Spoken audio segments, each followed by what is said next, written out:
Hey everybody, welcome back. Hey, what's up, real freak?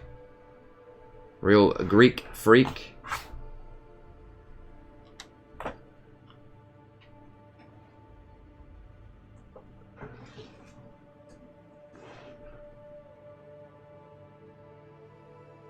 Add and refresh. Hey, what's up, Dan? What's up, Akurataki?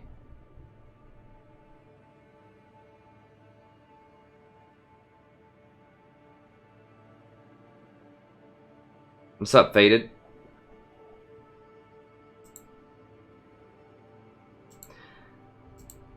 I'm gonna have a bit of a lighter stream tonight. I have a lot of grading I have to do. Like, I probably have 8 hours of grading, and I have to like prepare for courses and tomorrow, and I just have a bunch of stuff I have to do for my day job. So I'm probably only gonna be able to go till about 1, maybe 1:30 tops.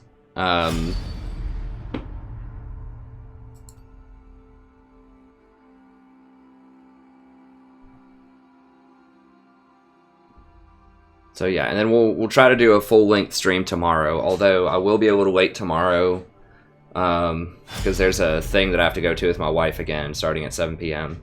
Like an infant CPR class.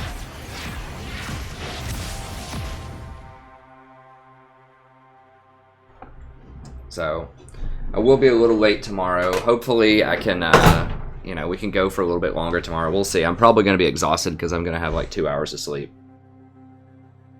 Something like that. But we'll make it through. And then Wednesday we should be more normalized on the, you know, the schedule.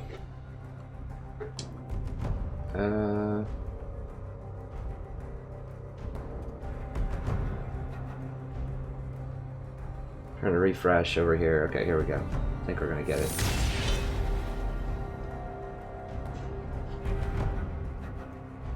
Hey, thanks Rito for 7. Yeah. Hey, thanks George, I appreciate it. What's up, Joel? What's up, Miles? Or Miles? Boykin, what's up, Liam? Oh, okay. What's up, Danny? Hope Selguara makes it. What's up, Silver Strings? I'm gonna go ahead and ban Galio. He's really good right now. Yeah, it's crazy. I mean, I kind of brought it on myself. You know, I should have spread out the workload a little bit more. I did some on the grading, but I should have done more. But I really need to get that tidied up. I'm just busy doing a bunch of stuff. It was my spring break, just ending last week, and I really just spent the whole time working on channel stuff, which is good. But, you know, I should also have probably worked on grading those essays a little bit more. So now it comes time to pay the piper. And I get a sleepless night as I finish these up.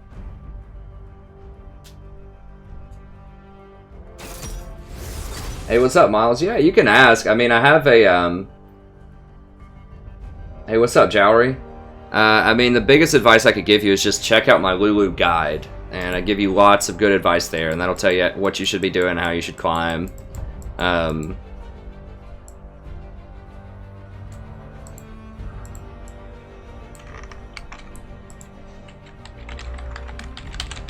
I'll go ahead and link it here for you. So I'll give you kind of the short answer. You need to make sure that you're hitting your spells on the correct targets. That's a big thing with Lulu. So in a team fight, if you want to heal an ally with your shield, first of all, you need to be making the right decision whether you should heal the ally or damage the enemy.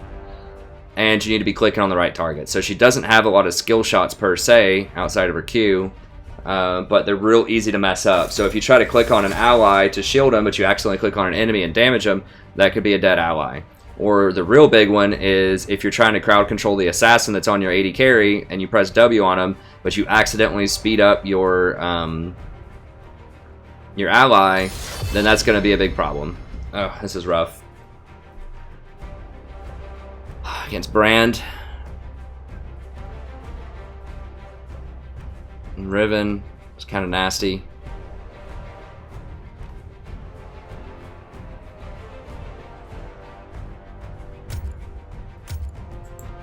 Janna would be good here, but we'll go with some Nami. Heal through some of that brand harass early on. That's what we're going to try to do. And we're just going to go with the standard Wind Speakers build and my Janna runes. Like, sometimes I go with the Lulu, like the aggressive Lulu runes, but we're not going to be that aggressive. Oh, it's actually Alistar. Okay. Interesting. But yeah, I'm going to go with these runes. The extra... Oh, God. Master Yi is really annoying. I mean, when he goes on the target, I can bubble him, but Janna's much better against Master Yi than Nami is. But we'll see. I mean, we have a pretty good team. Rumble's great top lane into Riven. In theory, Graves is great in the jungle. He should be able to invade and crush this Master Yi. Orianna's good in almost anything if you're a good Orianna player. I don't like Vayne into anything really unless they have like 3 tanks, but it's okay.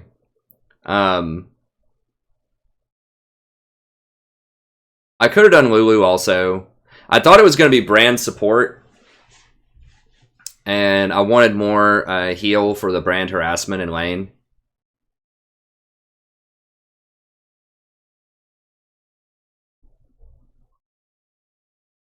But it ended up being Alistar, which is okay, I guess. It's pretty rare to see a brand middle. Typically, if someone picks brand, it's going to be support, but... So yeah, just check out the Lulu guide. Make sure you're casting your spells on the right target. Make sure you're shot calling. So make sure you're not getting caught by ganks. You're positioning well in team fights. I have a coaching series as well, if you look in the description. I need to put a link to the coaching series in the description, but on the main page, I've got 5 coaching videos up right now. Don't think I have a Lulu one. I got 2 Zyras, or I have 3 Zyras, a Janna, and a Sona. So not a Lulu one specifically, but you can kind of see the things that I'm talking about in terms of shot calling, being aggressive in lane, making sure that you don't get caught, thinking about itemization, that kind of stuff. Make sure you're getting the right items too. There's a lot of confusion and people will build Lulu in a bunch of different ways. You need to have Wind Speakers, and you need to be getting Ardent Censer, Locket, or you need to be getting Redemption, Locket, Ardent Censer with Ruby Sightstone most of the time in that order. I talk about all of that in the guide. But yeah, those are my tips. Just what I can give you really quickly. If you want more in-depth advice for a $20 donation, you can have a coaching session of your own. You just email me and set that up. The email's in the description. And I give you about an hour session. I review one of your replays. I give you a Google Doc beforehand where I talk about compositions. I talk about your items, your masteries, just all sorts of pre-game stuff, what you should be thinking before the game even starts, ways to help you out there. Then during the game, I take notes, give you as much commentary as I can as I watch, and then at the very end, I kind of do a post-game, sort of hit the highlights of what was going on during the game, some of your best ways to improve. And I put all of that on a nice Google Doc for you. So you can see how that works in the coaching series. You'd get one episode just like that. And of course, I give you a shout out and immortalize you in a sense on the channel as well for supporting the channel. So that's helpful if you want to support the channel and get like that really most in-depth help possible. And I think everyone I've helped so far has said that they've done quite a lot better in ranked.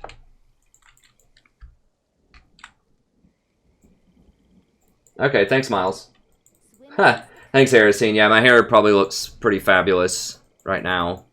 Pretty awful. I still need a haircut, man. I just don't even have time for a haircut. Like, I've been so busy for, like, just ever. I just don't have time for anything. But I'll try to see if I can get a haircut maybe Wednesday.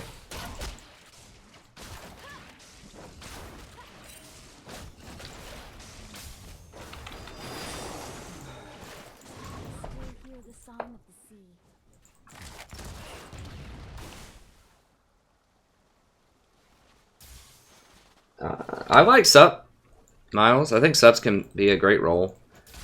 I can also coach or help with the jungle as well, but I primarily do sup, but I can do the best, you know, to the best of my ability with the jungle.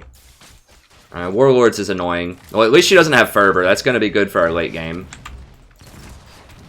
But Warlords is going to heal her through a lot of my harass early. This Alistar is just going to let me abuse Jinx, I guess. And Vayne just doesn't like the last hit, I suppose. So she's just ready to get pushed in the tower. I mean, they have like no pressure on her right now, and she's not even last hitting.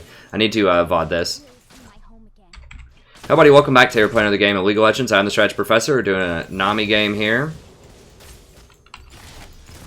Pick Nami because I wanted to heal Vayne through a rough lane. Vayne's not a great champion right now, especially if Vayne rushes Bork, which almost all of them do. Jinx is going to murder her later in the game, especially if Jinx goes crit. So it's not a great situation. This is just trying to minimize damage. This is damage control by just being able to heal her through a tough lane. I thought it was going to be brand support, but they switched it up on me and did a...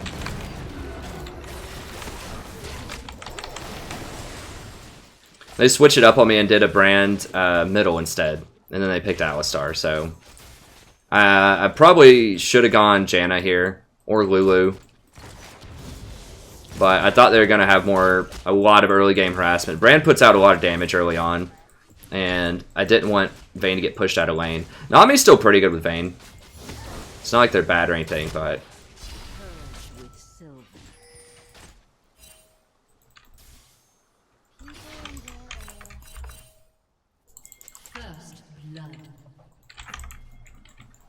God.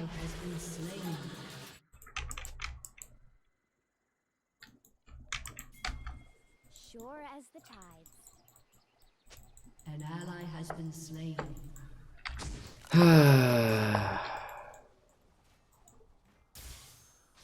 Well, yeah, don't invade the enemy jungle unless your lanes have a lot of lane pressure. So we didn't have lane pressure, so Brand and Yi got kills off of it.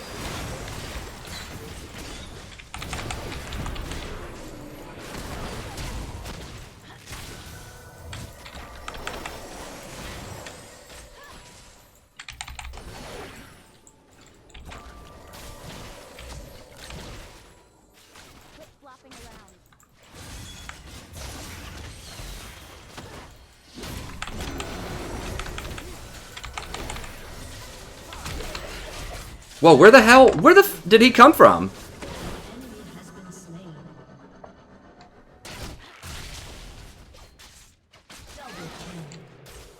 Did he come out of this bush? God, that is so troll.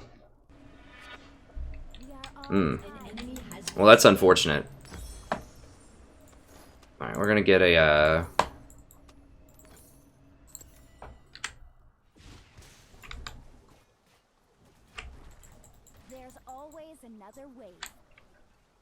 Please tell me you're going crit. Okay, thank God. Alright, well, we might have a chance here. She got a BF sword, so... We'll go ahead and speed her up.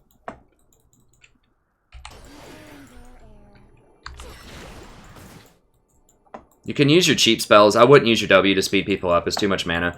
But with your E, you can speed people up. And don't forget you can throw bubbles at your allies to speed people up, too.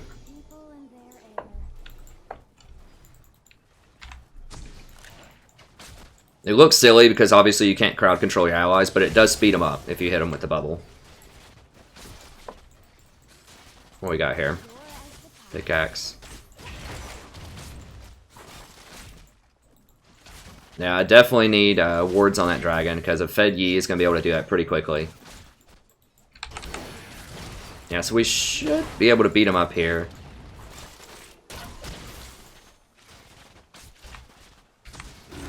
Damn it. It's so hard to hit that ward. Like, if you put the ward in a special place right there, it'll go into that bush.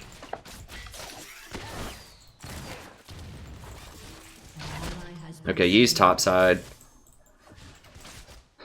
Oh, that shouldn't be happening. Rumble should not be dying so low.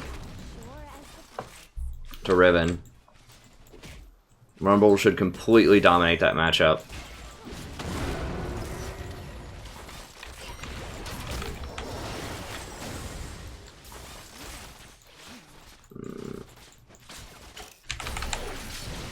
That's bad. That's real bad.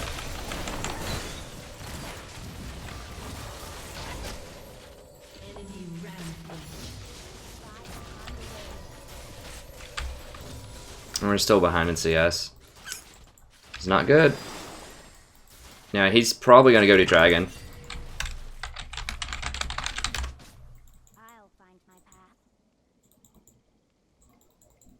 I'm gonna be a little bit late to 6 off of that, but I've got to protect this Dragon from a fed Yi.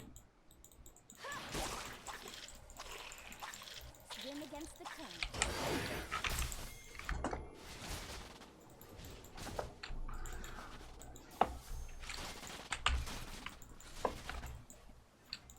He is going to be a real terror. My path is counting on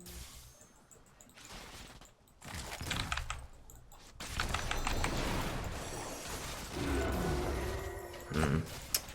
Yeah, it gets hard to harass him out starting at level 5.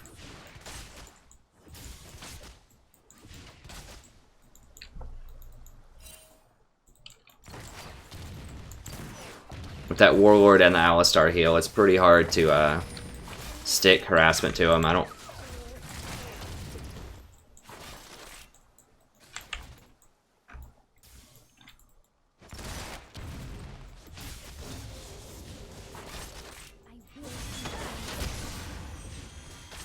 Okay, she can one-shot him. I don't have to help her with him anymore.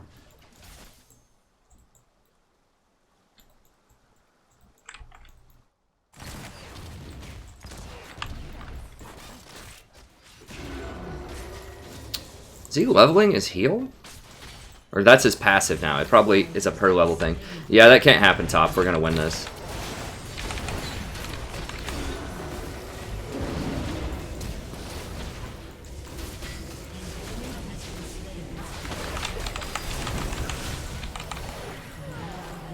What? What the f- Quit flopping around.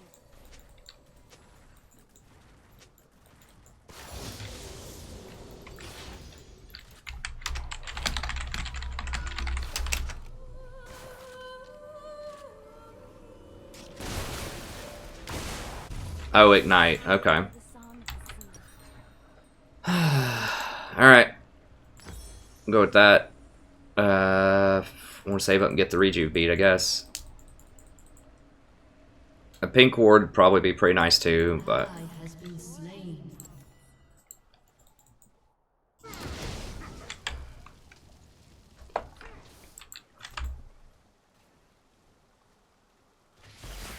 getting rough. It is getting rough.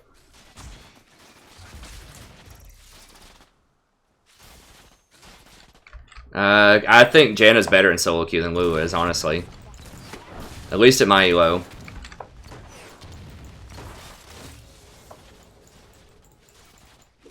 She's way better at the Fiesta. There's always another way. Like, Lulu is good.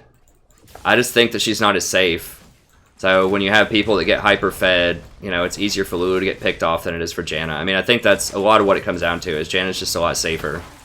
Similar scaling, longer ranges, more tools in her kit.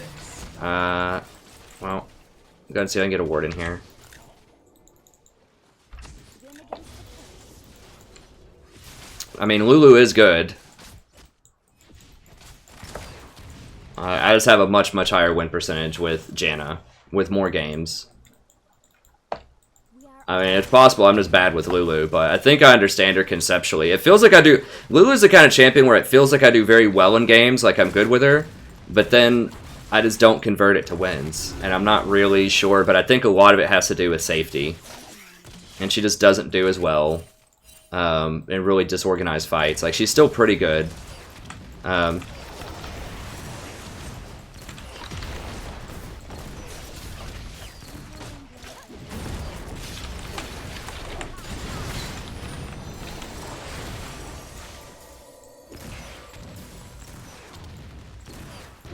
I think my Janna's at like 58 or 59 win percent. My Lulu's at like 45 or something.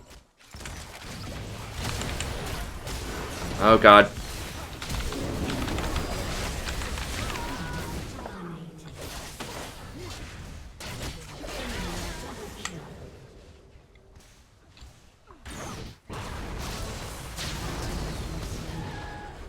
This game's about done. Has been slain.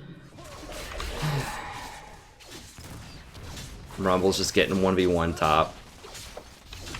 Turret has been destroyed. I'm not sure if Janna would have helped here, but probably not. Ew. Whale breath. Now, keep in mind, Janna helps out other burst champions better than Lulu does a lot of times. So something like a Graves,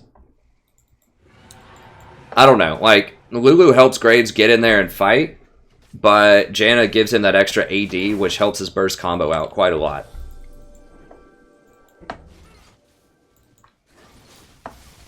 Lulu does also get banned a lot, but as someone pointed out. Now, well, yeah, looking at this comp, it would have been nice with Vayne, but the problem is they had a... It looked like they were going to have a Brand support, and then they switched it up on me and put Brand middle and put Alistar bottom. So yeah, Lulu would have been pretty good if I would have known I was against Alistar, but against Brand, I wanted to heal just in case Vayne took a lot of bad hits early on. Like, I could shield some of it, but with Lulu. But it's just a little bit harder. Also, I mean, Nami makes it easier to chase people down when you're Vayne. Like, Nami's pretty good with Vayne. But I just wanted that heal just for an easier laning phase against Brand, but it turned out not to be Brand. I mean, I think our laning phase has been fine. We did get a couple of kills early on for the Vayne. It's just jungle, mid lane, and top have just been massacred, and we got ganked by Yi and killed after we got a double with Vayne. And then right there, we just got murdered by the Yi also. So the story of this game has been this Yi getting off to like a 3-0 start and just snowballing really hard in every single lane, and Rumble just losing 1v1 top lane. I don't think a lot of it has to do with the support pick here. But thinking of the abstract, you know, knowing what I knew, I still think that Nami was a pretty good pick. Although Lulu's okay. Shut down. She's not as safe against Brand. Oh god. Come here. Run, run, run! Not as safe against Brand in the laning phase. And I just wanted a bit more safety. Vayne already has an atrocious laning phase. I don't think it's an exaggeration to say I would almost rather see an Urgot ADC than a Vayne. Because maybe they know something I don't at that point, you know?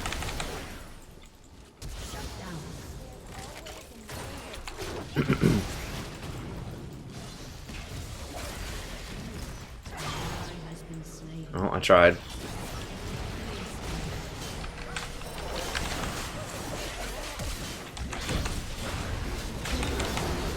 I just can't do anything about it.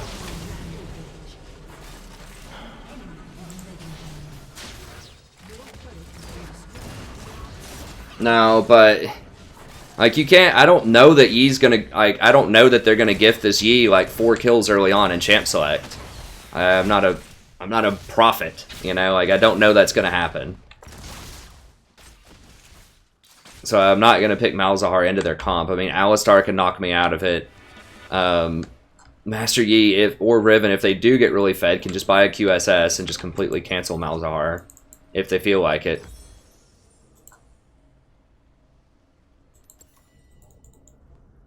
And Malzahar would just get massacred in lane against Brand. Like, absolutely murdered.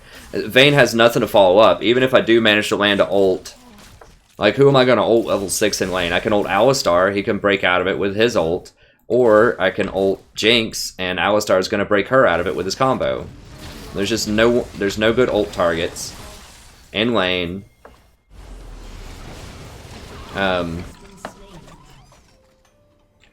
And the 2 assassins are both AD, which means they can get QSS no problem if they want it.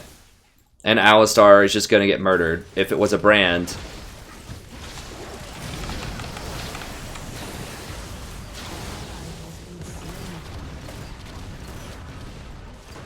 Because there's just like no resistance to his poke in lane. Like, you can throw up a couple of minions or something, it's not going to matter.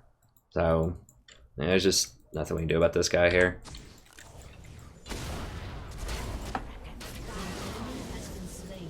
It's possible to win. I mean, maybe one of them disconnects or something. Who knows?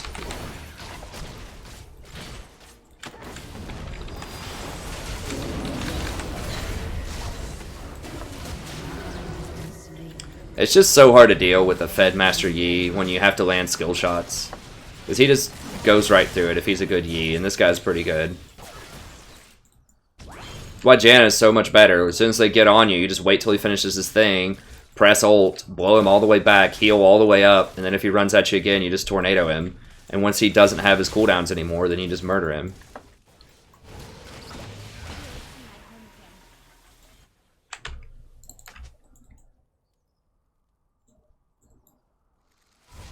Hey, what's up, Alex? What's up, little mama? Underdoor. I still hear the sound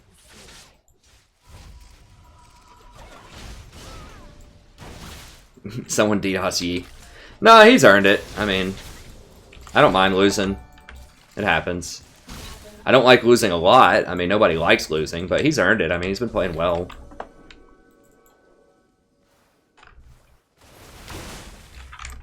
He said he was on some kind of like road to challenger thing. I'm not sure if that's true or not, but People are pouncing on me. I don't know. He's playing okay.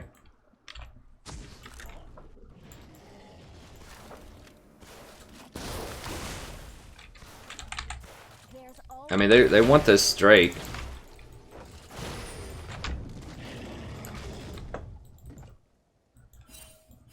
I mean, they're gonna kill me probably if I try to come around that. Yeah. We're just having to give up, and I'm dead probably.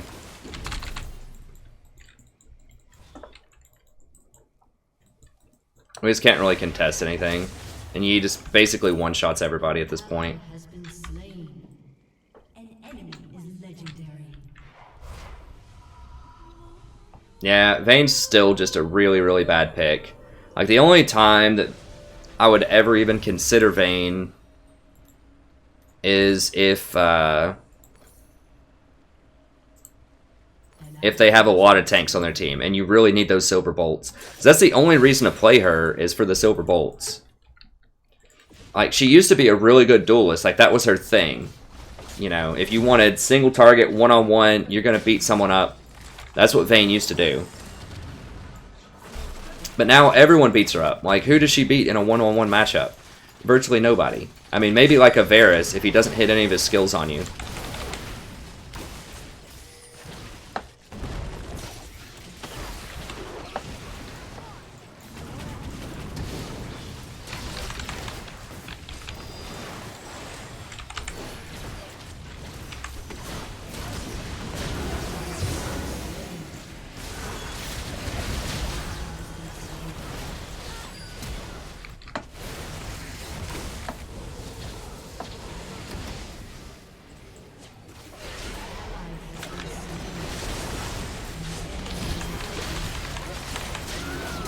Yeah, it's just not happening. I don't give up very often, but it's just not happening.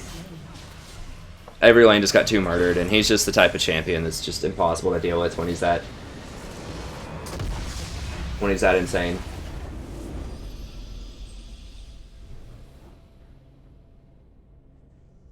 There you go, little mama.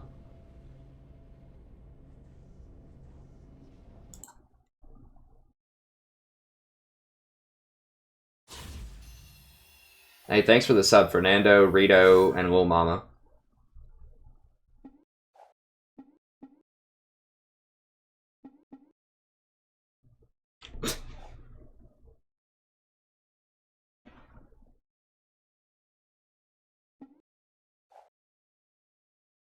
Talk to you right now. I guess they were all arguing about something, who knows. Hey, what's up, Andre?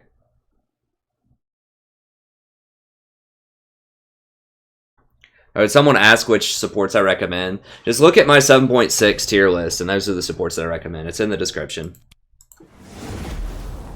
Me.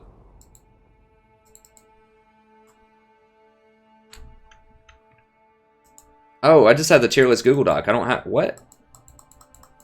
I don't have a link to the actual video? Well, that's a mistake. Let me see here. Let me refresh that.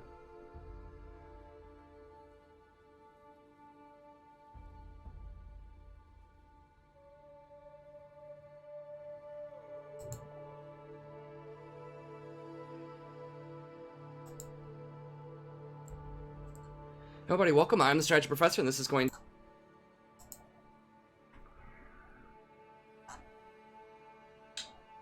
Share...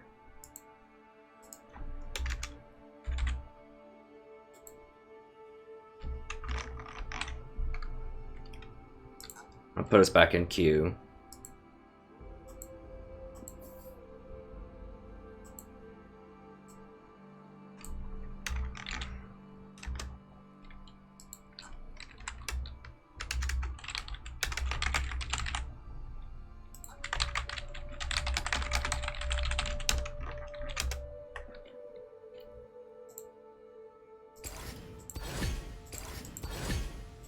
Alright, let's get rolling.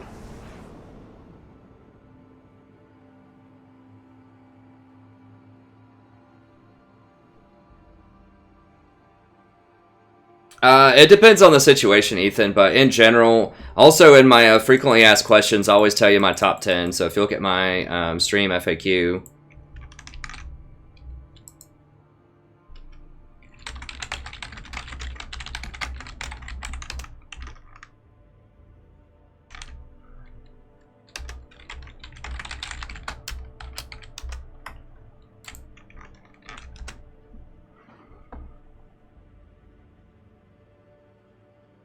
my FAQ's got a lot of good stuff in there. Yeah, number 5, or who I think are the best supports right now. I've got Lulu, Janna, Nami, Soraka, Zyra, Kinch, Blitz. Blitz can be really good if you're pretty good with Blitz also. And gold, Galio, Nautilus, Sona. That's the same as what I talk about in my 7.6 tier list video. There's a lot of interesting information in here too, if you want to know why I don't like Blade the Ruined King, why I think it's a pretty weak item on most AD carries, why utility supports are so strong right now, and such. It's got a lot of good information in there.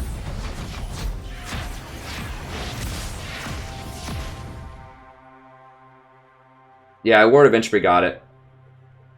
What's up, Ashley?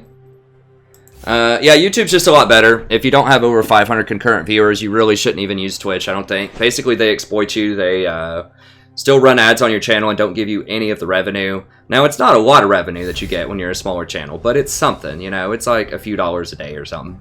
And it's just kind of the principle of the thing for me, that if I'm providing a service that they're monetizing and making money off of me, you know, I think I should get a cut of that, even if it's just a small cut. So, and also because I run a lot of guides, coaching sessions, individual champions, sort of in-depth guides, topical guides. I like to have all my past streams cataloged on the channel. I just have a lot of content outside of just the stream, and YouTube is way better for that. Like, you can't store any VODs on Twitch. Until you get to 500 concurrent viewers, you can't even store your past streams on Twitch. So people have to catch you live, or they just don't catch you at all.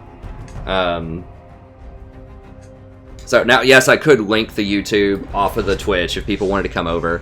But the problem with that is I want YouTube to see... YouTube creates a harmonious ecosystem that I like. Which is, I want all of the people to view the content on one platform, which is YouTube. Because that tells YouTube we have quality content, and they bump us up higher in the rankings so that we show up on more... when people are searching YouTube for a Nami guide or for Janna support videos or something like that, then we're much more likely to show up higher, because YouTube sees the people that come in for the stream, YouTube sees the people that come in for the guides, YouTube sees the people that come in for everything, the people that comment, the people that like, the people that subscribe. All of that's in one ecosystem. Whereas if you split that, and YouTube didn't realize that people were watching the stream, which they wouldn't realize that if it was on Twitch, then they would think, okay, well, there's not as much interest in the content because he doesn't do any streaming. Whereas if I do the streaming on YouTube, it helps people find the VODs, the guides, and then once they see the guides and the VODs, maybe they're looking for it, and they hear about the stream, and they're like, oh, well, maybe I'll go check out the stream. Then they check out the stream, and then they're like, oh, well, maybe I'm interested, you know, in a coaching session, or maybe I'm interested in checking out his Total War content also, or something like that. Just keeping it in one ecosystem, I think, makes it, it just helps you grow your channel a lot faster. It just helps you grow your player base, helps people find you a lot better, I think. And just offers better services, so people don't have to flip around to all these different mediums to see what they want to see. All these different platforms.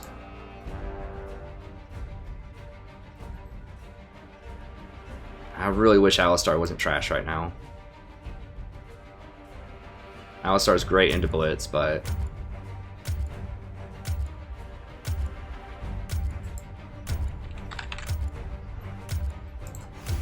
The Tempest is at your command.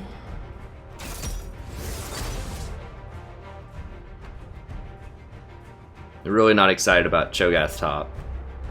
Or Yasuo mid. Our team's kind of trash. We'll see who they pick, though. Scroll down a little bit.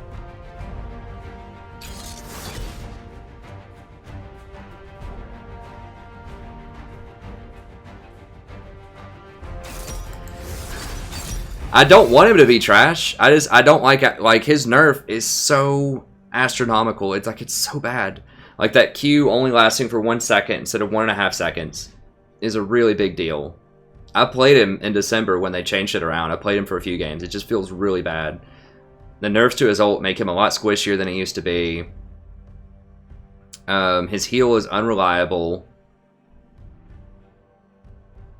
I used to love him. He was my 3rd or 4th most played champion last season. And I had a pretty good win rate with him. I had like a 53% win rate or something with him, but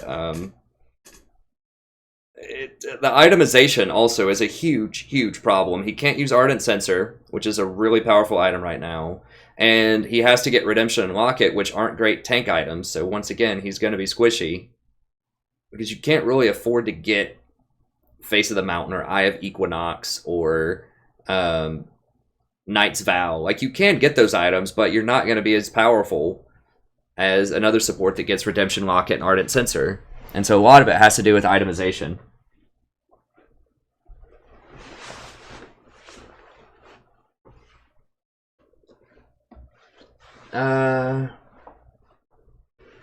I don't like Malzahar right now, unfortunately. He's okay, but the problem is he just requires too much coordination with your team. If your team doesn't follow up on your ult, then you're worthless. And they don't follow up a lot. Or if you're trying to ult somebody that gets a QSS or something, Quicksilver Sash, then that's a problem. Like, in theory, Malzahar, you know, if this was 7.1, Malzahar would be pretty good here. He did a lot more damage back then. He's good against Blitzcrank. He would be good against Ahri. But he's been nerfed so much, and the meta's just changed around a lot. We just don't have enough burst damage on our team to kill him. Oh, did I not change the date around? Alright, good call.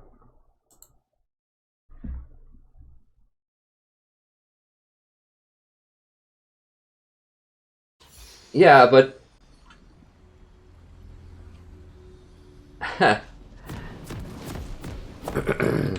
The thing, like, Alistar's E is basically a 1 second stun that has a 5 second windup on it. Like, they have to literally stand in it for 5 seconds and get hit by all 5 waves before you can proc it and kill him. And stun him with it. That is so long. Especially against mobile targets. Like, yeah, if you just get to stick to somebody the whole time and hit them, maybe. It's just way too much of a delay. Alistar needs a lot of help.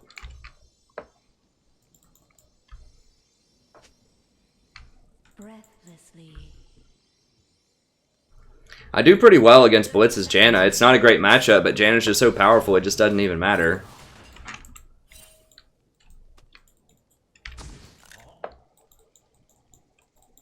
With ease.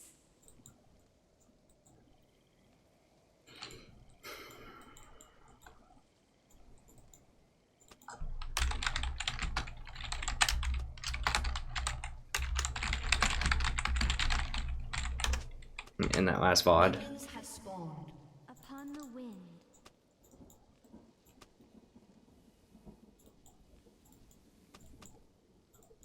Hey, thanks Ezekiel. I'm glad you're enjoying it. Okay, that was a good check. I didn't see him walk out of there, but I guess they could have.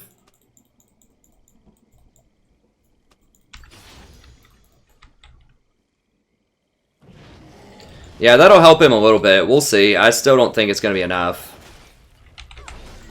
Like, if they just reverted the changes they did to ZZ Portal, which they're not going to do, then that would make tanks a lot better, because then you would actually have an option. Because that was an extremely powerful item before they nerfed the crap out of it. Oh god, come on, baby.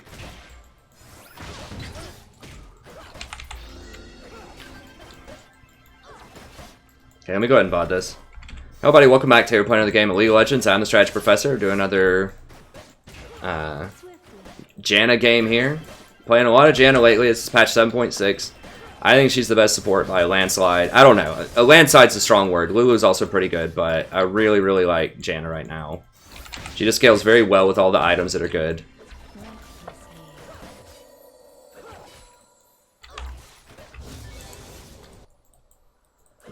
Blitz has attack damage runes. No, he doesn't. He just has a... Why does he have so much AD? I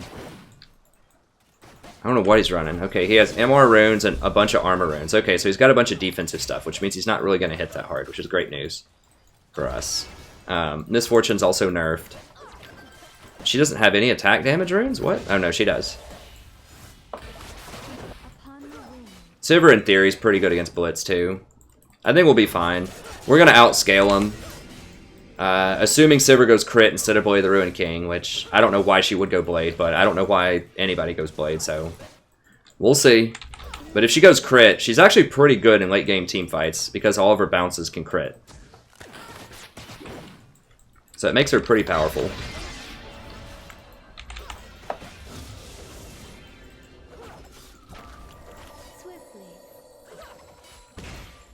Sivir's okay. Sivir's not great, but she's not as bad as other choices, I don't think.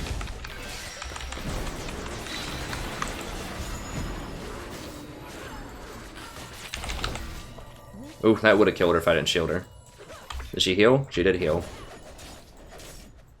Sivir's okay. She's short range, but she has really good wave clear, and she has really good team fighting later on in a game.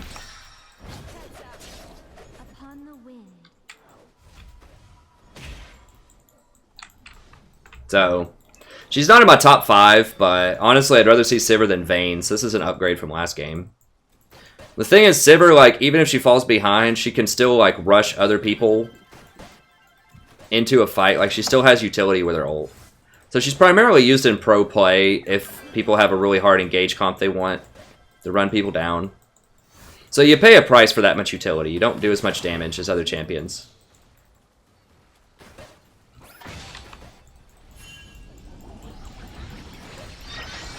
Come on, baby. Oh, didn't get it. I could have gone up and W'd it once his hook is down.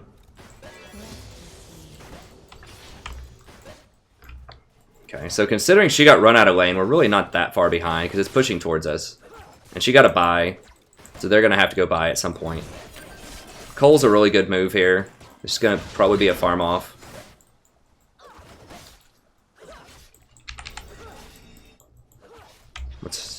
Okay.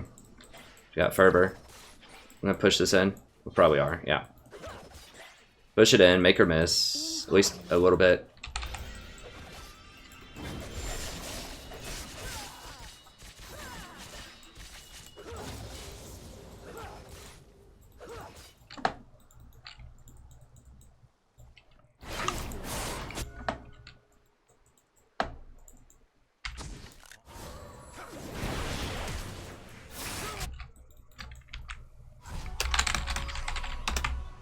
So she should be okay here.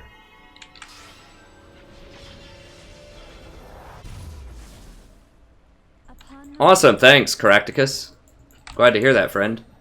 Okay, so we're going to go ahead and go boots. Couple of mana items here. Ward. Yeah, Caractacus is the person that I just posted who had the Janna video.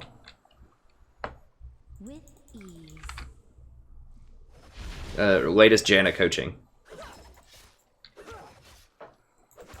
Well, that's pretty smart by Sivir. That's a nice adaptation. Now she's just going to go get this because she doesn't want to go into lane.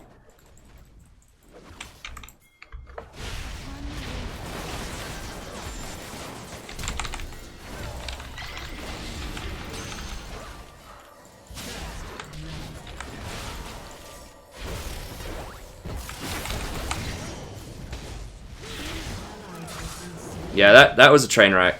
That was a train wreck. Get him, dragon. Ooh, that's pretty nice. Did Sivir get the kill? Mm-mm.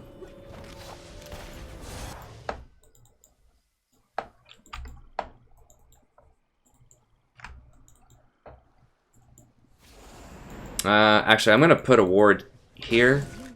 While we have a chance, and I'm gonna put another one here. There we go.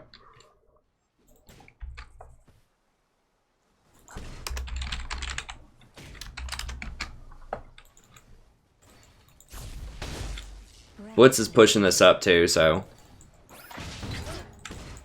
whatever, Blitz.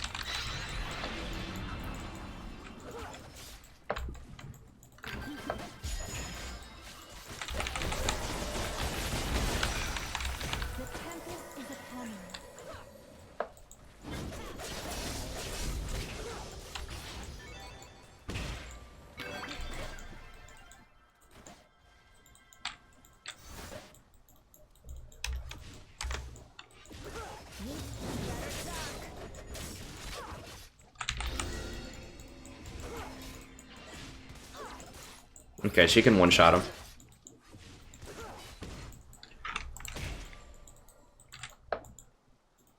Upon the wind.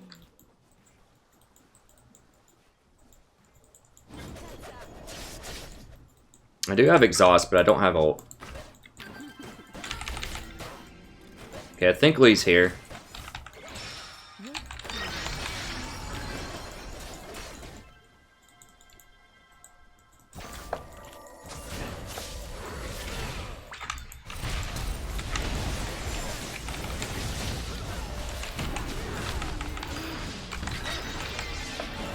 If she didn't get hooked there, we could have done something.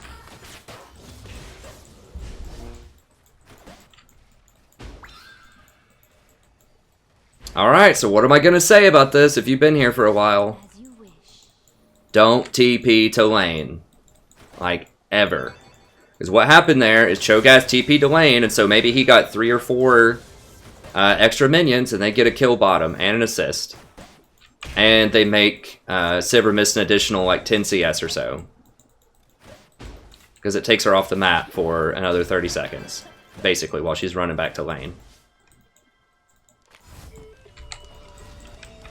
They might try to stop me from doing this.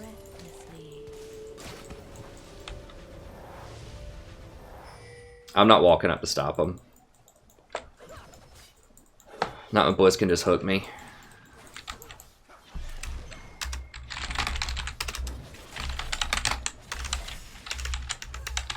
Upon the wind.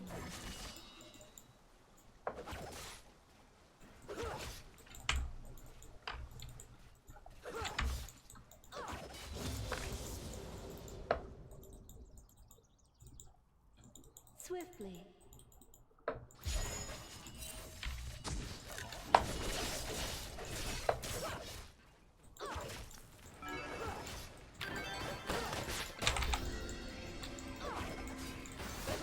As you wish.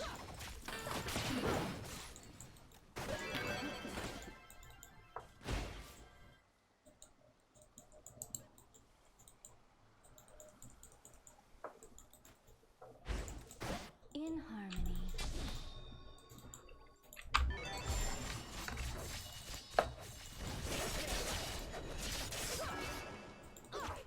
So Blitz has a control word in his inventory, but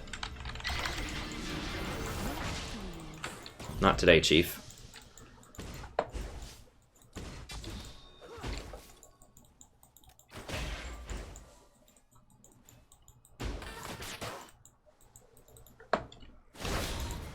Recklessly. Enemy has been slain.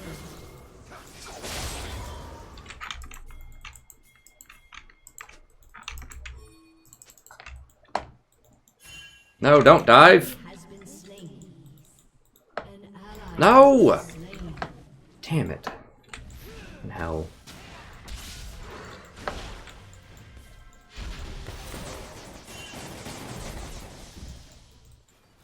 In harmony. We could have had a dragon. Dude, that's warded.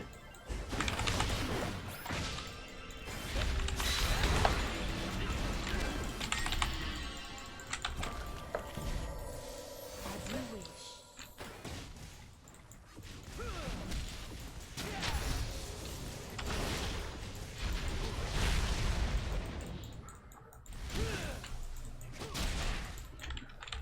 Yeah, so I shut up her ult, like, immediately.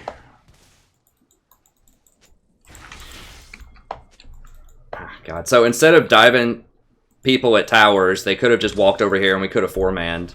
You can't take Hmm. upon the wind. Yeah, I don't want to do that. We could have just taken Dragon. We had a 4v3, their jungler was dead, their Ahri was at half health. But instead we wanted to dive and trade a kill at their tier 2 tower. And forced me to use Swiftly. my ult. And Lee Sin probably used something. He probably flashed or... I guess he didn't, but... yeah, it's getting dangerous. Why is she so low on items? Is she not... What? They basically have the same farm. She has 1 kill and an assist, so she's up, like, 400 gold. And she has a full... Yomu's. An ally has been slain.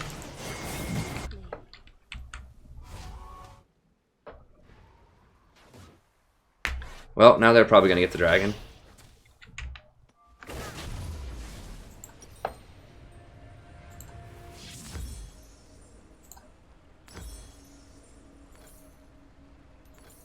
Upon the wind. Why is she not backed?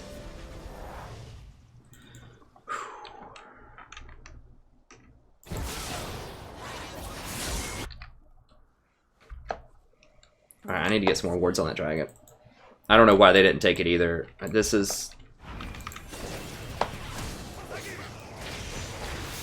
Bros. Ally has been slain. As you wish.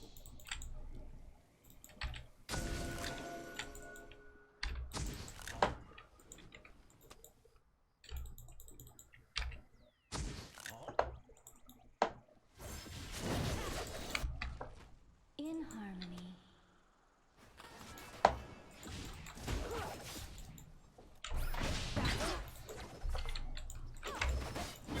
Okay, there we go. That's better. As you wish. So I'm just completely giving up on our ward's bottom. And I'm just warding the crap out of mid lane so that he stops dying. Like, it's a miracle they haven't taken the dragon yet. They've had several opportunities. Has been slain.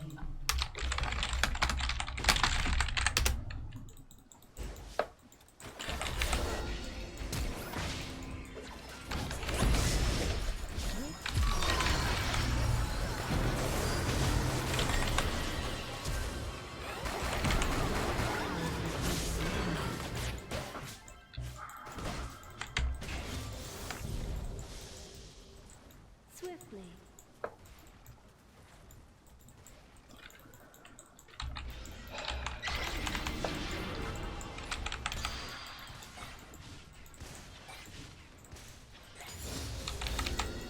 In harmony.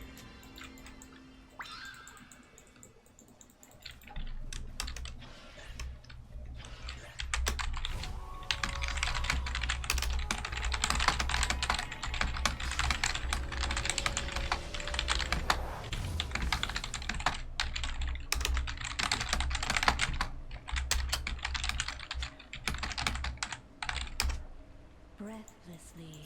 Enemy killing spree.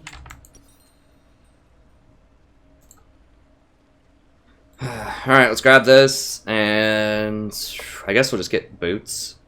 We'll just wait on boots. As you wish.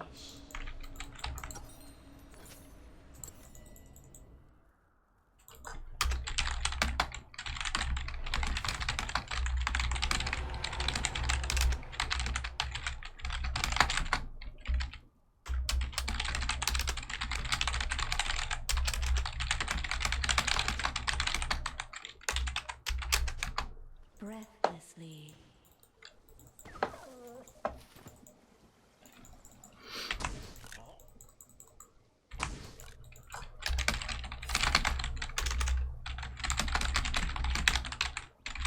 In harmony.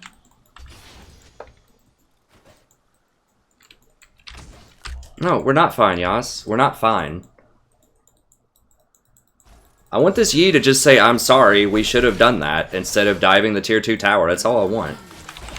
But it's not going to happen. It's fine. But it's not, but we have to keep going. Like, we're down a lot of kills and map pressure. And we really needed that dragon. Because they're going to outscale us. Cho's virtually worthless. Yasuo is typically worthless. The Sivir just... I don't know why we're losing these fights that hard. But we are. An ally has been slain.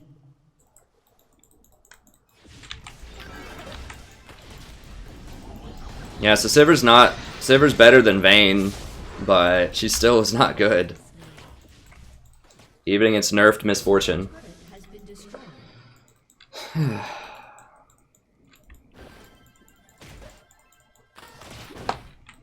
So Yasuo is still diving in deep.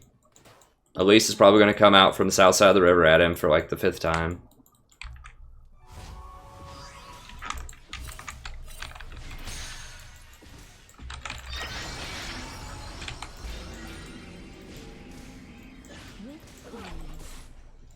Now, this time she's switching it up. An ally has been Coming from top side. enemy killing spree. And our team comp's just garbage. I mean, I knew it was. I should have just used our dodge on it. Your turret has been destroyed.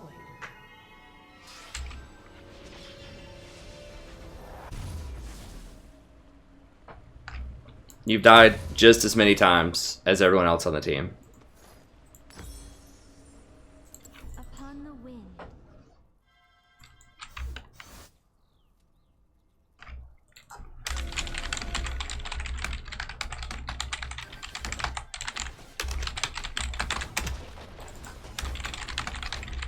Your turret has been destroyed.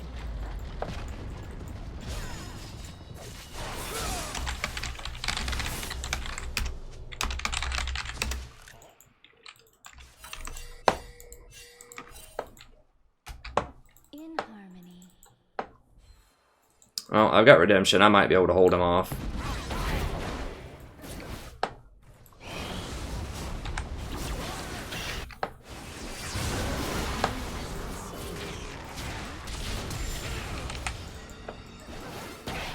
For real? Upon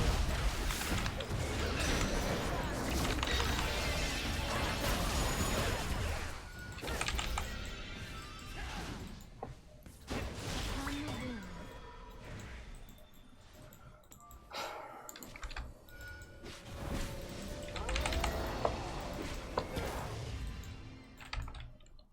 Your turret has been destroyed.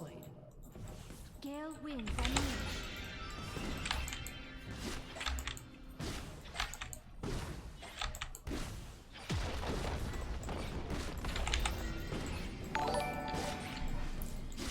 Alright. Your team has destroyed a turret. Oh, Yasuo's dead again. Probably. Does he weasel his way out of this one? Maybe he gets out of this one.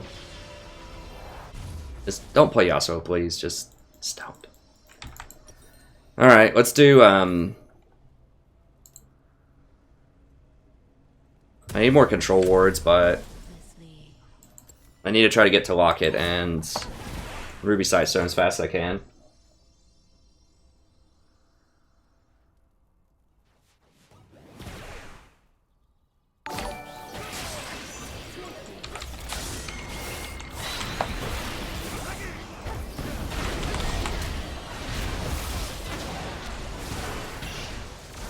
I think people forget that Janna can still be really good, even if your AD carry is not that great. Like, she can still scale with other champions on your team, just like any other support.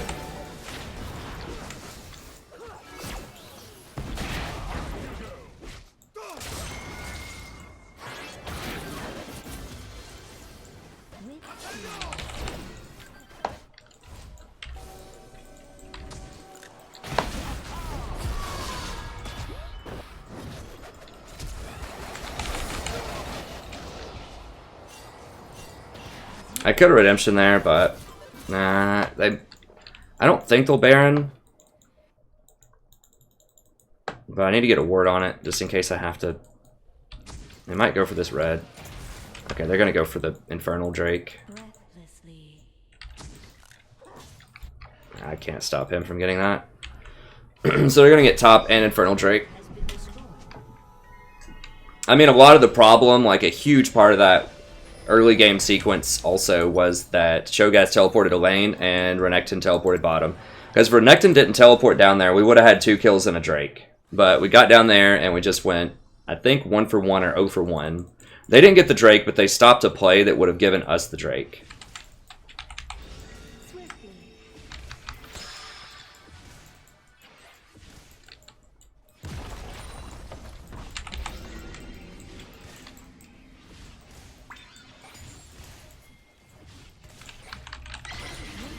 I don't know why I'm sitting up here getting all this CS, but someone has to. An ally has been slain. It should be someone with teleport. By your command.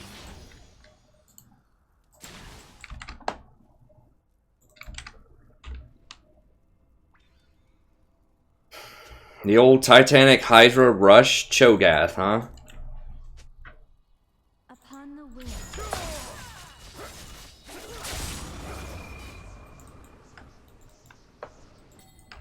And also, I'll guarantee you're not doing the most damage right now. It's probably Sivir. Or Lee. Swiftly.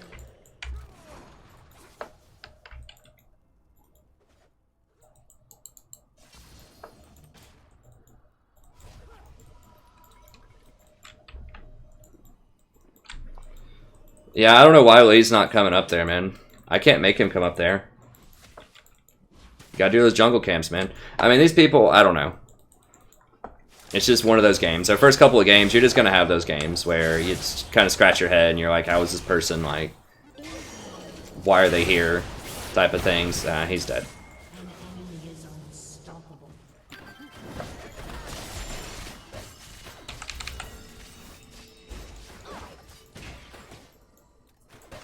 Guys like running directly at Renekton, who's we know is top lane.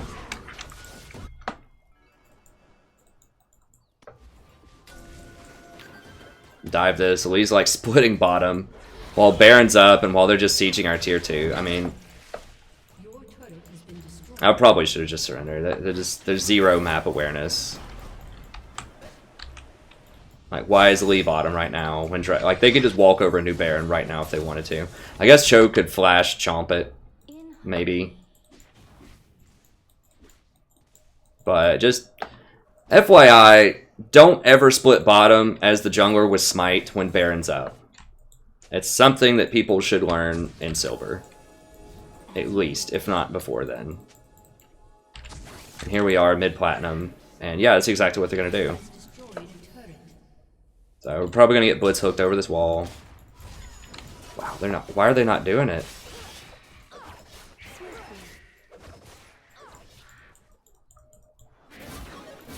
I mean, they hit the dust. I don't know why they're not doing it. They could have easily had it right there. I mean, they're making some macro mistakes too. They could have had that dragon way earlier, around the time we had it. Like when Lee and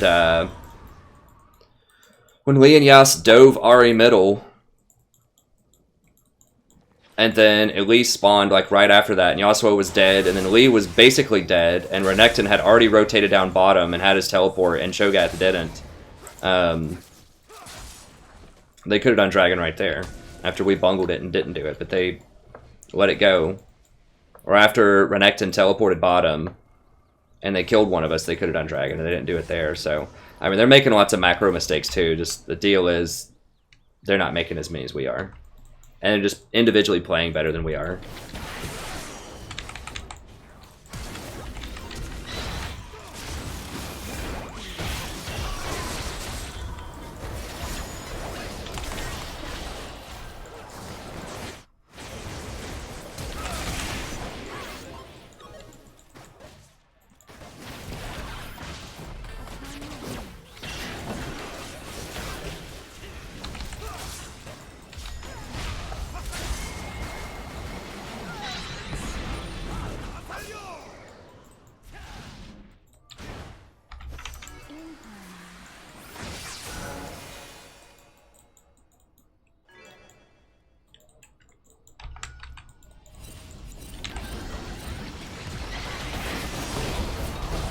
I guess I should have surrendered. He's just like AFK pushing bottom, like.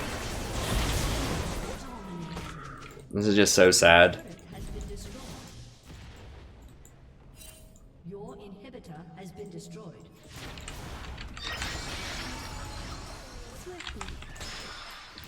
I mean, I might report for that. That's just so obvious. Like, there's no way that someone is actually that dumb at Platinum. Like, the guy's trolling. Like, we're sitting here defending mid inhibitor, and he just goes to split bottom, and now he's just running into counter jungle their red. So I don't usually report people, but that seems pretty flagrant trolling. I don't believe that he's doesn't know better than that.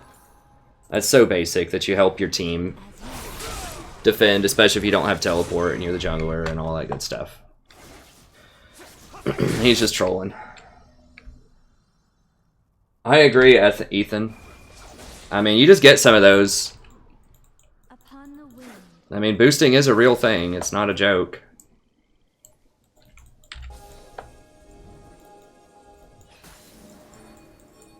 Because it's not like they're just... You know, it's not like some of these guys are just misplaying their champions. Like, they don't know... You know, they miss certain skill shots, or they don't know timings, they don't know the correct items to build, or whatever. It's just like some really basic game knowledge stuff. And just leads into, like, he has to be legitimately trolling.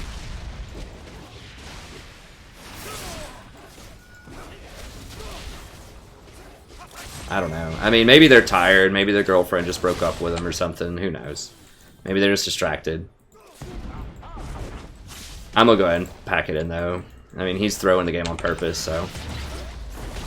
no point in delaying that.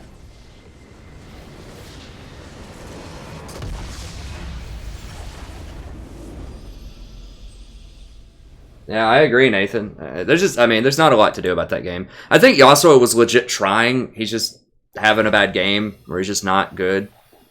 Either or. But I think that Lee was deliberately throwing.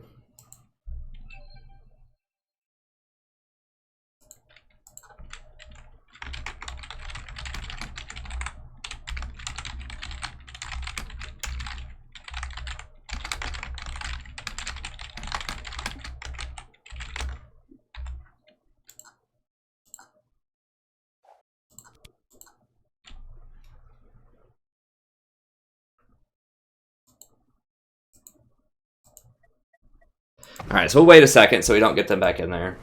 I think Sivir, Cho, and Yasuo were all trying. They just are underperforming for whatever reason. But I do think the Lee was deliberately trolling.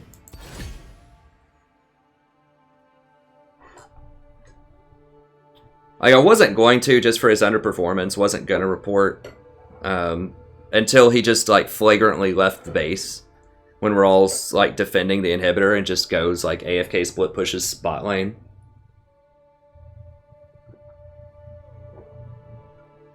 Like, I could even understand, like, why he's splitting bot when Baron's up, because that takes, like, a little extra thought in the thought process there. Like, oh, I shouldn't go bottom if I have Smite. Like, I could see someone overlooking that. Once again, it's rare to do that at Platinum, but I could still see that. But once it becomes, like, team is defending inhibitor in base, and you just run straight out of the base and just start split pushing a lane that has no pressure in it, then that's pretty obvious that you're just trying to throw the game.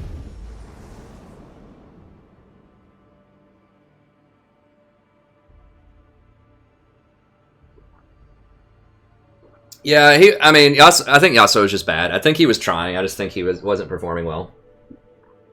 Hey, what's up, Julianne? Yeah, he probably is. I mean, who knows? He could be better in a lot of games, and he just decided to troll that game. Or maybe he's, like I said, maybe his girlfriend broke up with him, or he's drunk, or his roommate's yelling at him, or his car's getting repoed or something. I mean, who knows? There could be all kinds of real-life stuff going on there. So I try not to pass judgment too harshly, but it seemed pretty clear to me that he was throwing the game on purpose at the end there. When other people were trying. Like, even though the game was looking grim, if people were trying, if the surrender vote fails, you got to keep going. Just out of respect for other people.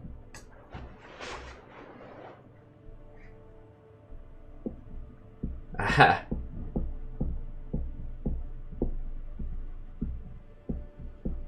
Yeah. We'll try. We'll try some more. The first couple of games have been rough, but hopefully we can turn it around. Well, if you're just joining the stream, Nathan, I don't give up every time at 20 minutes. I gave up that game because we had someone that was deliberately throwing the game. That's why I gave up that game. But I come back in a lot of games, and I play a lot of games. Like last stream, there were probably at least 3 different games where we were behind by a lot. Like 10 or 15 kills, and people were arguing and yelling and raging, and I calmed them down, and I said, stay in the game, come on, we can do this, we got this, and we ended up turning it around and winning. So it's definitely not every time I'm behind. Surrender at 20. And I actually denied 3 of those. I think I denied 3 surrenders there before on the 3rd one I gave it up when I saw that the Lee was intentionally feeding. When he was deliberately throwing the game. There's just no reason to waste time on that. Oh, I see what you're saying, Nathan. Yeah, I see what you're saying. My bad, my bad. Okay, gotcha. Yeah, I don't know. I see what you're saying. Lee basically gave up and Yasuo was giving up. I gotcha. Yeah, I don't know why people give it up. I mean, I explained why I gave it up that time, but you should rarely give up surrenders because you just don't know the games that you're going to win. And you have to win games that look unwinnable. As I talked about yesterday on the stream. You're going to have to win some games that look unwinnable. You know, some of those 20%ers you're going to have to win. So, you know, even if you get, let's say that you get 20%ers throughout a season. There are 20 games where you have a 20%, you know, less chance to win. And you win half of them. Just by some miracle, you win half of them. That's kind of a low number. Let's say that there's a large portion of games that are virtually unwinnable, where like top, mid, and jungle are just all terrible, but somehow you pull it through. You know, so maybe let's say you get 100 games where you have 20% or less chance to win, and you actually win 20% of them. If you play them all out, then you would end up with 20 more wins by the end of the season, and 20 more wins equals 2 more divisions. So if you finished, you know, Silver 2, you would have had Gold, or if you finished Platinum 2, you would have had Diamond, and so on and so forth. But you get 0% if you don't play those 20%ers. And so that's why I typically say, play the 20%ers, even though you're not favored, even though you're probably going to lose. You're going to lose 80% of them. You still need to win those 20% because every match matters down the line.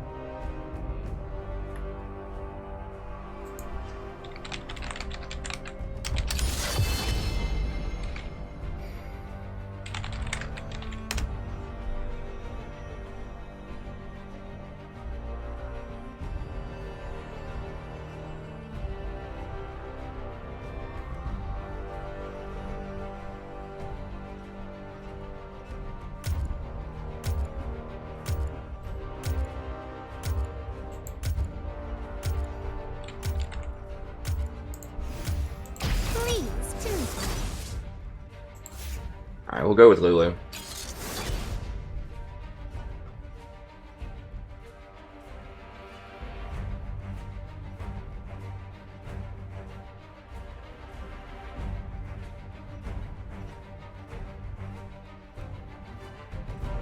No, I think Nathan and I are in agreement.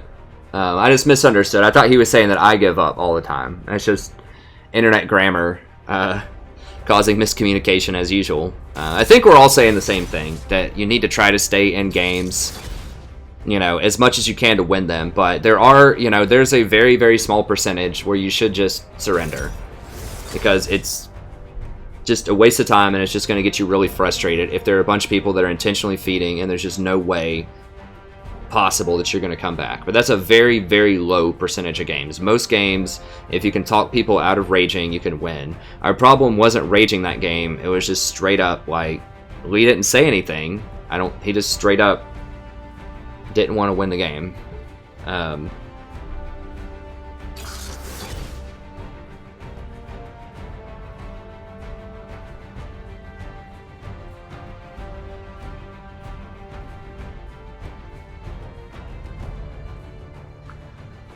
Man, I don't know what all this chatter is, but I don't like it.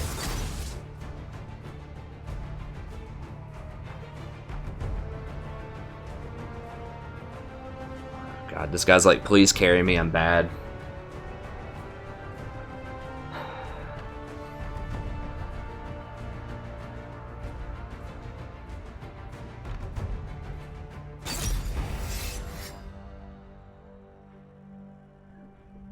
Ah, God bless. Ezreal's like the worst champion in the game with Lulu. Okay, thank God. Get me out of that. And this guy's like, I think I'm gonna feed. You guys look like you can give me that free low. Let me wait a second on that one.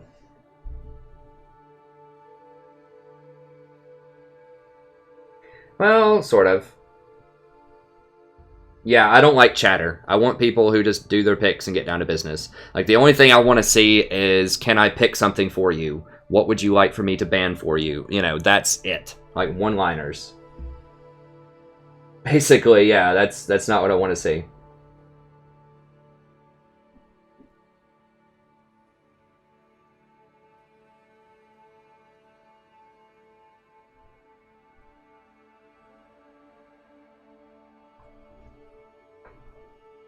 There wasn't too much to learn from last game, I don't think, unfortunately. Like, I tried to learn some. You know, always try to learn. Like, basically, it was macro. Like, I know why we lost. It's because our macro was awful. They kept diving instead of getting objectives. They weren't respecting teleport. I pinged it that Renekton was coming bottom. They should have run immediately. We should have picked up that dragon. I probably could have shielded or disrupted Misfortune a little bit more in the how she kept killing Sivir, but Sivir just kept eating every Q. I'm sure there's always things you can optimize, but a lot of it was macro stuff. I didn't even die for a lot of that game until they just everyone started getting super fed.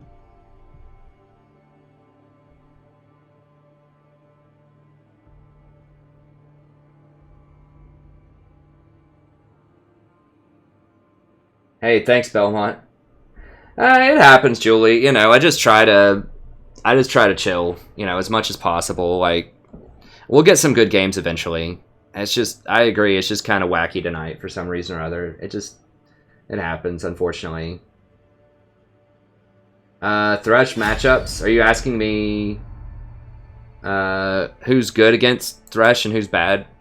I mean, Thresh is pretty good and almost everything if you're good with Thresh. Like, a lot more of it depends on your team, your ability, and your team's ability to actually use your stuff. Say in general, Thresh is good on teams that don't have a lot of engage. So if you just need that hook for engage, he can be really good. He's pretty good with chaining together with other CCs because that makes it very easy to hit your hook. So like a Vi or an Ashe. Ashe is classically pretty good with Thresh. Varus. Things that can set up crowd control Jhin. These are all pretty good with Thresh. Although Thresh in general, I don't recommend for solo queue for people under Diamond. And it's not just because he's hard to play, but it's because your team has to know how to play around him. They have to actually take your Lantern. They have to follow up on your hooks. They have to position well so that it makes it easier for you to land your flays. Oh god, now we got a Fiddlesticks jungle. Oh man.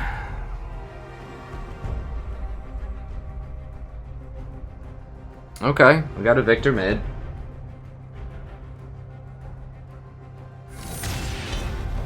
Hey Matthias, yeah, last season I made it to Diamond by only playing support. Mostly Janna. I played a lot of Janna, Tom Kench, Alistar, and Nautilus last season. But a lot of that was because ZZ Portal was really good in solo queue. That's why 3 of those are tanks. And Janna's just good virtually always.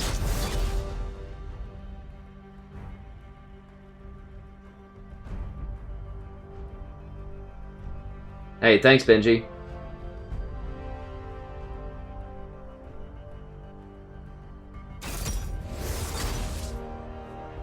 I don't like Lulu Ezreal because Ezreal doesn't benefit from attack speed off of Lulu's W. And Lulu doesn't. I mean, her picks does give some on hit if you put your shield on him. But he's one of the only 80 carries that doesn't benefit from the attack speed. Because one of the things that makes Lulu really good is if you put your W on an 80 carry later in the game, then it gives them a lot of extra attack speed. That's a big part of her power.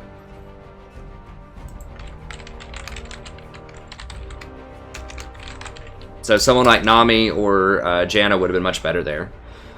It's just a waste of a really powerful trait of Lulu. It's not like it's super bad, but...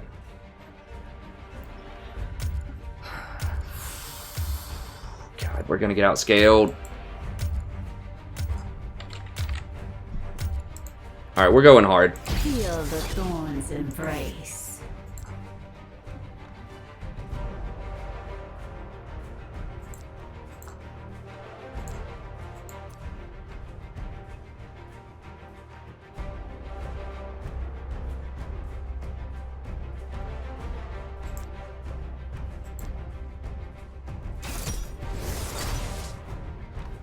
Sure, I got all the right runes set up there.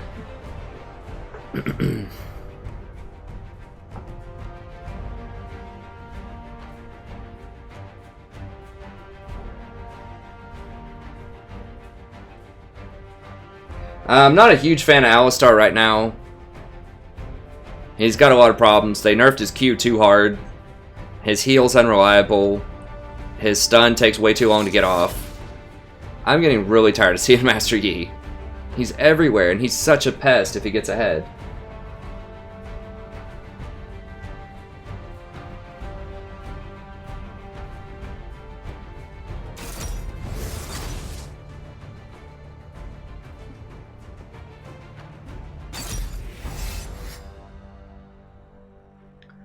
I'm gonna need Exhaust later. Like, I really want to have Ignite here, but...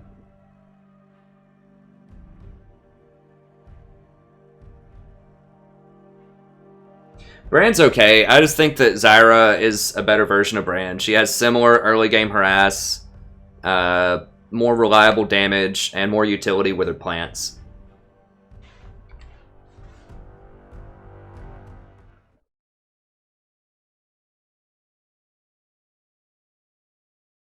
Yeah, Leona's pretty... I mean, Leona can be good, but tanks in general have a hard time right now because they have to get Redemption and Locket, and they can't use Ardent Censer typically. So their itemization is just really bad because Knight's Vow is garbage. Well, it's not garbage, but it's not as good as Redemption and Locket. And they nerfed ZZ Rot Portal to the ground in early December. ZZ Rot Portal used to be the saving grace of tanks because that offered them something unique that was good. It had good tank stats. It had good split pushing power. It generated a lot of money.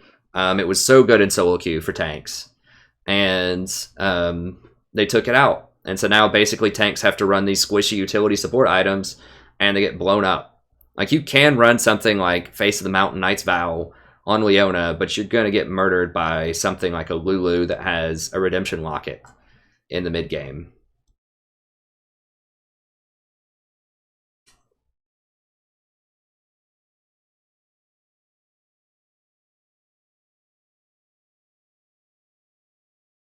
I have not tried the Stoneborn Ash support. I think it's probably really bad.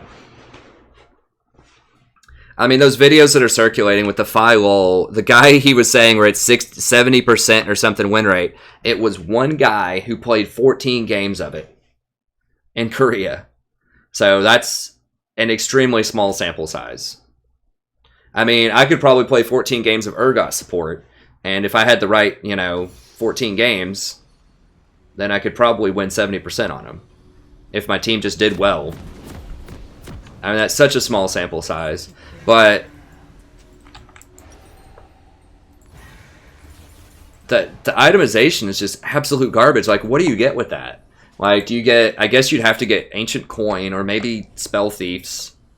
Then they say buy Ardent Censer with Stoneborn Pact. You have no AP ratios at all anywhere in your kit, so that's wasted stats. I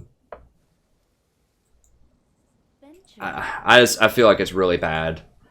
I mean, yeah, the arrow can be good. I mean, it feels like a worse version of Malzahar. Like, the arrow's good. You're like, oh, you can lock people down. Well, you can do that with Malzahar, too, on a similarly low cooldown, but the problem is no one follows up with that. And it's less reliable. They can actually flash it or just dodge it. Whereas Malzahar, they can't dodge it at least. And she's just not going to get any AD. The base damage in her kit's really low. She needs AD to scale, and you're just not going to be able to get it. You're going to get Ardent Censer, which has no AD on it. And then you're going to have to try to get Black Cleaver, which is also really low AD after the changes. Take careful steps. And then I guess you would get something like Hurricane. I don't know. It's a lot of... You have to jump through a lot of hoops to get some really basic stuff with Ashe. Whereas, you know, a Janna or a Lulu is just going to get Redemption, Locket, Ruby Sightstone, and just massacre you. That's what I feel like is going to happen. I don't know. I mean, if enough people want to see it, I could try it out, but it's... It looks really bad. Like, I think Misfortune was actually okay in some circumstances, because at least Misfortune's fast. She runs quickly, so she can rotate quickly. Her E actually had really good harassment early on.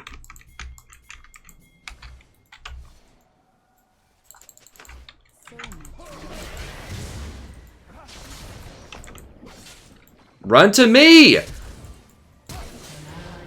Holy...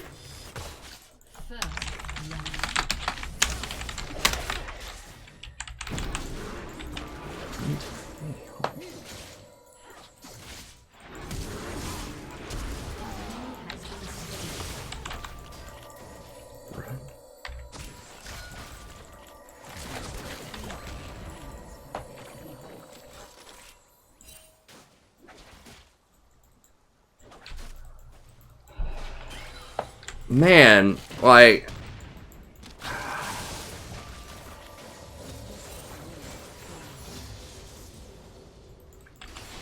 Jeez, I don't even know what to say. Like, I'm legit starting to think that it's like, the matchmaking's trolling me. Like, this feels like bronze. Like, I play with my bronze friends on the weekend sometimes in normals, and... I mean, I'm trying to be positive here, but Jesus Christ, like, he didn't even try to drain him. Or run towards me. Like, I could have exhausted and queued.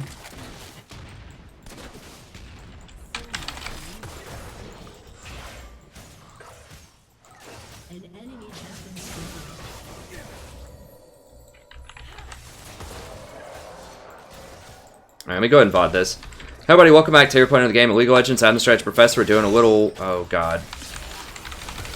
Please flash, please. I guess he already used this. Did he already have... He didn't have his flash.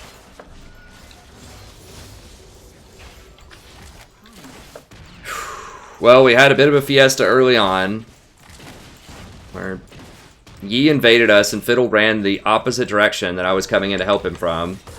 So that was bad. And then Lucian just got hooked, so gave up double buffs to Jhin.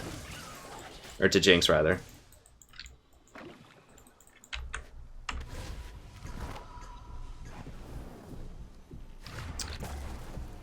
We've had a rough couple of games here. Venture off the beaten path.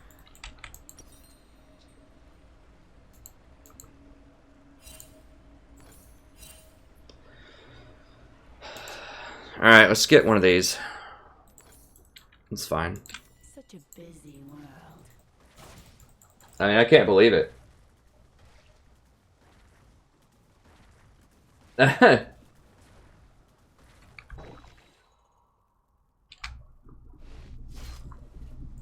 I mean, you're right. I shouldn't have said anything to him. I was just like, I could not believe it. Because I literally used all 8 pings. It said I couldn't ping anymore, that I was on my way. And then I pinged Master Yi. I think I pinged on my way 6 times, and I pinged Master Yi twice. And he walked over 2 wards.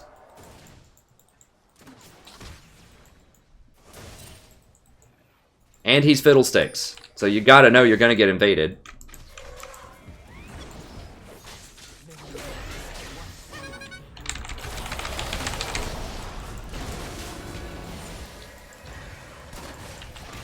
Is Lucian, like... Okay. Just a harmless flower.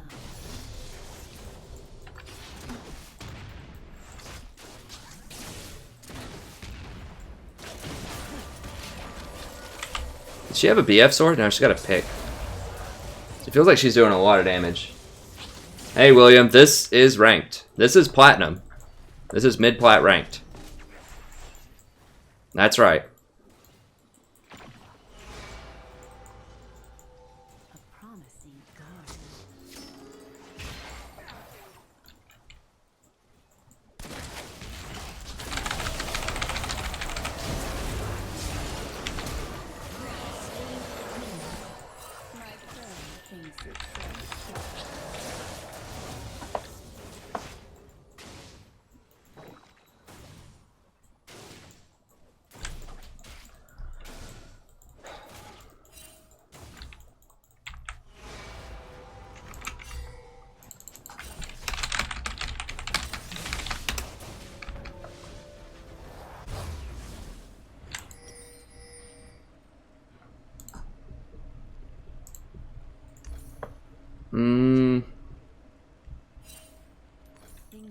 aren't always what they seem.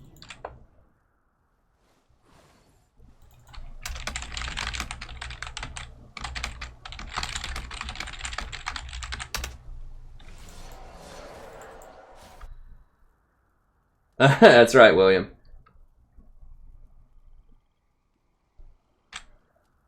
So much more to see. Dude, you're level 4.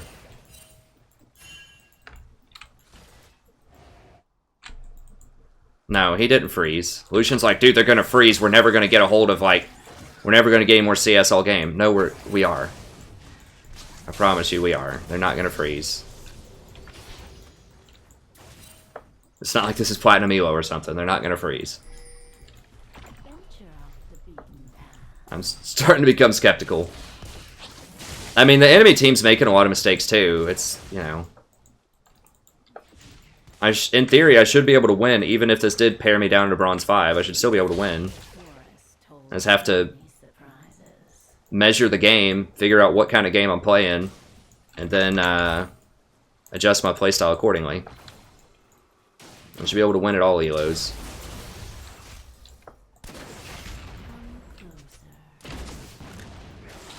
We really got to watch that dragon, though. Yi can get it, but I just can't get out there to ward it right now. Like, the only reason we won that last fight was because I had that amp tome. If I would have had a health crystal instead, we would have gotten murdered. Always what they seem.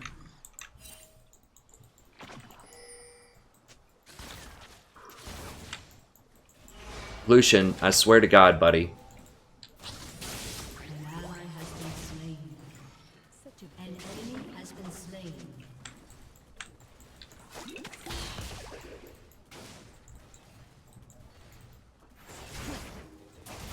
It's like, you gotta play more aggro. When I've been the one, like, I've set up so many kills.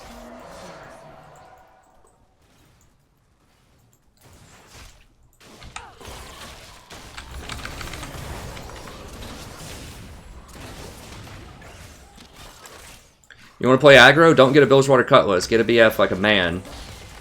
And we can play aggro. Sorry, I don't mean to be genderist here.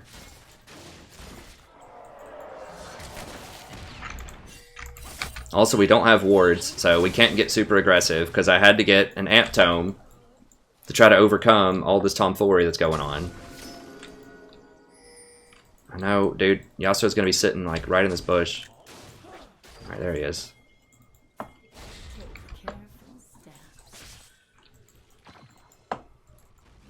Nah, he got it. Back it up, back it up.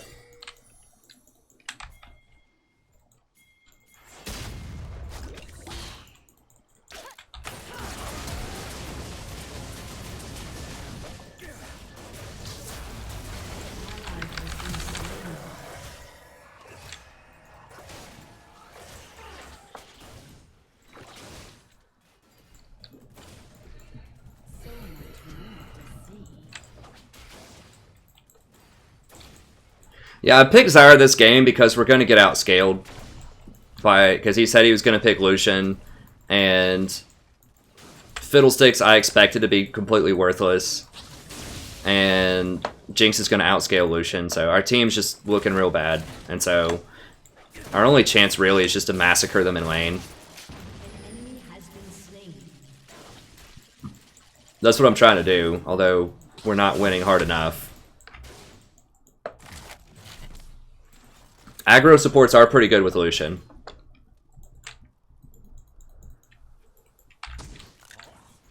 Just a harmless flower. Thresh already used his flash.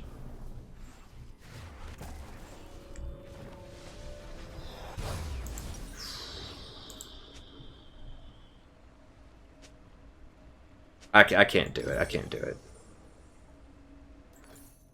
The forest holds many surprises. A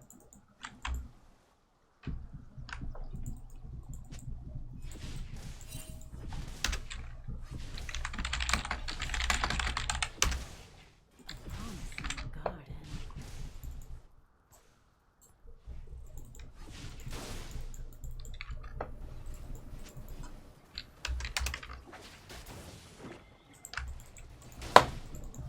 Wait until I'm not trying to hear it. I just can't stand it, because I'm going to want to say something back to him.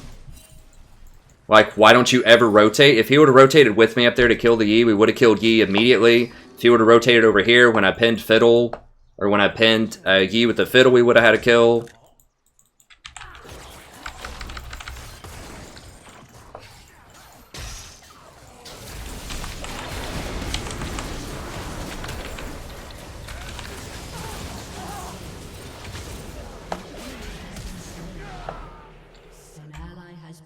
Give him a little tip, too, about get a BF sword instead of Blade of the Ruined King.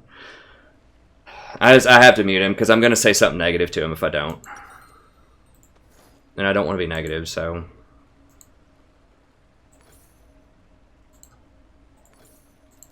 Like, if he had a BF sword there instead of this garbage build with the Bilgewater and recursive bow, we would have killed that Thresh immediately. He wouldn't have landed the last hit on me, and we probably could have turned it around and killed the Master Yi also. But because I died, Master Yi got his resets. Thresh just had that one last auto attack on me before he died. And it's all because he was building Bork instead of going something like Essence Reaver or IE or anything. So much more. Like, Bilgewater gives you a little bit more sustain in lane, but you don't need attack speed as Lucian. All of your stuff is based on your abilities. Like, yeah, once you get the on hit with the Bork, it's cute, but just a flat out BF sword is way better than getting a Bilgewater. Thresh is probably going to kill him middle. Take careful steps. Killing spree.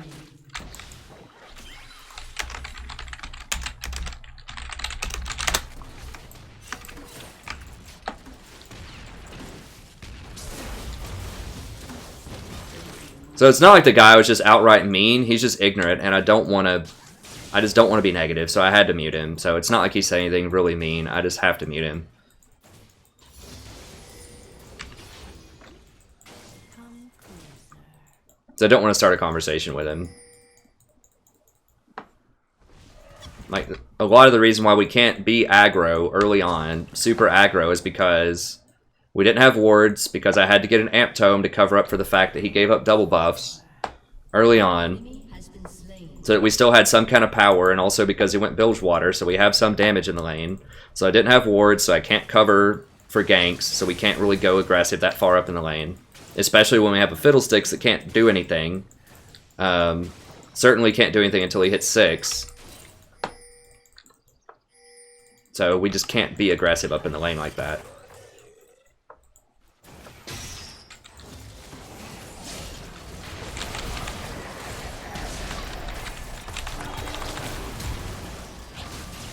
Ult him? Ult?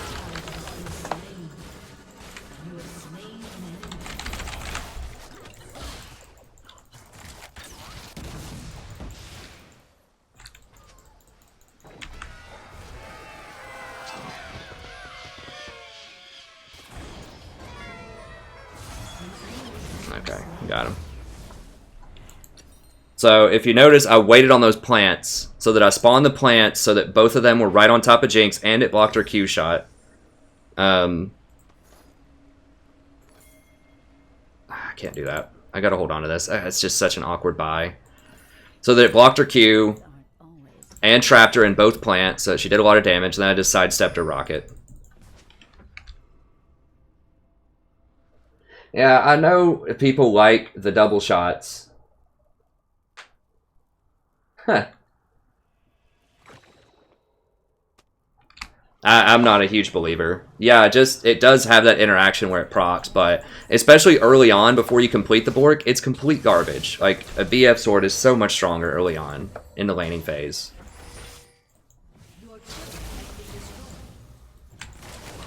I don't even think it's that much better than going like a crit build.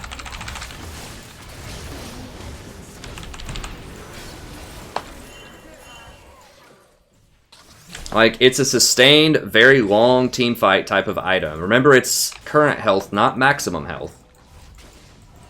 So it doesn't scale nearly as well against tanks as people think it does. It's okay. Crit's also really good against tanks. Like, yeah, it's a nice, like, immediate sort of power spike once you complete it. But until you complete it, it's a really bad item path. For getting aggressive, certainly. I don't have ult. I don't have ult. Wait until my seeds take root.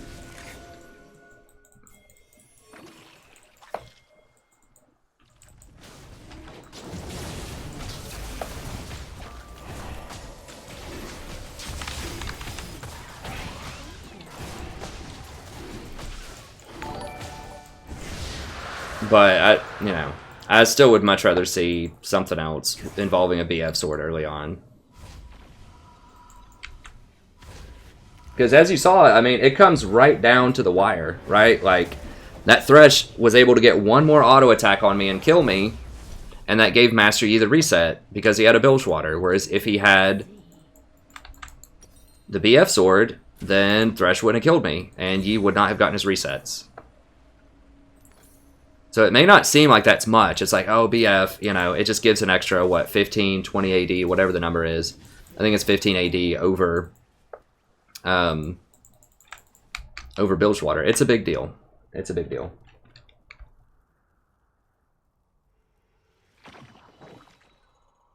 Hey, what's up, everybody? Sorry, I'm trying to keep up with the chat, but I can't in the middle of the game. I'm trying. Hey, thanks for the subs. Yeah, but it doesn't scale. There's a really notable stat that's missing there. It's called crit. And that means that it doesn't scale with any of the other major items. It doesn't scale with PD, doesn't scale with IE, because there's no other good on-hit items. I'm just doing that to get vision with the plants. It's fine. Let's rotate up here. It's not a big deal. Yeah, Thresh is way up there. I mean, I do a... Now, Draven is a weird example. Go ahead and put some damage on him. Make him pop cooldown or two.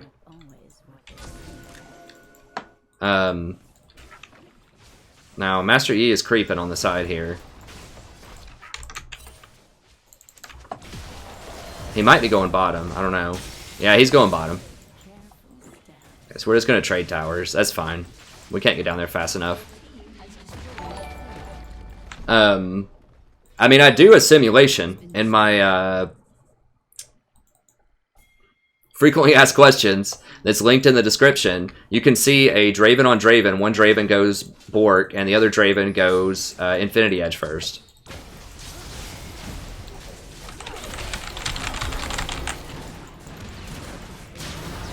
Oh my god, dangerous game.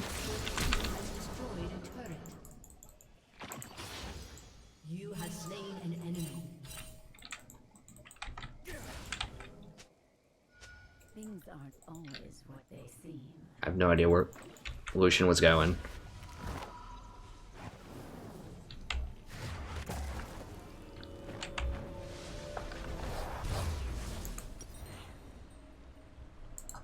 And you might think, oh, well, that's ridiculous. Like, who would get Bork on Draven? 2 people, the other stream, and a lot of high elo people are getting Bork on Draven. I'm a huge advocate of crit builds. I think that the crit build is just the best. Virtually everything. Even Ashe.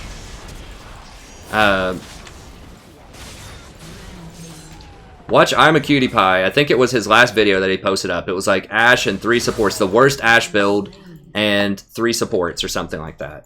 Where he tries out the Bork plus Ruinant's Hurricane plus Cleaver, and the entire game he's talking about, man, this build is complete trash. I should have just built crit. So, I'm a Cutie Pie. He's a hero. He's not part of the Illuminati.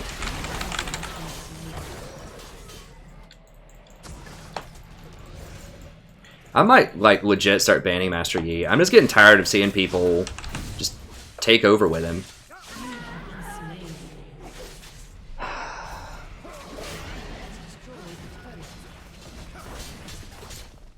I mean, it is just a bad day for Master Yi, but it just seems like it happens almost every game. He's just such a nightmare. I don't think it's the same Master Yi player. An enemy has been slain. Double kill. Yeah, I think Ezreal's good with it. I think Kallista's good with it. I mean, Callista just has to build it for her kit. She's just built around attack speed, and it's a good attack speed item, but...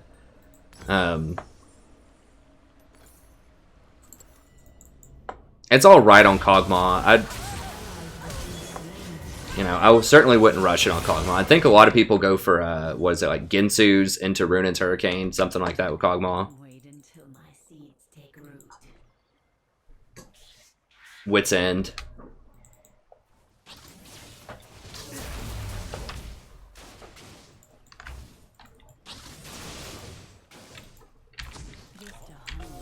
What's up? We got this here in a second. I should have just left the Lucian to die. Dude, you don't want to fight that. You don't want to fight him. Dude, he's gonna murder you. Get...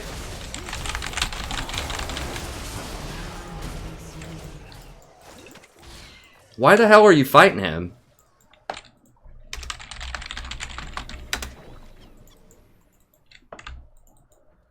So much more to see. And see, it has no synergy with his build right now. Like, you get extra... What is it? You get extra critical based on your cooldown reduction. It doesn't have any cooldown reduction on it. Or you get extra cooldown based on your critical. Either way, it doesn't have crit, it doesn't have cooldown. It doesn't have any stats that synergize with any other items. I'd rather see a Trinity Force rush on him. Just a harmless flower. At least Trinity has real early game power spikes. Oh god, I used all of my plants on it because I thought he was top.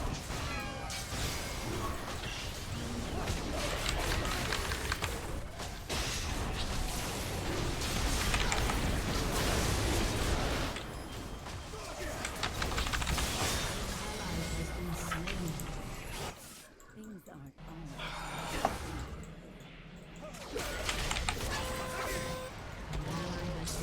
Yeah, I'm just banning Master Yi from here on out. I'm just tired of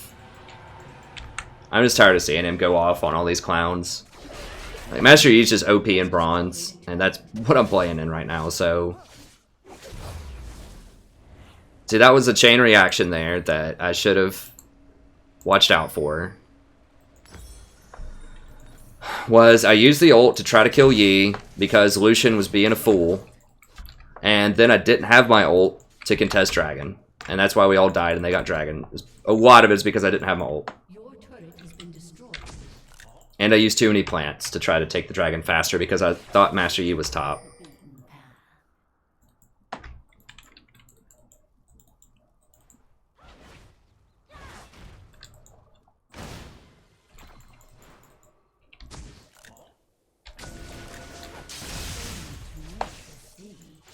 So I should have just let Lucian die. Not use my ult there. He just doesn't have the damage. You saw he was sitting there like channeling his ult, doing his full combo when I had him like full combo rooted on my end, knock off like 70% of his health. Lucian can't even knock off 30% because he's got that ridiculous build.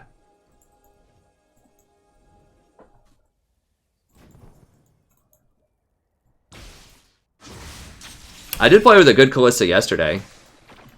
Take careful steps.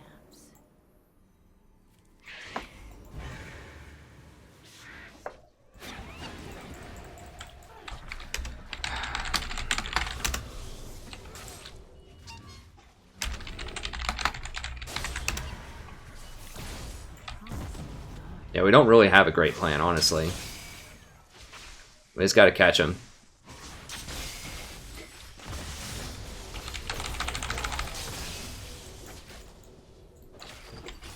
Wait until my seeds take root. They might be doing it. I don't have wards.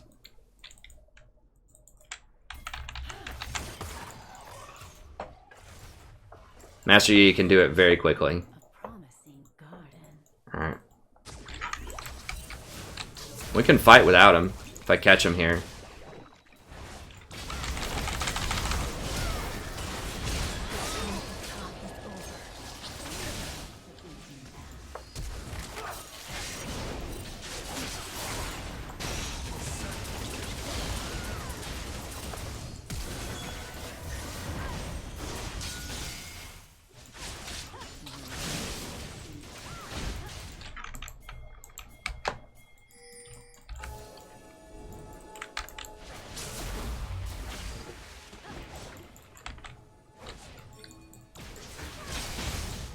We don't have Fiddle. I'm gonna have to.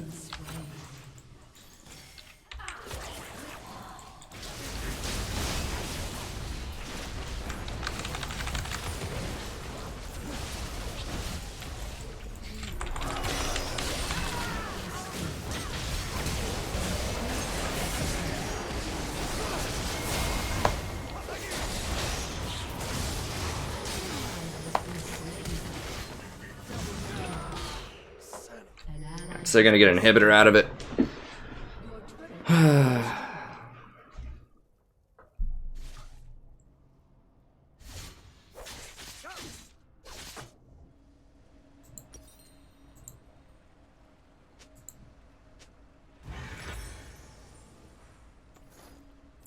Your inhibitor has been destroyed. It's probably a bad idea to try that, but figured we kind of had to try something there. It's getting desperate. We just can't deal with this guy. I mean, you would think that a Fear would be able to beat him, but it's just not true. Considering he only has one offensive item and he just instantly shreds everybody. I just gotta ban Yi. It's ridiculous as that sound. He's just too much of a pub stomper. With the blade. The blade is good on him. Because he already has so much attack speed. And having that extra lifesteal is a really big deal for him. Take careful steps.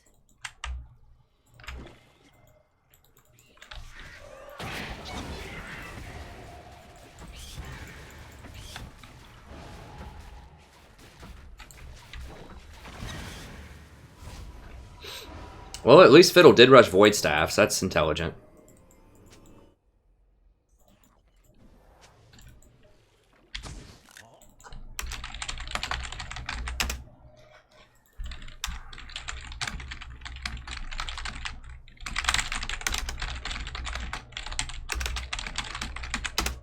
Take careful steps.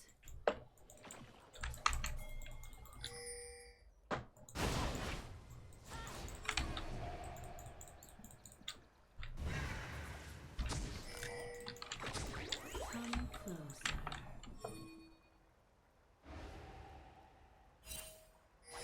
Where's Fiddle? Right here, right here.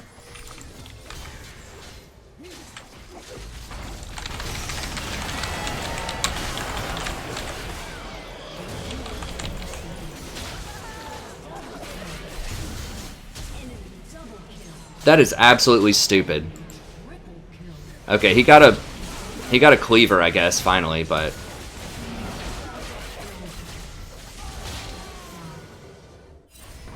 now Yasuo's up here. Yeah, I'm just banning Yi. I don't know if it's just like the Yi Challenger Smurfs are just running around or what.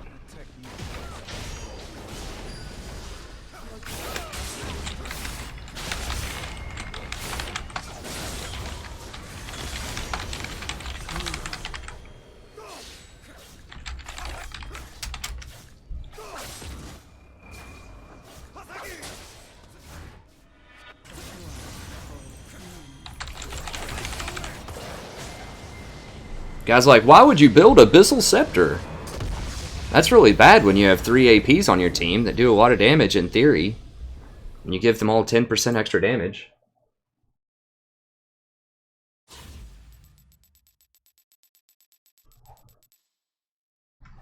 Oh, God.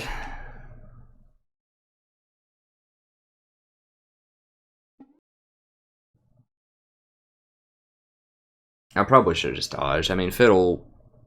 I don't know. Like, our team could do okay in theory, but...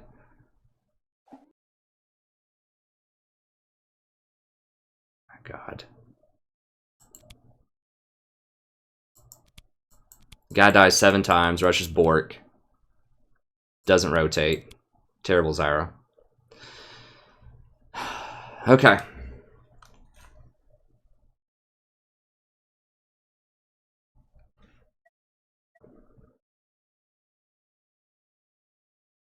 I'm probably not going to do Galio support. I might do it. I need to win, guys. I need to win.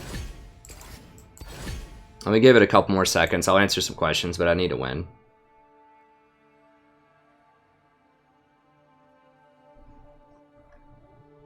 I don't know. It was just edited, so they made it look like he was doing very well, but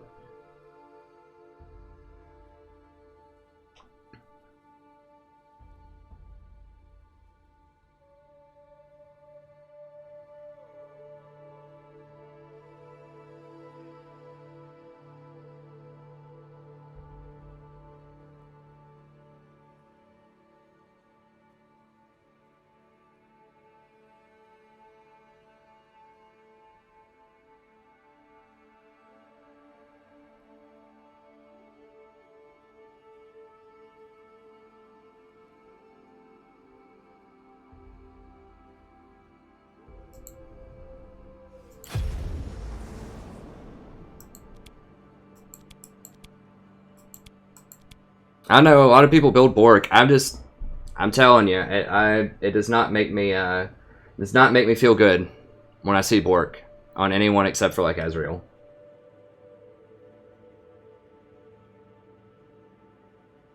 Draven does have a better laning phase than Lucian. Like if Lucian goes BF, he might actually do some damage. I don't like Lucian right now. I know he can be good, but I still think that the best AD carries in solo queue are Caitlyn, Twitch, Jinx, Kog'Maw. And those are probably the best. In pro play, I think it's probably Caitlyn, Ezreal.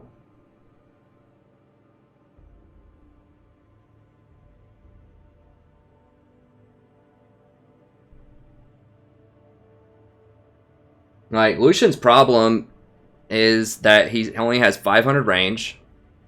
I mean, he's fun to play. He can dash around a lot and do a lot of things, but he only has 500. He's just very short range on almost everything. He does some burst damage early, but I don't feel good when I see Lucian on my team. Unless the enemy team has a Vayne or something like that.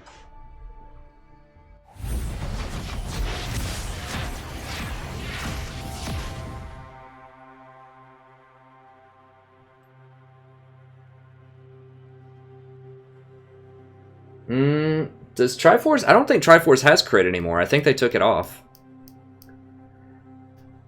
I really just want to like ban Lucian. At this point, and I hate to say it, I would almost rather have Ezreal on my team than Lucian.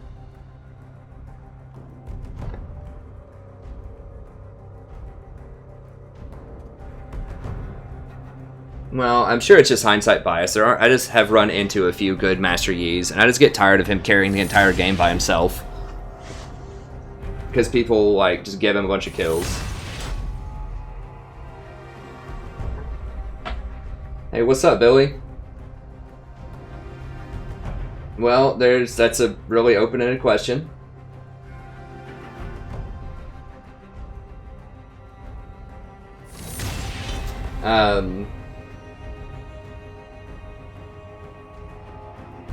Yeah, I know, Alexander. I mean, it's really hard. How do you get better? I mean, I go on lost streaks too.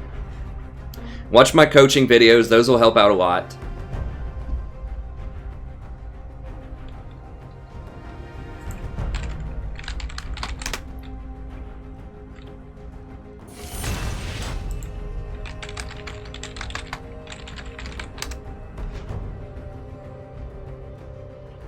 But yeah, watch the coaching videos. I've got a bunch of guides on the channel. Just watch the stream. But yeah, just how do you do better? I mean, I can't give you a correct answer on that. It depends on the team composition and, you know, what you're doing in the games.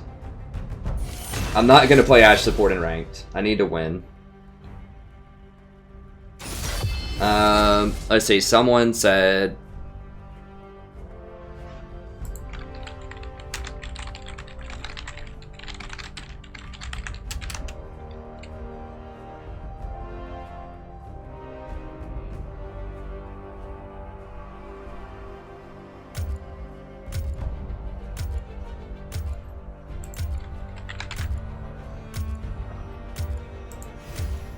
The Tempest is at your command.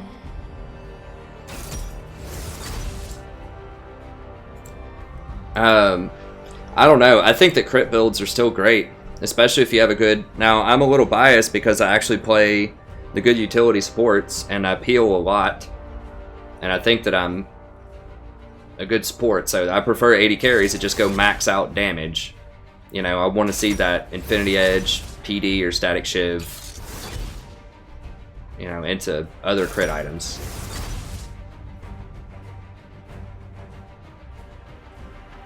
I think crit's still really powerful. I'm not a believer in Bork.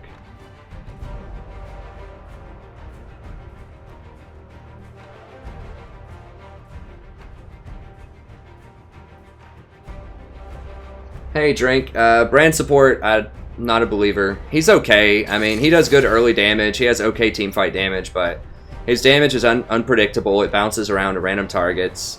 And, you know, once a utility support gets Locket and Redemption, it's really hard to cut through him.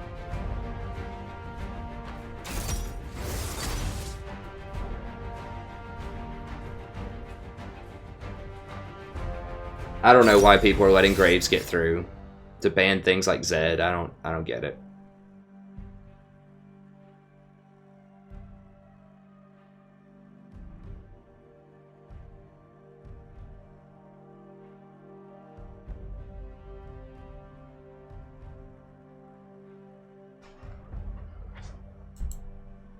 I hate to tell people what to build. Like, I don't want to micromanage them, and people get mad if they do that. If I do that, it's kind of rude. But, I mean, I want to tell him to build crit, but I know he's going to go Bork. Yeah, Brand's viable, sure.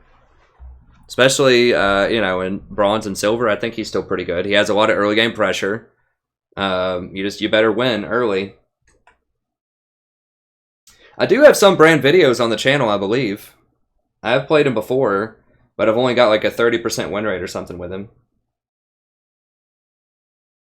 I mean, Lethality's okay. I'd rather see Lethality than Bork, honestly. I really don't think... Nah, I think hyper carries are exactly where you want to be right now. I think Twitch is a real terror in solo queue. I think Twitch is awesome. I think Caitlyn's awesome. I think Jinx, to a lesser extent, is awesome. Kog'Maw can be really good. I think that the Jhin and the Varus and all that Misfortune, I think they're having a hard time right now.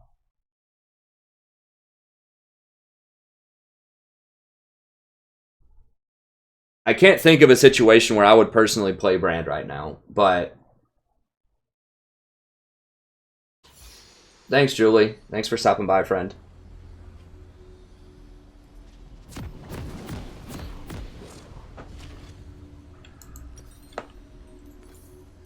Yeah, I think I've got a Brand playlist. I can't remember. I think I do, though. Upon the wing.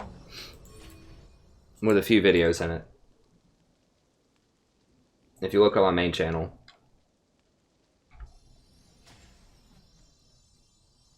Welcome to Summoner's Rift. Restlessly. I think Draven is one of the best 80 carries right now. I love having Draven on my team. Especially when he gets a lot of crit.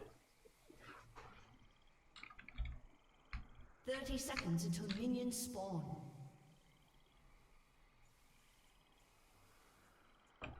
In harmony.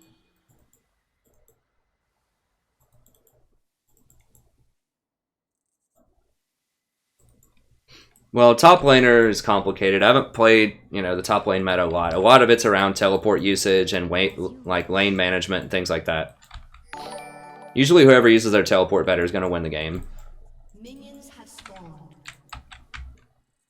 If I were a top laner right now, I'd probably play Rumble. Almost every game. I mean, unless you want to really commit the time to getting good with like a Riven or something, or a Fiora. Those are also pretty good. Renekton's another really good one. There's a lot of good top laners. Eh.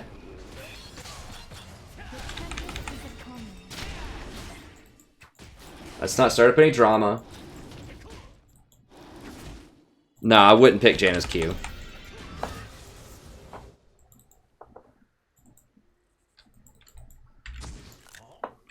I always want to start with the shield. Seriously? Man. We just aren't having any luck tonight. Breathlessly. This is a sad day. I got a lot of paper grading to do too. I want to win at least one game. I don't want to get demoted. I'm probably going to get demoted if I lose this one. I mean, all we can do is just play our best though.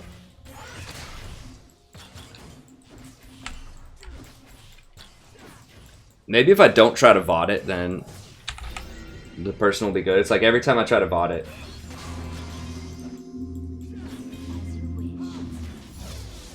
Guys, please don't start drama with each other. Just chill. I don't care who started it. Just end it. We need some positivity here to balance out, like, my negative vibes. I'm trying not to be negative, but I know that it's hard for me to be positive right now, so I need y'all to help me out and be positive.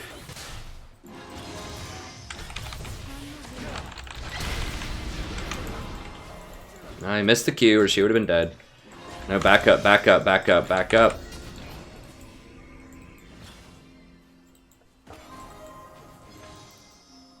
With ease.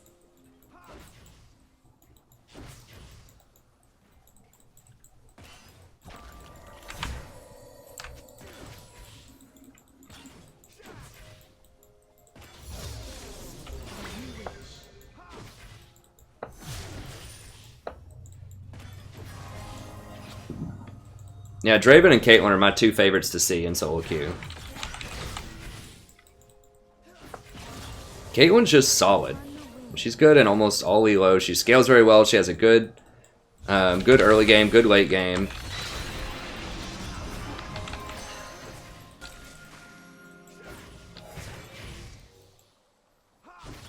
He still have heal. He still has heal, but.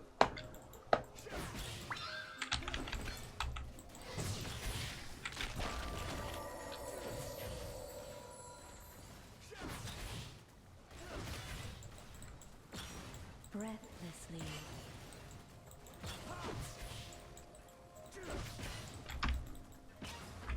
Getting out farmed. Even though we had a gank on our side, Lucian just can't last hit. In harmony. How is he ahead? I don't know what's going on. An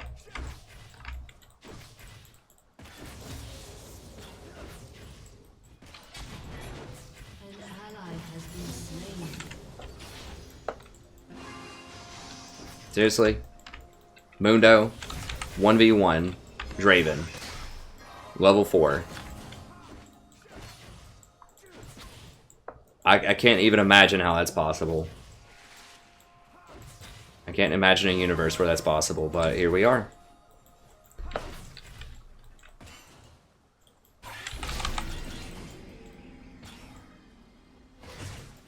The storm approaches.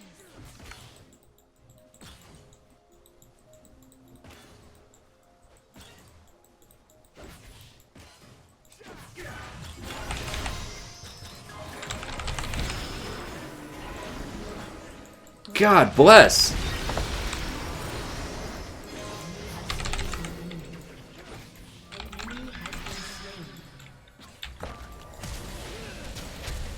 No, Yi? Or Lee. I got Yi on the mind. Yeah, we need to just leave. Just leave. Please, Lee. Thank you. Okay. Tie game.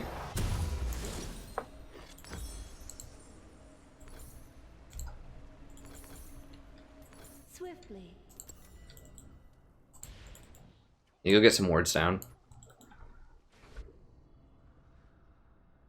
An ally has been slain. Oh, Darius. I don't even know what I'm saying anymore. Upon the wing.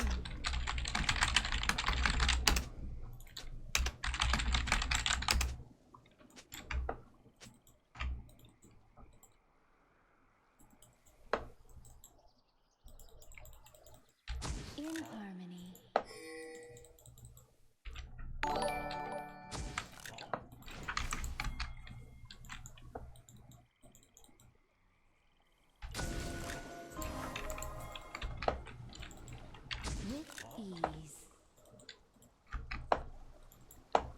Please don't die before I get there. Dude, back up! They're about to... Double kill. Okay, there we go. Breathlessly. I gotta eat these Qs.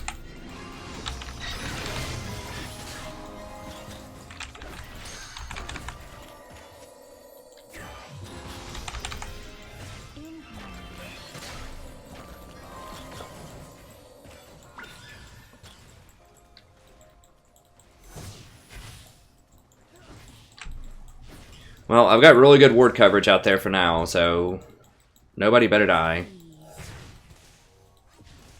An enemy has been slain. Give him that, help him last hit. Of course, he's got the Bilgewater. Bilgewater does let you sustain in a losing lane, but the problem is with Lucian, you need to be winning. Like, this is why it's like, well, Ezreal doesn't even get it that fast. The thing about Ezreal is he gets other items first. Like, I think that Blade might be like an okay, like, third item or something once people get, you know, stats so that you scale. So once people have max HP that's really high and you get a lot of on hit, I think it'd be a better, like, third item. I'm not 6 yet, man. As you wish. I mean, we're just gonna get beat in this lane. That's just all there is to it. Has been slain.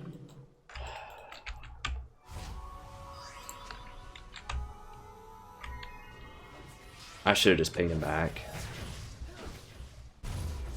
Upon the wind.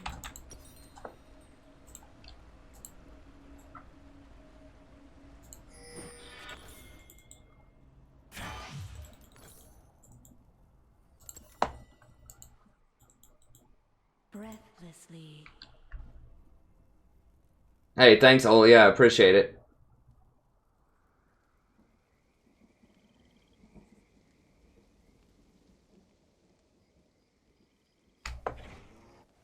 As you wish.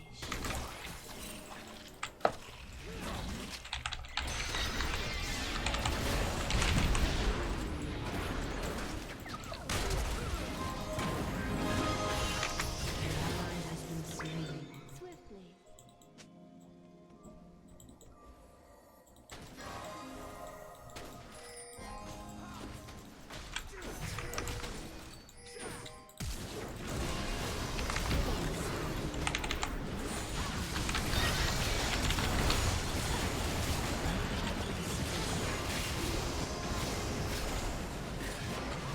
Get in there, Lucian! Holy shit!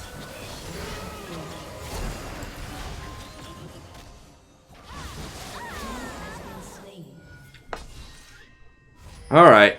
I guess that worked out okay. Did your full health go chaser? Oh, man. Lee might hit a Q this game. Enemy has Alright, well that worked out pretty well. Can we get this? been unstoppable.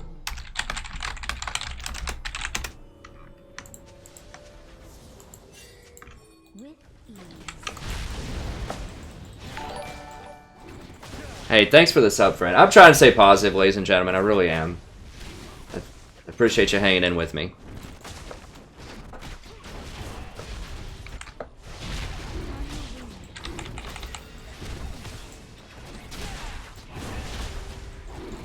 I need to be pinging more. I need to be directing. I need to be the voice of reason. Because no one else will be. Swiftly. I know that. I just have to do it.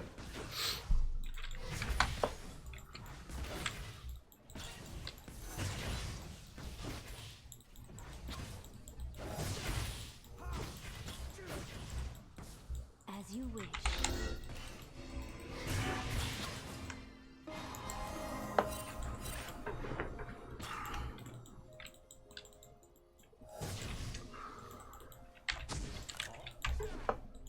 In Darius does have TP. He did catch up and farm.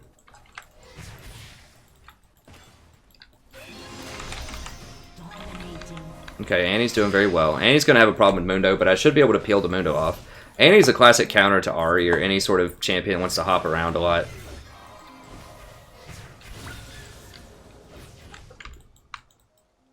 Alright, so we need to really play off of this Annie.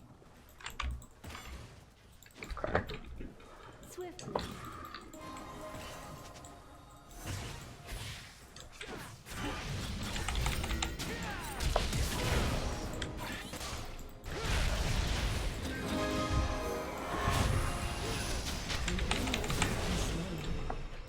Okay, he hit a Q. I'll take it.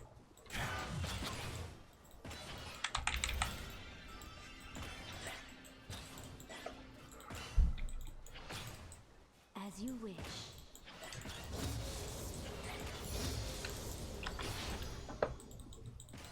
Need to muscle up on this Ezreal here. Zone him out of the CS. Breathlessly.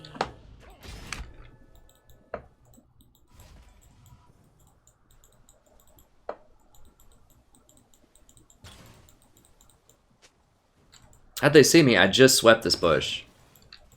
In harmony. We're still basically even in CS. Even though Lee's been down here like 3 times. That's alright. Hey, we'll take what we got, right? We're ahead at least this game. Upon the You gotta be glass half full here. Glass not half empty. I don't know. Enemy has been slain.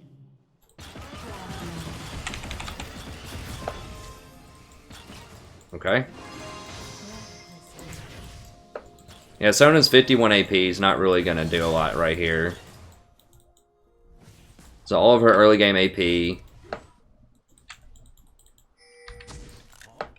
didn't really pay off. So she doesn't have movement speed, so she got caught out, she gets killed. She doesn't have a lot of armor, so she gets massacred by Lee and everybody else. So there's a price when you go all AP runes. You get murdered, and you get caught out in ganks a lot. And you dang well better dominate your lane. Hardcore, or it's gonna fall off in the mid and late game. Let's even get this, get this, get this. Get this! Alright. What is he? I mean... Dude. Man, these games tonight are gonna give me a heart attack. Like, we had middle.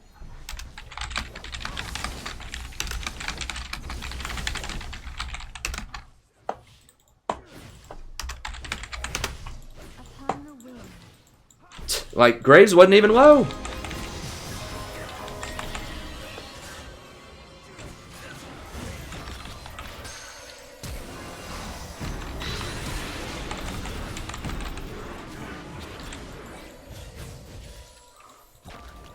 Jesus.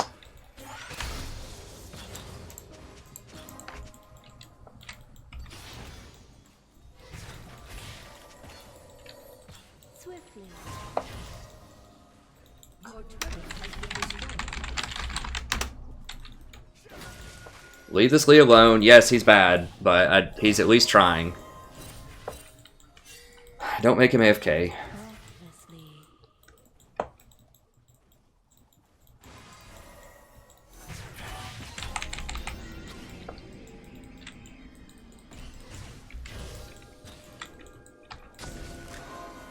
With ease.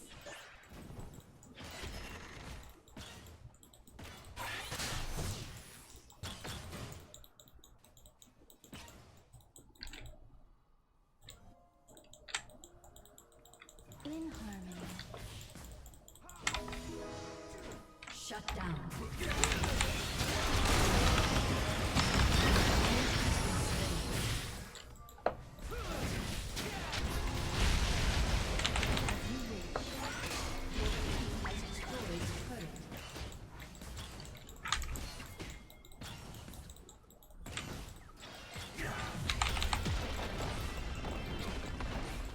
Alright, yeah, just get this out.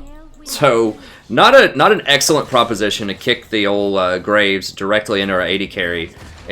I mean, thank God Graves fired his ult the wrong way and completely missed the Lucian. Or Lucian would have been dead.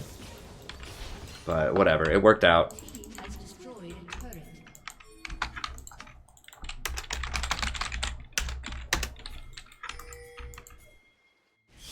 No, not raptors. Big raptor with wings that gives a really good buff.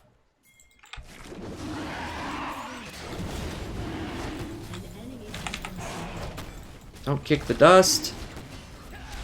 If you kick the dust, they know you're there. Oh well, that's fine. Whatever. We should be able to get it. Yeah, Graves is top.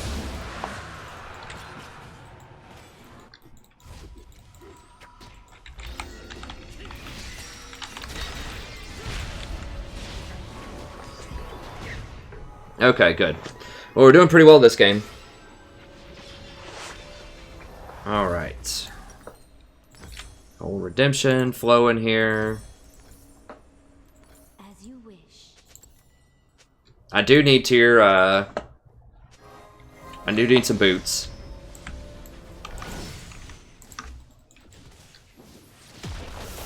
They're probably gonna get this. I mean, we got a lot of stuff.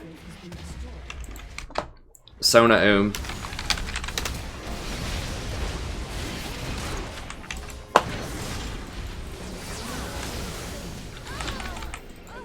has been slain. With ease. Or, I mean, we could get the Rift Herald also. I'd rather get the tower, though, honestly.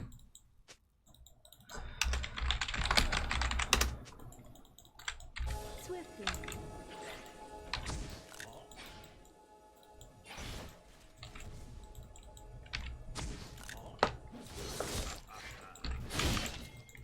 What? Lee, when people are dead, don't go get your camps.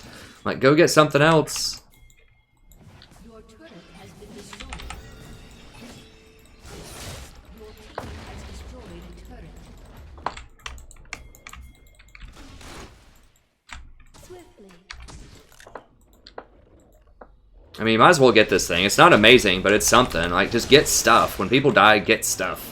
That's how you win League of Legends.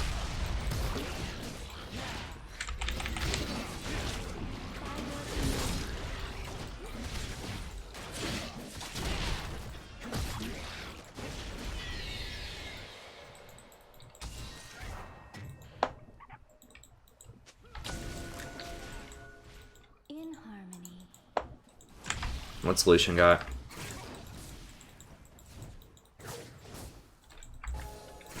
Need this experience.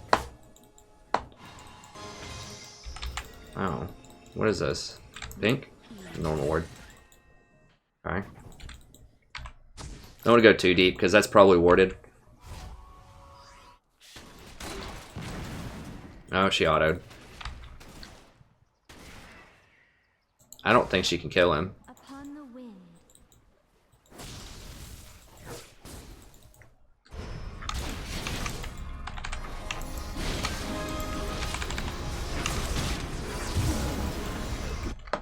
An enemy has been slain. Killing spree. Shut down. He's gonna bleed out. And he's gonna get him, I think. An enemy has been slain. Don't have any wards. As you wish.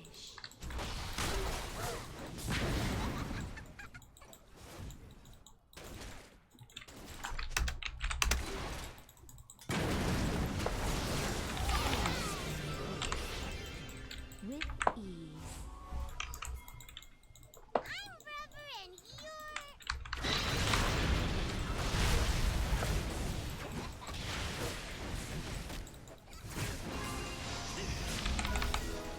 one.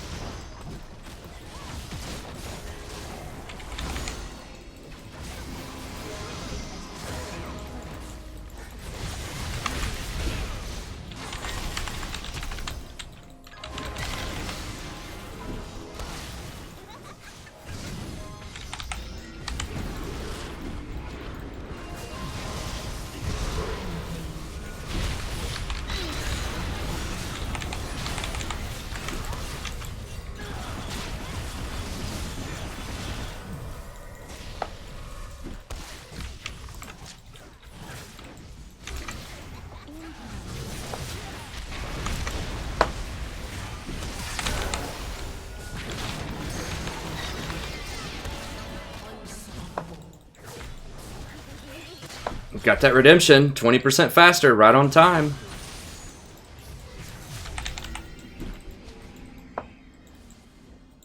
Not gonna catch him. Let's back up.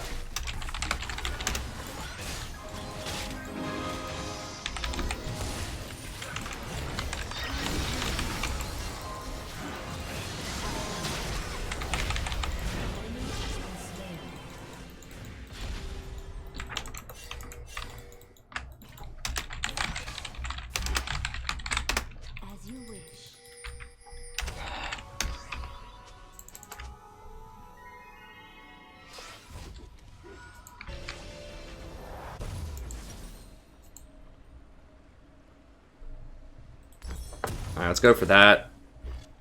Boots. And one more piece of that. We'll sell this. We'll grab a couple control wards, and that was good.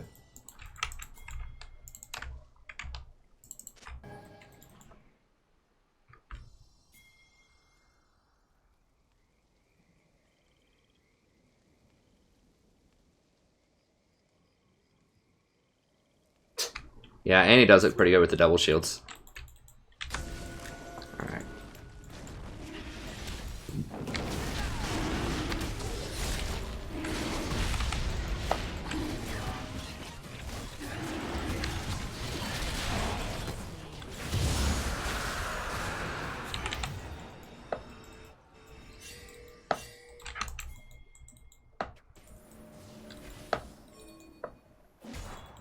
No, Annie, give me that experience. Oh, it's gross. I really want a level 12. Excuse me.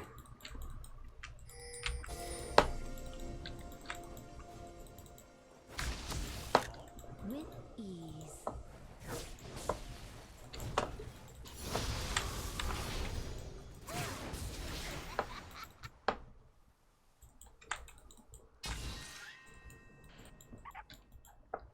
Breathlessly.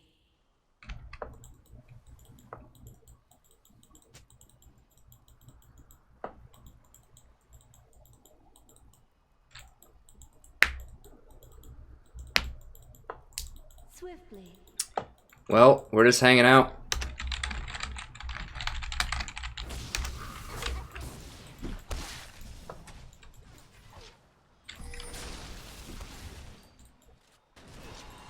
Upon the wind.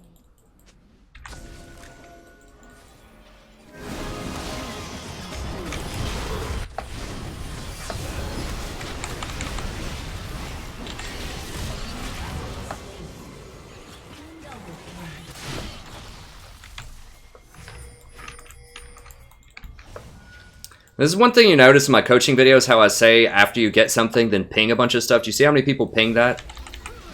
It means these guys are actually platinum players.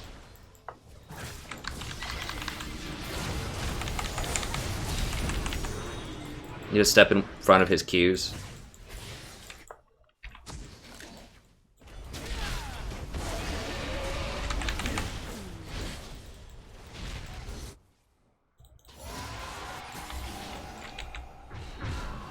Like, after people die, you should be looking around the map and just seeing, like, what can I get, what can I get, what can I get? And, like, everybody ping Baron. We're a little slow on it. We should have probably pinged it a bit faster, but there's, like, 3 different people that were pinging it, I think. As Jungler was dead and 3 more people were dead.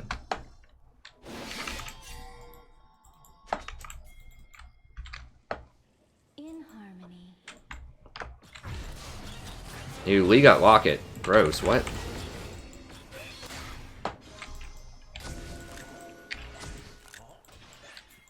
I guess we can just have 2 of them.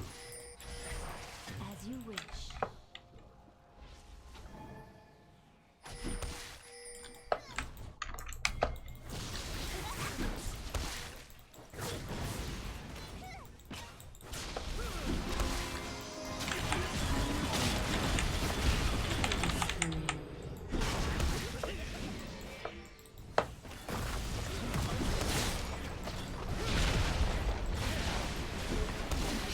Interesting.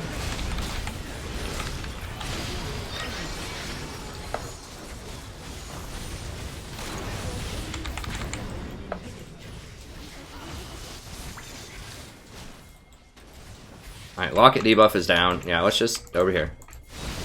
Guys.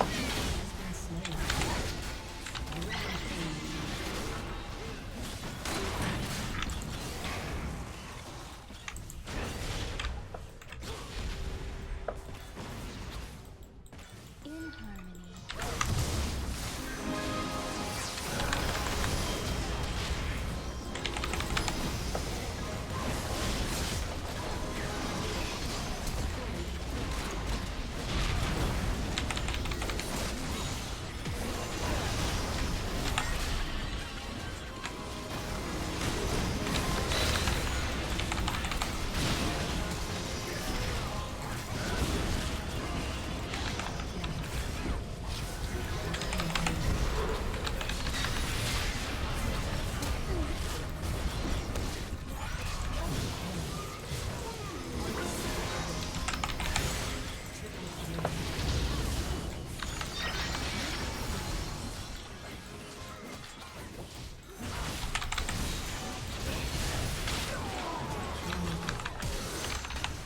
No, no Penta, baby.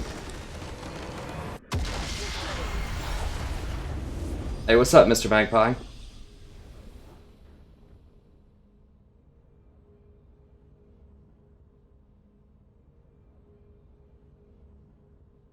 Yeah, I'm sorry to hear that, Mega. It sucks.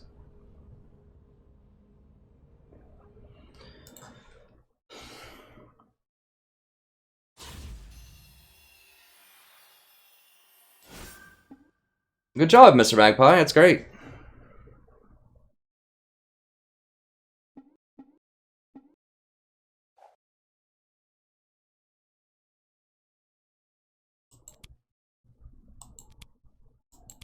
Yeah, we're not in a good place right now, MMR-wise. We're going to have to... I mean, all we can do is just try to win. Yeah, Annie was doing pretty good with the dodges. The denied Penta. That's right. I don't know if I've ever had a pentakill. I may have had like one, maybe two, in like season 2, when I played a lot of Rumble.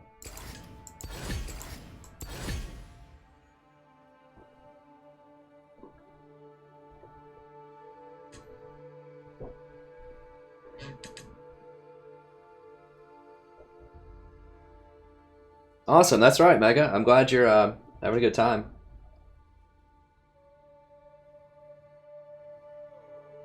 Hey, Passa. Well, maybe. I mean, the thing was, we did have Baroned up supers coming in. We were very strong. We could have rotated top, but I did have Redemption and my ultimate up. Both were up, which is, each one of those heals like 50% of the HP of everyone on the team.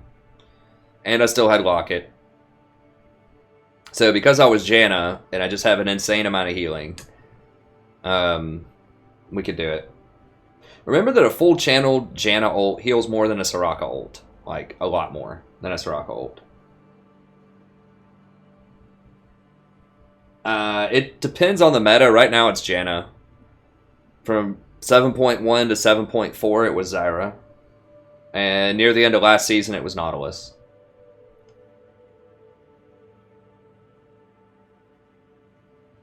Janna's way better than Karma. Way, way better than Karma in solo queue. I compare the two in my Janna guide. If you want to see my Janna guide, I have it linked in the description to this video. But the reason is Janna gives a steroid out that Karma doesn't have. Only Janna and Lulu have steroids on their shields. Like good steroids. Or on in their kits. And what I mean by steroids is things that enhance the power of your AD carry. Let me pull up my Janna guide here really quickly. Hey, thanks for the sub, Mega Samam. I'll show you some of the math that I'm talking about here.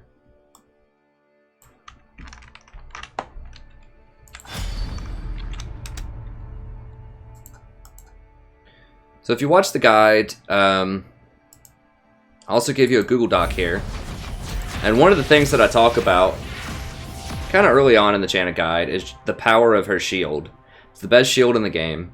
And a lot of people overlook it because it has the plus 40 AD. Now, what that 40 AD means is in sort of the mid-game, if your AD carry has some decent attack speed items, a little bit of crit, then that 40 AD translates into 360 damage. And the 240 shield that gets multiplied with the mitigation off of the 42 MR that your AD carry is going to have gives you 340 damage block. In addition, so that's 700 total combat effectiveness off of that one ability that's very spammable. If you have 20% plus shielding, which is just wind speakers plus redemption, then it turns to 408 damage mitigation. And if someone has like a Knight's Edge or just some other type of AP item, then the mitigation goes up to 513. And this scales throughout the entire game with crit and attack speed. So it's really, really good. And it's 240 base shield, and it has 800 range. Whereas Karma's base shield is 190. And the mantra Q is nice. But that's really all she has, and people have to be grouped up for that to really work out very well. And you can only do it once like every 30 seconds.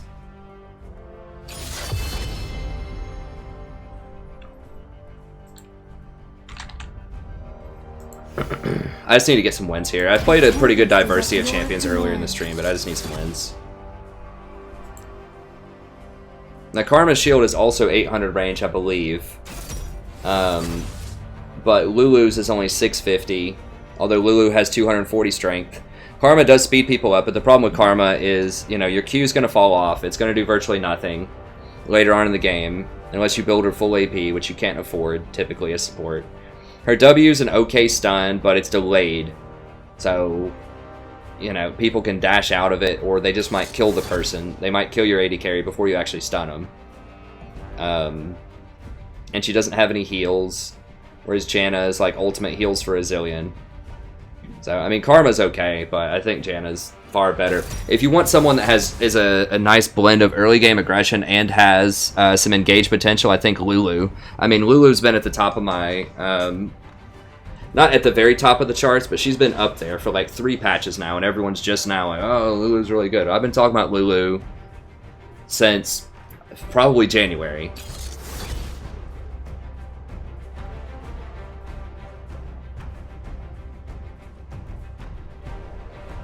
Hey, Derek. Yeah, I mean, pick Lulu over Janna if you need more engage. Like, Lulu would have been good right here because Olaf benefits very heavily from move speed. Things like Olaf, Hecarim, Wukong.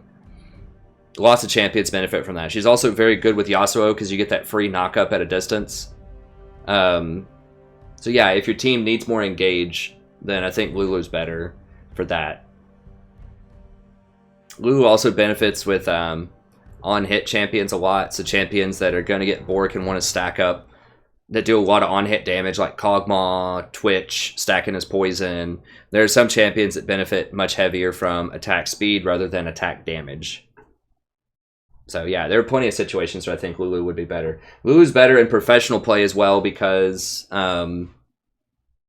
she has excellent early game aggression. They buffed her Q a little while ago, back in like 7.2 or something, I think. They buffed her Q to where it costs a lot less mana, so you can spam it, harass more in lane. So she has excellent early game aggression. She helps people engage with her W. And she still has lots of great team utility. Whereas Janna's just better at the Clown Fiesta. If you're just running around, everyone's just getting crazy. She's really good at pulling people out of bad situations. And especially because she can actually get out most of the time. That's something that a lot of other supports can't do. You can run into a burning building and try to save somebody, and if you don't save them, you can still run out of there before you burn up. Because she's so fast and she has so many self-peeling escapes. Especially with her tornado. And she can just like press ult and get out of anything, basically. It's almost like a flash. So she's better at the Clown Fiesta because she can go and try to save people that no other support could even try. Like, Lulu can't go in there and try to save people that often, or she just might die herself a lot of times. But that doesn't happen in pro play. There's not as much people running around doing random crap all the time. So you don't have to be able to run in and save people like that. As you wish. So, now if lane swaps ever come back, I think you potentially could see more Janna. But people like really early game aggression and domination at the top level of play. And they don't need as much peel as Janna gives. But Janna's excellent at solo queue, and she has been since Season 1.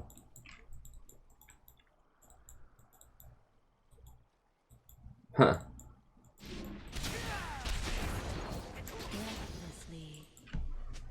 30 seconds until minions spawn.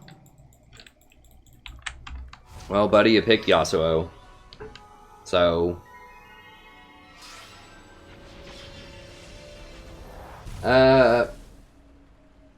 Morg support's okay. I'm not a huge fan of it. She's just too one-dimensional. She does have a Q, which is nice if you land it. It's got, you know, a 3-second, basically a 3-second stun. But you have to hit it. It's hard to hit it at people that are gold and higher. Probably about mid-gold and higher. It starts to get a bit harder to hit those Qs. Her Black Shield is nice. Her W basically doesn't do anything outside of proccing Spell Thieves. And her ult is really close range. And hard to use as support, because you're just not going to have enough damage to blow people up most of the time. So she's okay. I just think there are better options a lot of the time.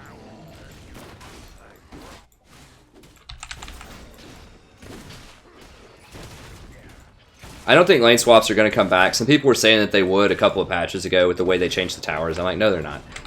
Riot's not going to let those come back. It's just not good for broadcasting. You know, no one... A lot of people don't want to sit there and just basically watch like AFK tower pushing for the first 10 minutes of a match. Which is just not good from a broadcasting perspective. And so if there ever was lane swaps, then they're going to switch it to make sure that doesn't happen.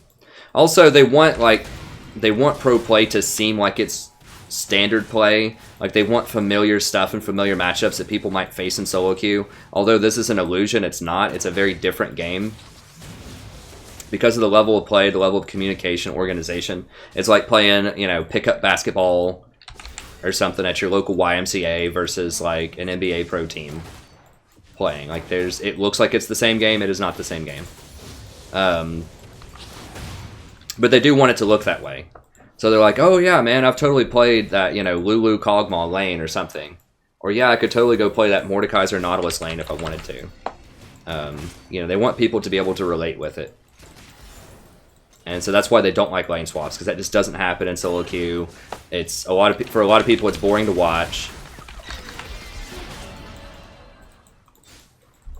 So they're not going to let lane swaps happen again.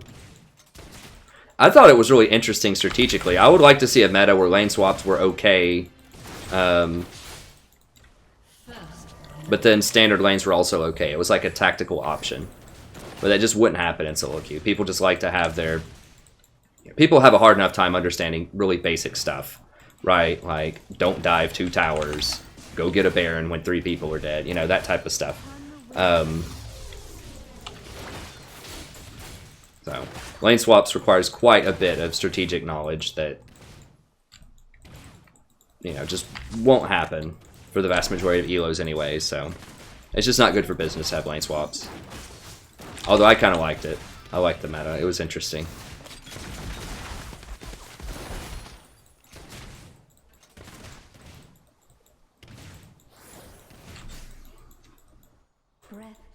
Well, I think a big thing that stops swaps is dragons are actually valuable. Like, with the first blood, you could just race. You can still lane swap and race, and just whoever gets the first tower. But the problem is bot has a huge advantage because of the dragon. Because if you trade towers, first tower top and first tower bottom, then whoever is top is going to get...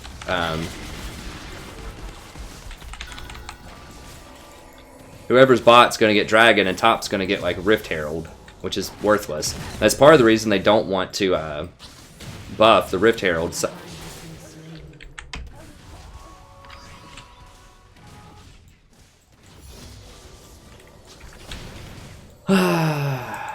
Oh, died with all of her summoners.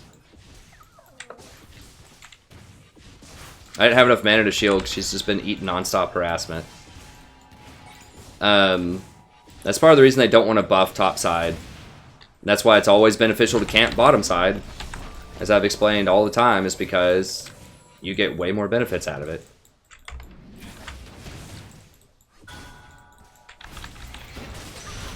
And I should have slowed him faster.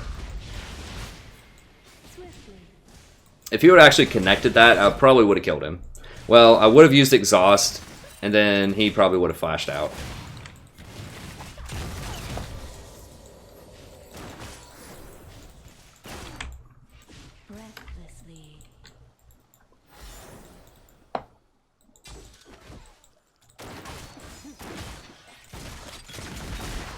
Yeah, now the dragons, people actually care about the dragons.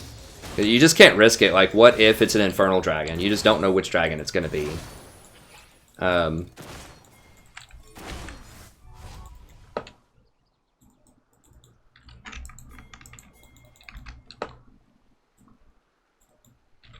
In harmony.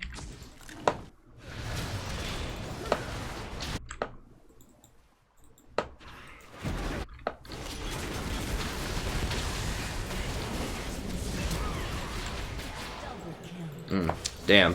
I should have shielded her, so I got the assist. I wanted to Q him if he got away, but I just wasn't even thinking of the shield. You get this?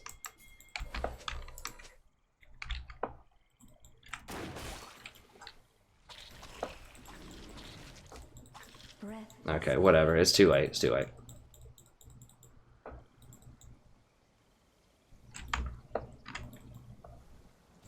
We could have got there if they ran there immediately. We could have done it. Olaf was a little low, but With ease. I can't get that word.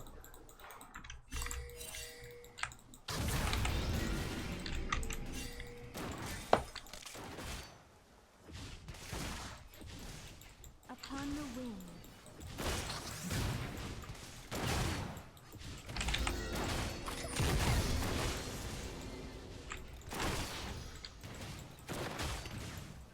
Kick. Swiftly.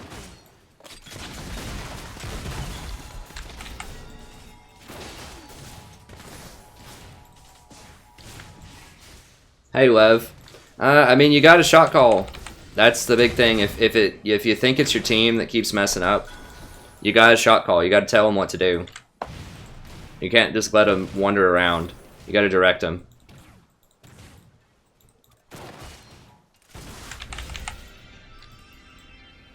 Upon the wing.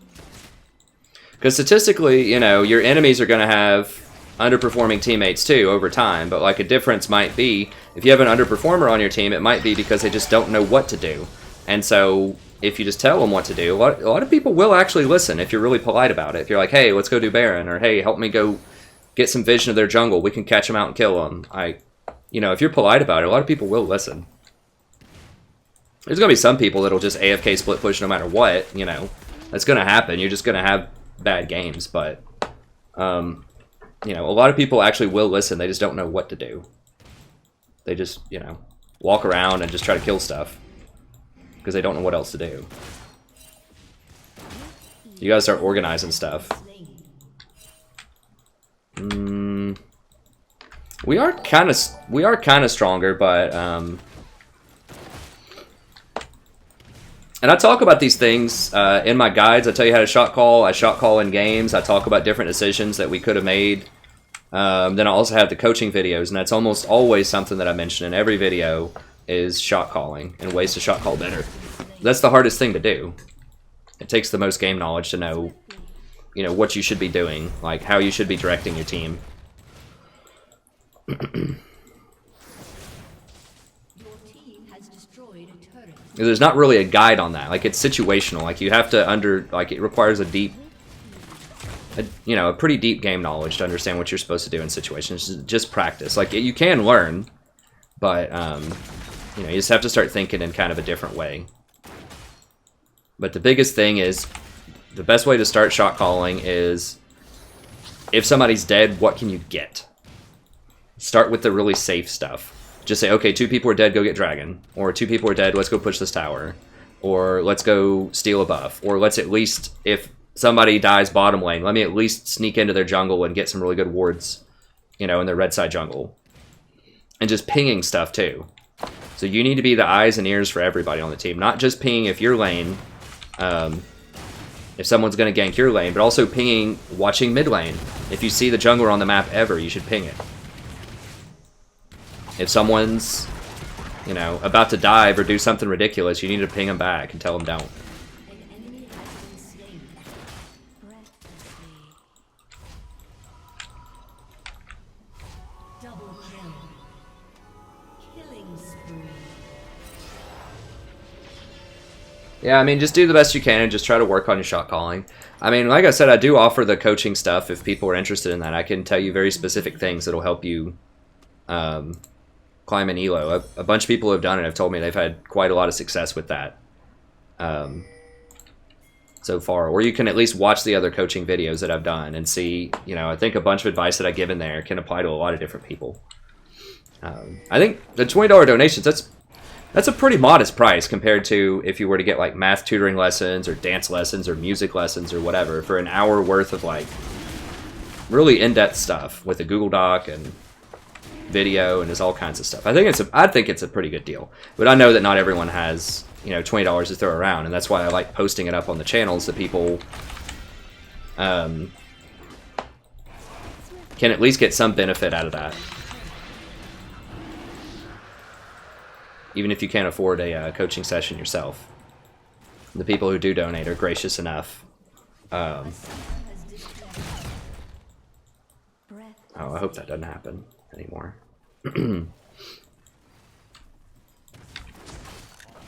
to let us all in on their game. So, anyways, that's my advice to you. I think a lot of it, if you feel stuck, if you feel like it's always your team, I think a lot of it boils down to just shot calling and just being more vocal on the map in terms of pings and sometimes even typing stuff out.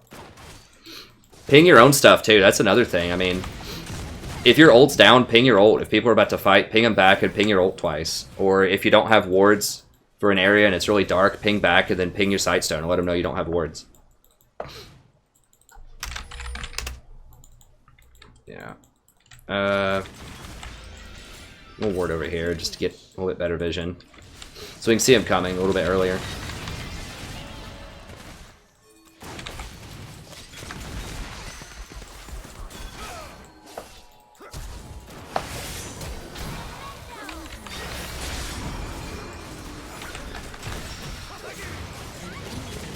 I could have used my ult there, but she kind of gave up, so I didn't have to. I thought about flash ulting her.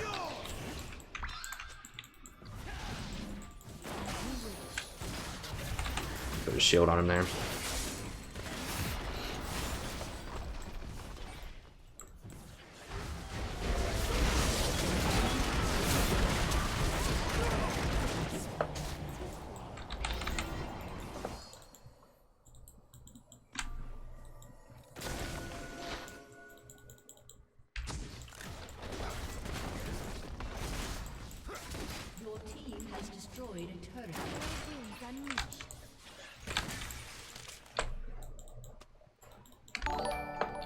Hey, thanks for the sub.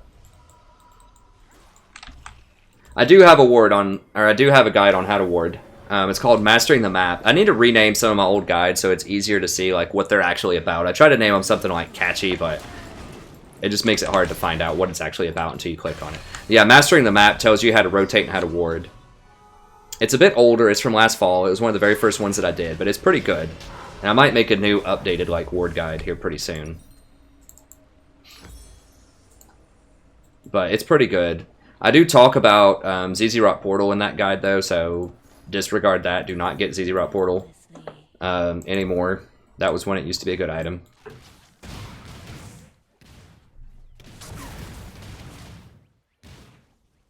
Yeah, so I do Mastering the Map, and I'm going to do an updated one pretty soon. Like I said, I'll try to do that. Hey, Kevin, Andre, Jower, Derek, and Mega, thank you all so much for the subs. If you're new to the channel, I can't see it. Like, I know you guys see the little zombie on the screen. I need to change the zombie too. It has nothing to do with the channel. That's just the default that came with the program. Streamlabs that I use. I just haven't had time. I need to do some tech stuff. Like, I need to update my intro video, which is way outdated at this point. Last time I did that was like last June. So I need to do my like intro video and like change around some of the tech stuff. And I've been saying I'm going to do that for like months, almost like actually quite literally months. I've been saying I'm going to do that. So maybe I can do that on Wednesday. My life is just so busy, honestly. It's just crazy. I barely sleep. I already put about 10 hours a day in on the channel, including like a 6-hour stream and then just 4 hours of like uploading videos and time stamping them and all this other stuff. In addition to, you know, teaching college courses and having a wife and all that good stuff. But I will try to update that soon. And I'll try to get some more, like I said, do some more topical guides as well. They're all missing. They're about to flank us. We gotta get out of here. Now they're all coming. What the hell? Are those Mobies? I have a little bit longer. And Lee Sin has a 0% chance of killing me. I'll tell you that right now.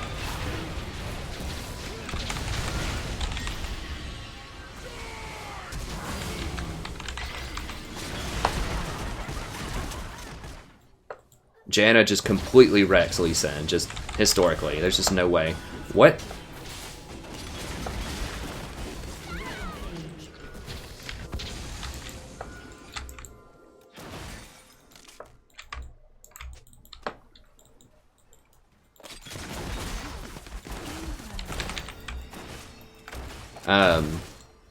I don't remember what I was saying, but yeah.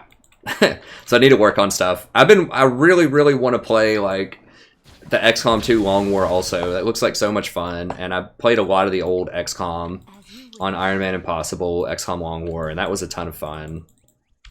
And I still want to play Civ 6. I played a little bit of it on the channel, but not a lot. I really liked Civ 5. I beat it with several different factions on Deity. So I want to do these different games, but I do so much League. And I love League. I mean, League's my primary game, so... But I do want to maybe sneak in some of these other games eventually. But I also need to write my dissertation, which I've totally failed on doing that for the last half a year, so I need to dust that off and just... I poke at it every now and then, but I really need to start doing more on that. There's just a lot of stuff. If only there were, like, you know, 40 hours in a day. Oh god, is he AFK? I think he's AFK, and I'm gonna have him take this while he's AFK. God, yeah, this... I was gonna have him kill the dragon while he's AFK. This seems bad.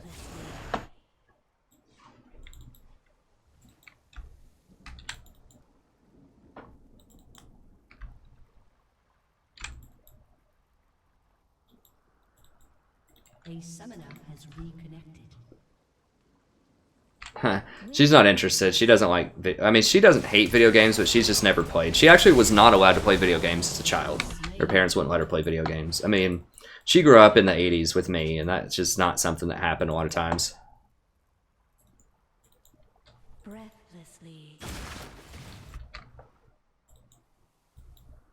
Yeah, her parents were pretty conservative, and they just thought that video games were a waste of time, and so they just wouldn't let her play them.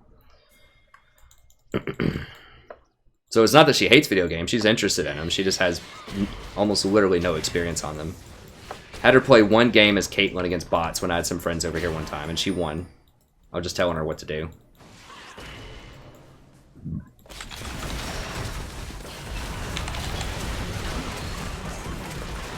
She gets freaked out too. She doesn't... When there's a lot of stuff going on, like... She's like, oh my god, what are all these, like, flashing things? I could maybe flash over there and save her, just extract.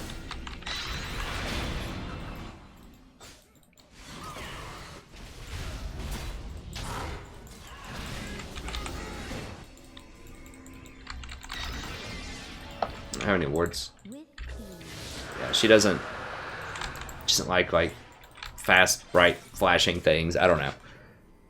Not much of a gamer.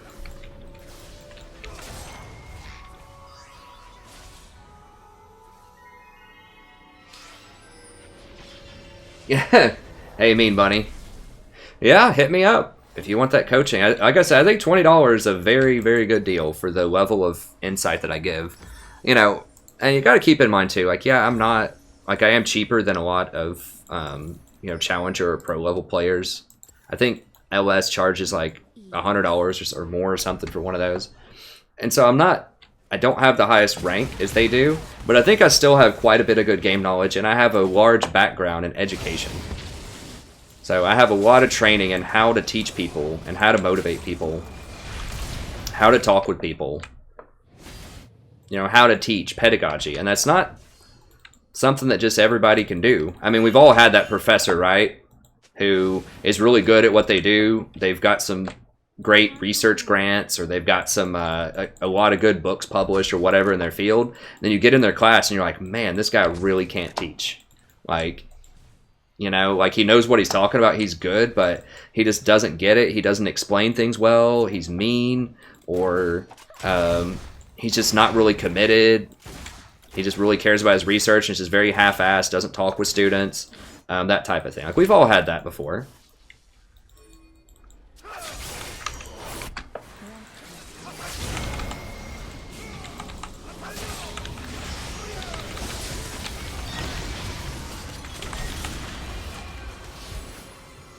Well, that's where I come in.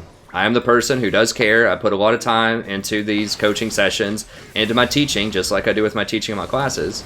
And I try to do the best that I can to explain things, make it acceptable, or make it, not acceptable, but make it good quality content. And just teach things in a way that people can understand and people can actually use to improve their play. So I think that's something unique that I bring that a lot of other streamers don't bring. Is, you know, at this point I've got 8 years of teaching higher education experience. And teaching League is not that much different, I don't think, than teaching anything else.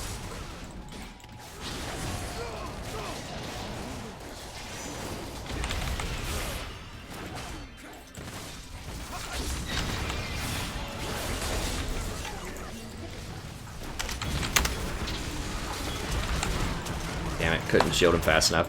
Yeah, we need to get out. I wish I had faster boots, but I don't.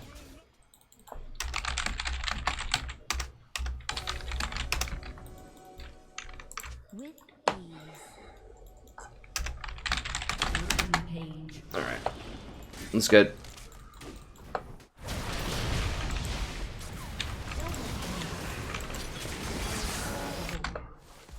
Upon the wind.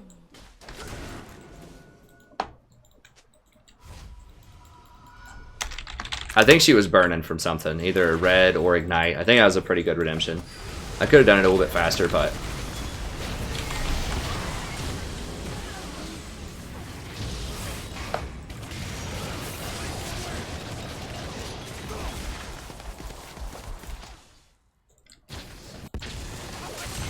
I don't have any wards.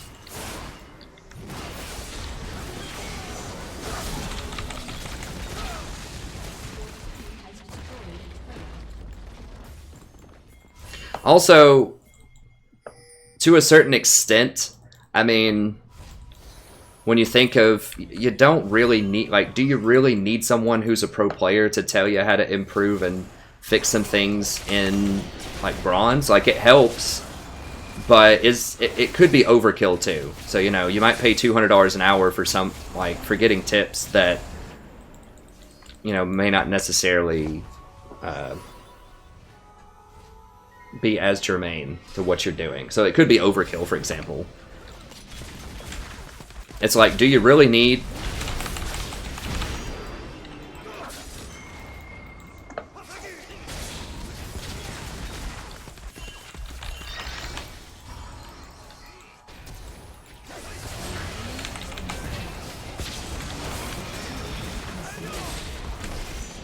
Do you really need someone who has, like, a PhD in, like, I don't even know the kinds of abstract algebra to go teach, you know, your high school algebra class? You probably don't, right? Like, yeah, they have a lot of knowledge, but you're still working on the basics. The basics are fine.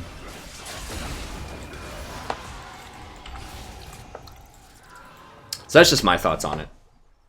So, you know, I do the best that I can, but I do think that my, you know, what I do offer is pretty dang good, especially for the price and, like, the quality of product that you get.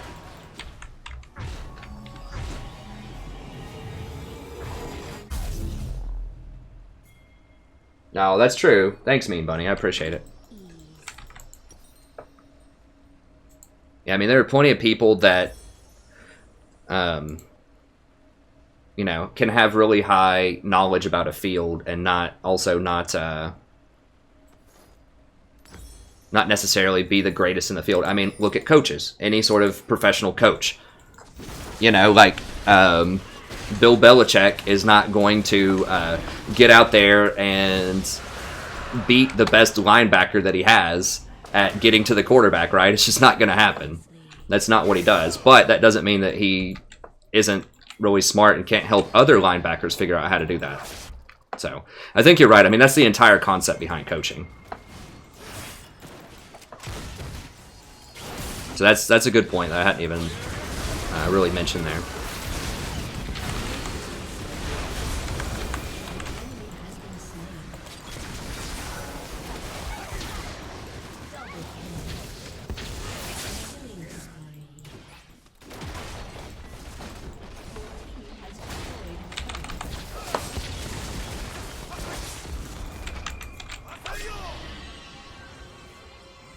Let's top them all off. So he can go in without fear. Sometimes it's better just to do a Janna ult like that. Just get a huge heal out of it. It's a massive, massive heal. I mean... That's like a 500 heal. And if you do it like out in the open like that, then you know everyone's going to stand in it the full time. Whereas if you wait until a team fight to do it, yeah, you're going to be able to clear people off. But at the same time, you're not going to get the maximum heal. So it just depends on what you need. It's getting scary. It's getting scurry. They're all up. Yeah, we need to back it up.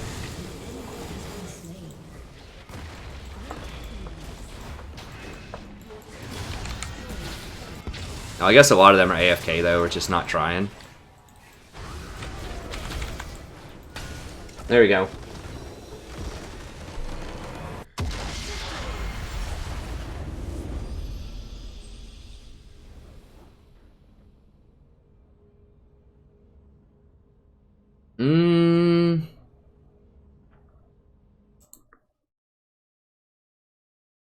I think a league coach should have a background in League.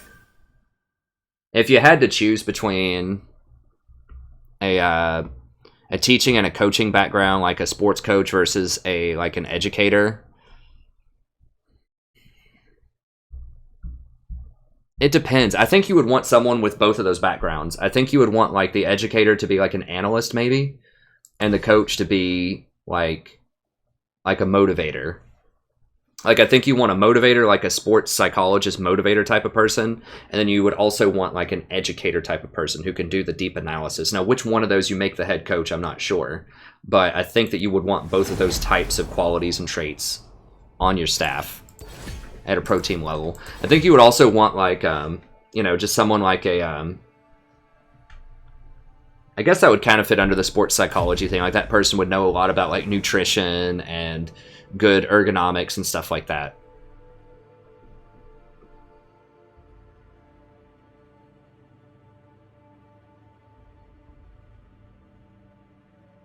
What do I think about Ardent Sensor after Redemption before Locket?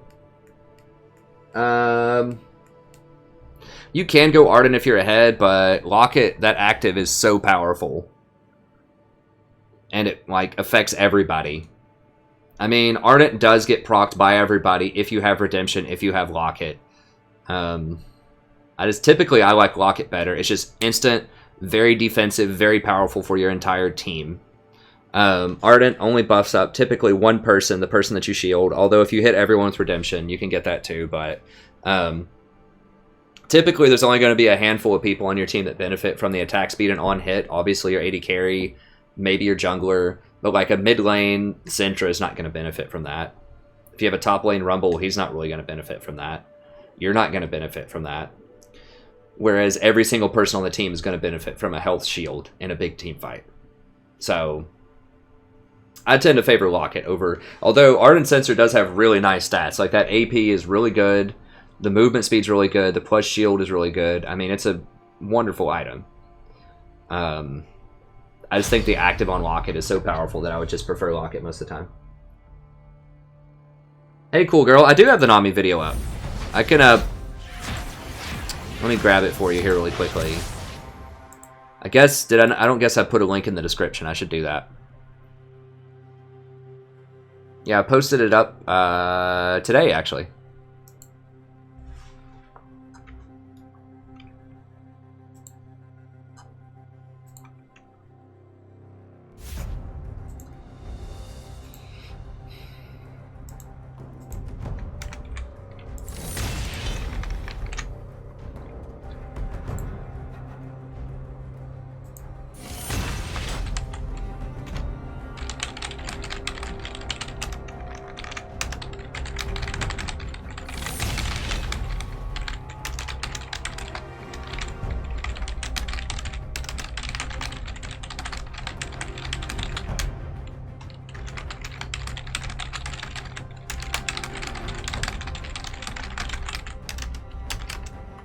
There you go.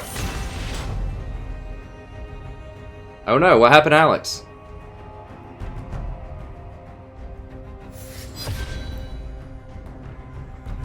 Oh god, do I let Graves through or Galio? Well, our top person is...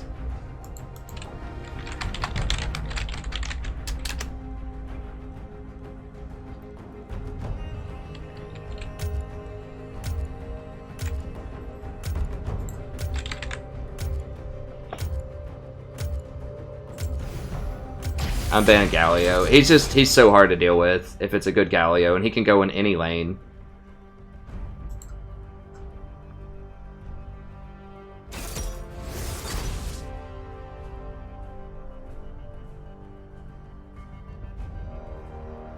I did try Galio support twice on release, and he was pretty good. The problem is he doesn't have a lot of engage. Like, I think he's much better in the mid lane and the top lane, or maybe even in the jungle, where he gets a lot more gold, and then you go for the AP route. I think he can be pretty good. And he's alright.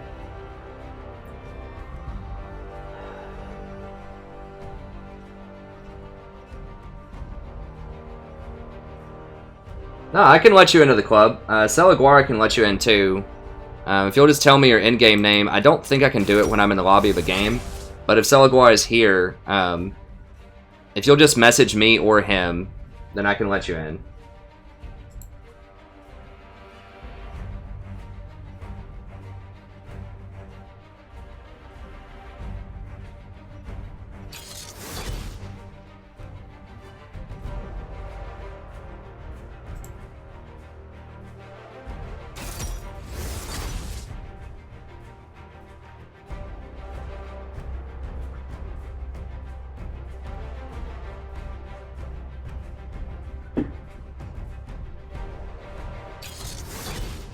Hey Abraham, C. Falcon, and Kevin, and Andre.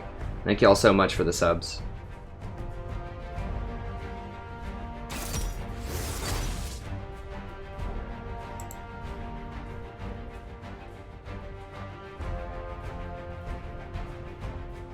Yeah, just add Celaguara, he'll hook you up. Thanks, Celaguara. I can't do it while I'm in a game.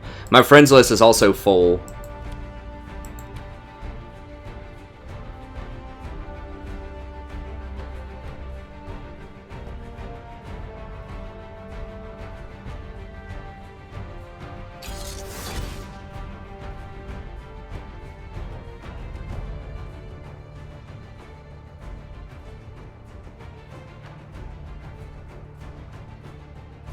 Oh god.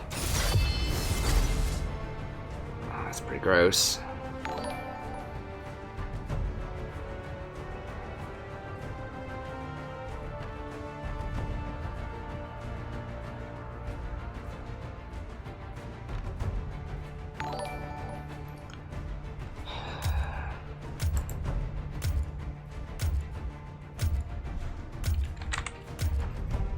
Now I have to go Lulu. I might lose this. I have to go Lulu because I need to crowd control that Vayne later because she's going to scale better than Ezreal. And I want to get aggressive early against this lane. I'm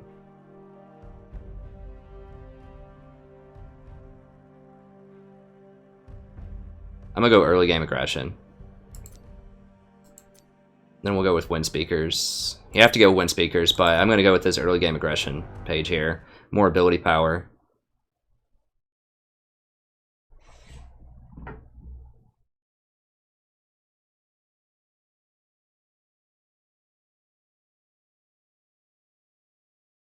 Yeah, I mean, Graves is pick banned virtually every single game. I had a choice between giving him Graves or giving him Galio, and I'd rather just give him Graves.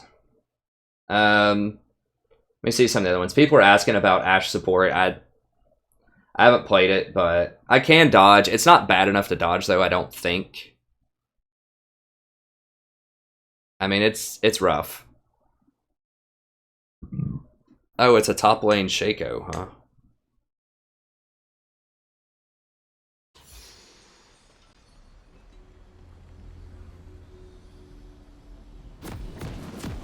No, Graves was first pick, and Lee Sin picked Lee after Graves was taken. I asked if they wanted me to ban Graves or Galio. No one said anything, so...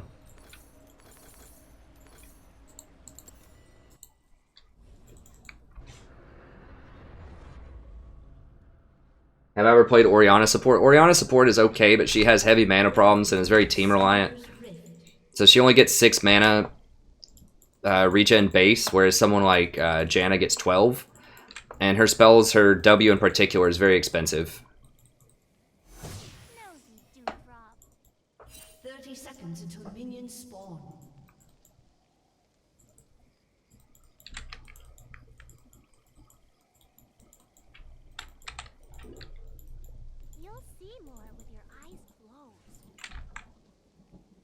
Yeah, I think Galio is. He's a big problem, especially in mid lane or top lane. He just does an extreme amount of damage. He's very hard to deal with.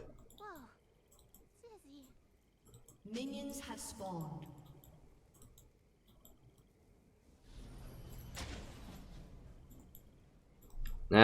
You're right, Alistair. I mean, it can be rough, but we'll see. I'm gonna start with Q.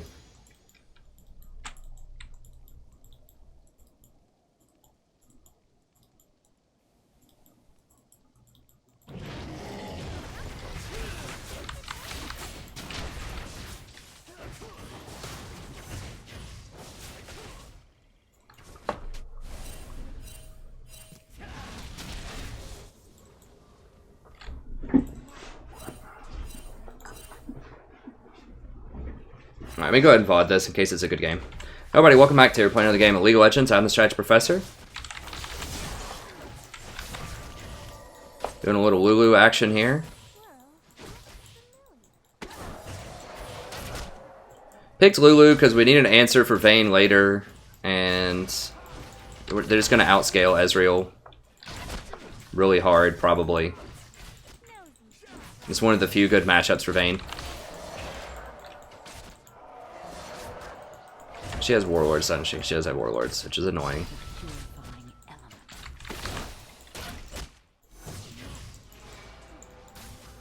She's getting hit by a bunch of minions.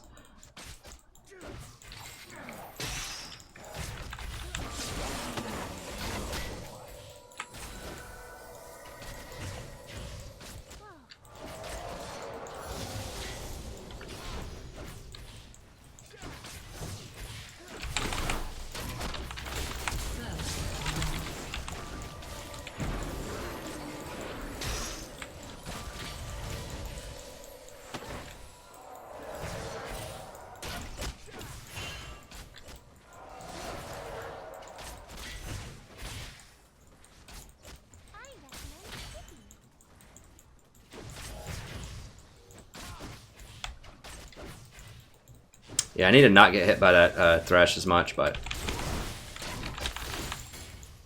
yeah, I'm just going to have to back. Ezreal's pretty healthy, though.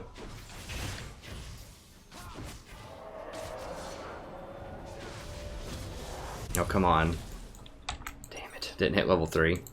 Alright.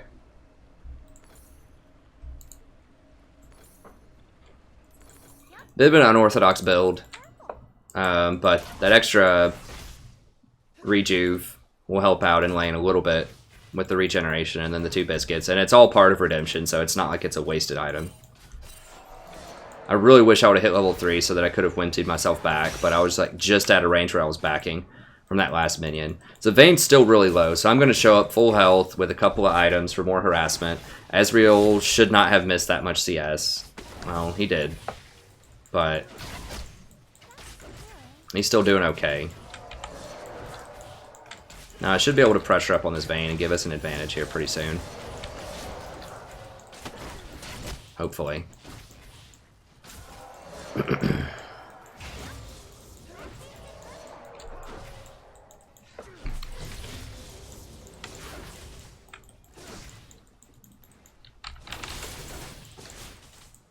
He wants to back and get his tier, most likely, so I'm going to try to help him push. He doesn't push very quickly.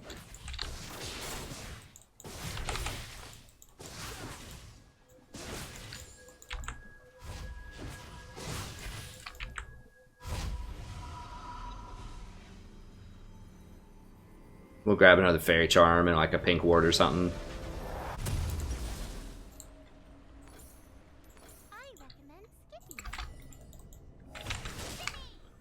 Donate my pink over to Oriana.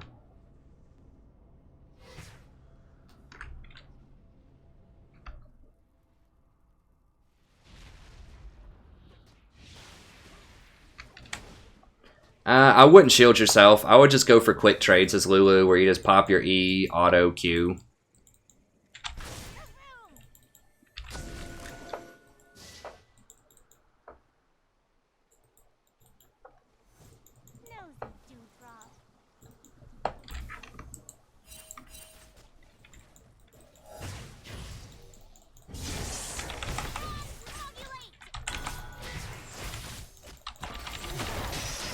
I'm dead. Yeah. This lane's so awful. I should have just taken Nami or something instead. It's just it's a really terrible matchup. Like, this Ezreal just doesn't do anything. He just walks around and looks at stuff. An ally has been slain. Vayne's gonna outscale him, so I had to pick something kind of aggressive.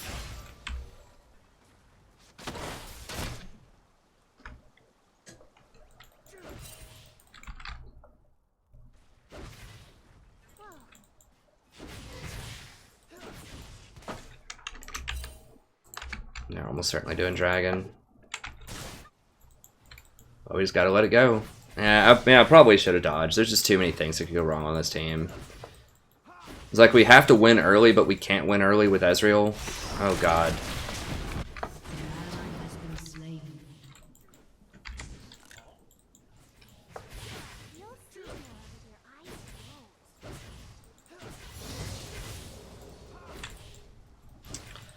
I'm just gonna have to go with the shield for the mid game. I wanted to go like Q and push, but Ezreal's just not fighting back at all on anything. It's hard to fight against Vayne early, but we should still be able to do it. Like,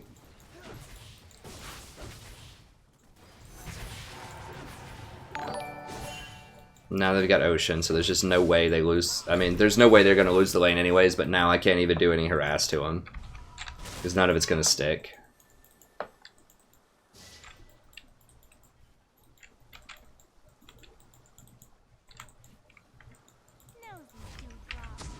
We're just gonna get massacred.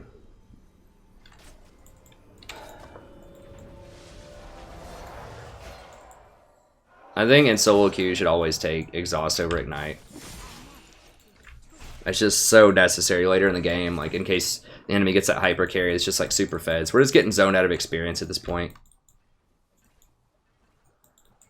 He's about even in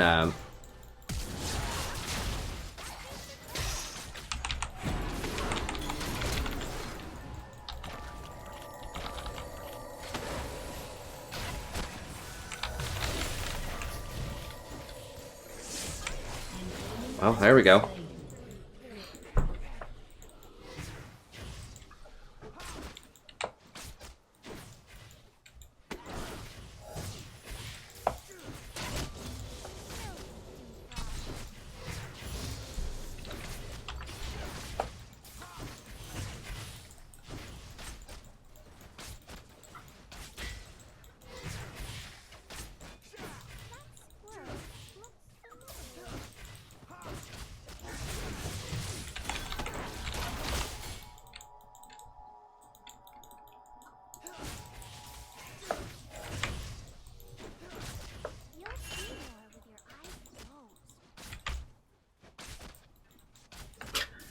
Darius is getting bullied out by the old Shaco top lane. Yeah. We really needed to crush that matchup because the other matchups are not good.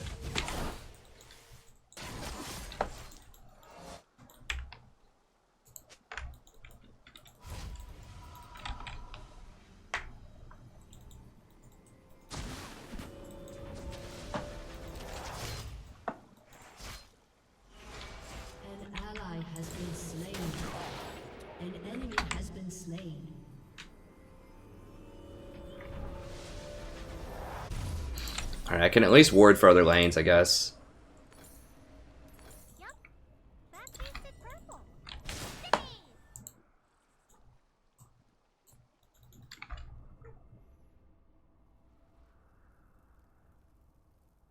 Morgana doesn't give you enough to your team. Like, it's okay against Thresh, but you gotta keep the bigger picture in mind, which is that we're going to get outscaled by Vayne, and she just doesn't have reliable CC against Vayne. Like, Vayne's going to roll and dodge that Q almost every time, and later in the game,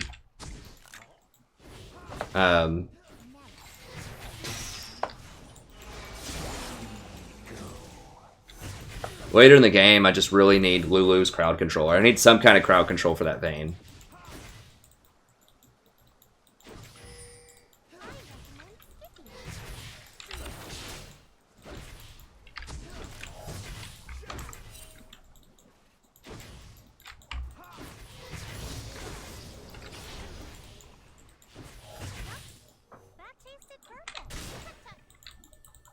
We're also going to need some way to like make Darius relevant later in the game, which means speeding him up into a fight probably. I should have just gone for the defensive utility runes. Alright, can we fight them?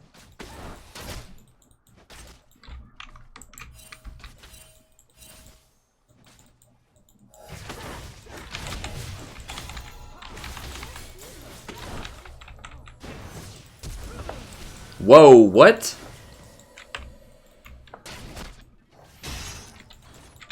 Why is every Lee Sin bad? Like, how is it statistically possible? Alright. Underperforming, that's the more polite word, isn't it?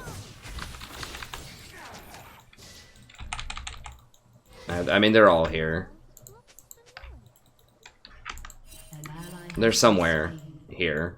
Because Shaco's just completely crushing Darius. 1v1 top lane. What is this? Like, why? How are they so organized?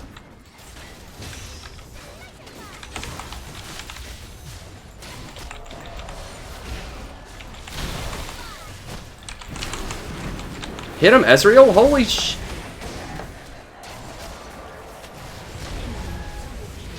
Yeah, this is done.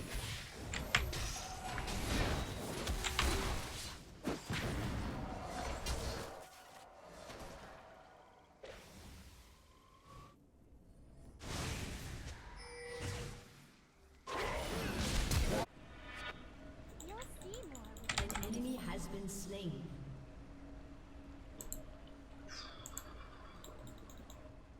I need to sell this. I have to start getting items.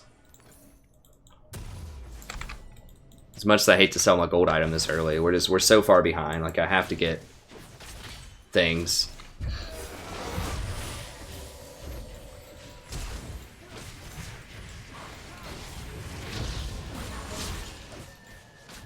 Get the Thresh? What?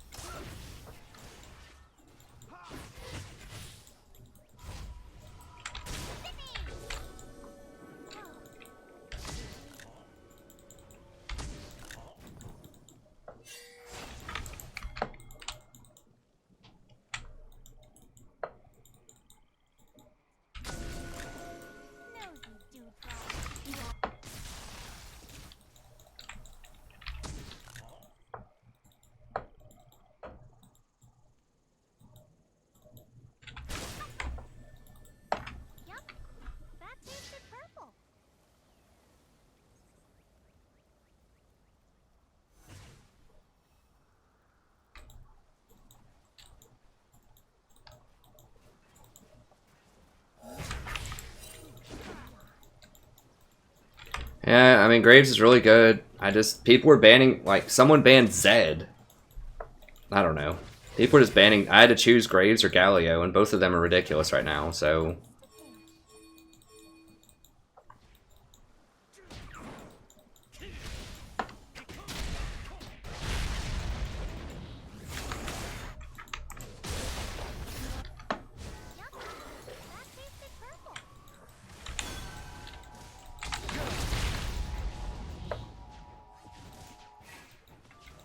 For real, though?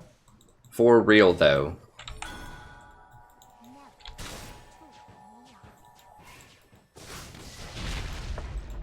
Ezreal, shut your mouth. You're the safest AD carry in the game. Like, that's your whole thing, is you should be able to farm while I roam.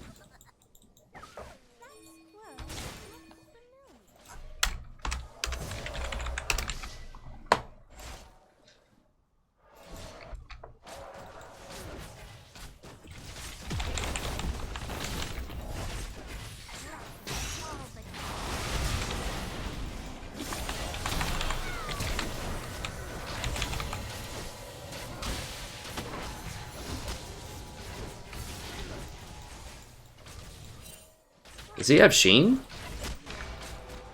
He's just doing no damage. Go! Get the hell in there! What the f...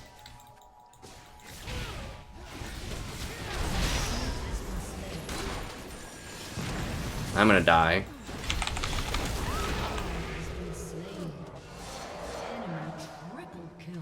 Okay, I just gotta give him Galio.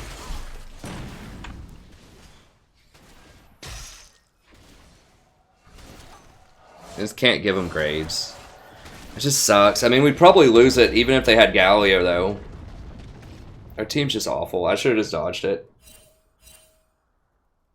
This is ranked.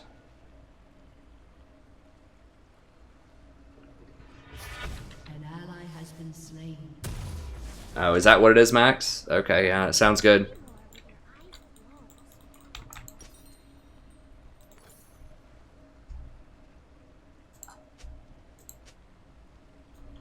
Max pointed out that Ezreal's gold 4 and Vayne is plat 4. It turns out there is a difference. Maybe they just like to just experiment every now and then just to see, is there a difference? Or is there not between different elos? Turns out there is. At least in theory.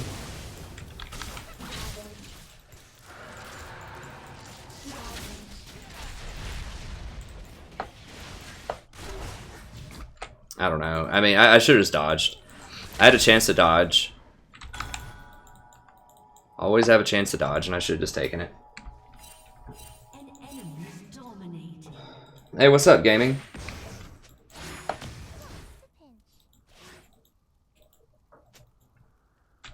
Did he die again? I mean, he hasn't died twice, but it feels like he's been dead the whole game. You'll see more with your eyes closed.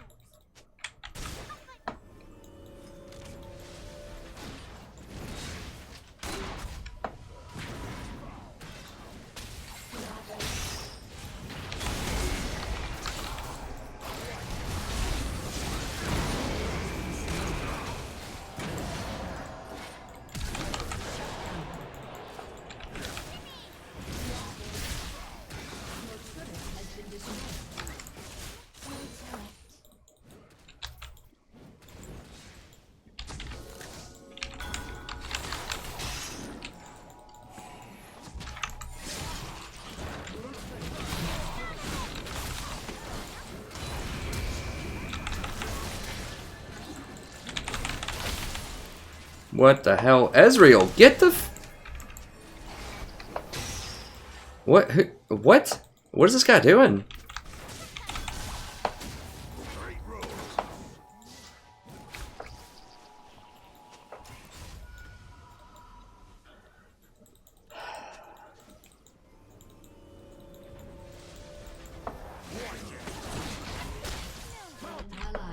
Yeah, this one's done. I don't like to surrender, but it's every lane just getting massacred.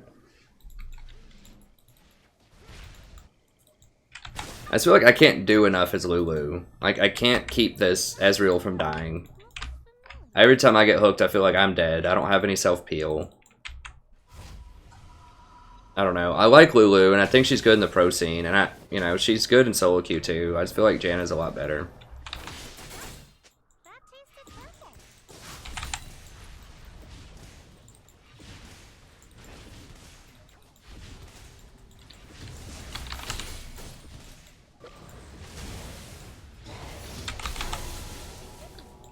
Just a pinch.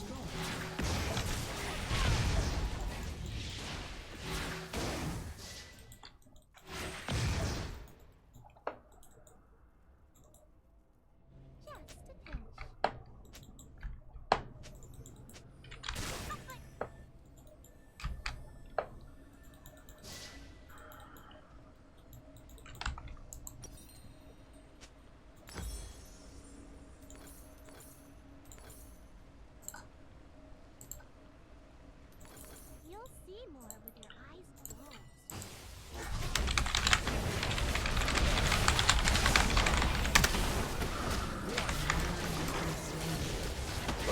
Oh god. Damn it, my redemption was on the wrong hotkey. Thought it was, I meant to have it on 2.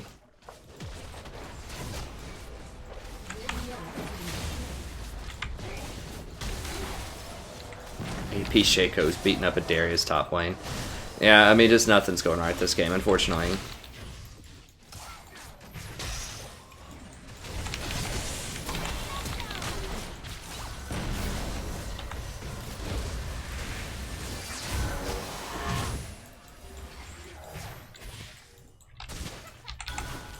Get in there, Ezreal. Kill him.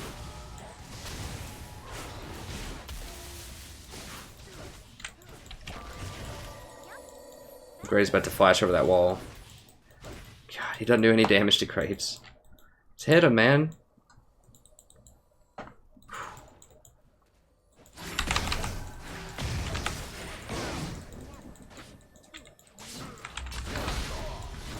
And I'm probably dead. Yeah.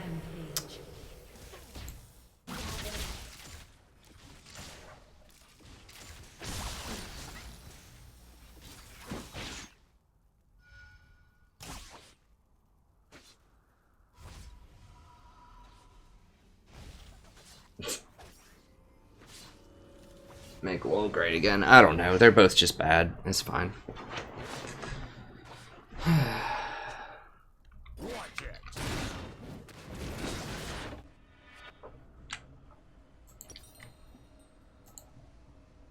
Neither one of them's throwing on purpose, I don't think. They're just, I mean, they're trying. They're just, I mean, it's just a matchmaking fail. I should have dodged it.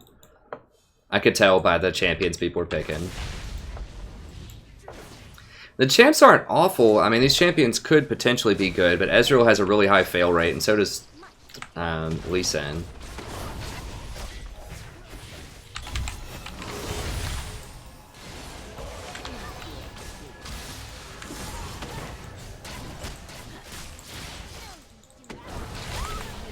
What the hell? I couldn't even ult fast enough. Damn it, I tried to ult.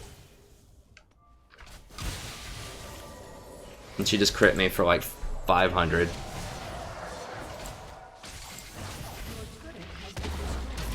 Why do they get the Vayne that goes crit? I'm just gonna pack this one in if they want to pack it in. Just so we can move on. It's just not happening. We just don't have the people for this. We don't have the right people. Or the right champs. Or the right attitudes. Unfortunately.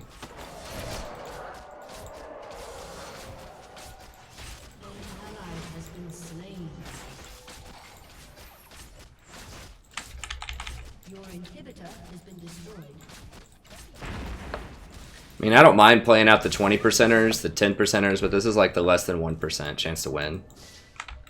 It's just not happening. Like, the only way that we lose this is if two of them disconnect. I legit think they could 4v5 us at this point.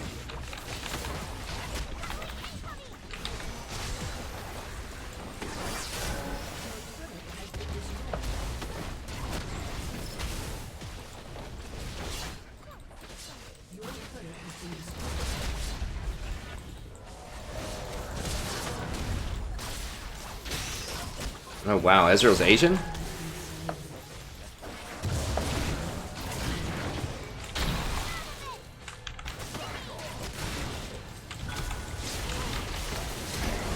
Oh ho ho! Wrecked.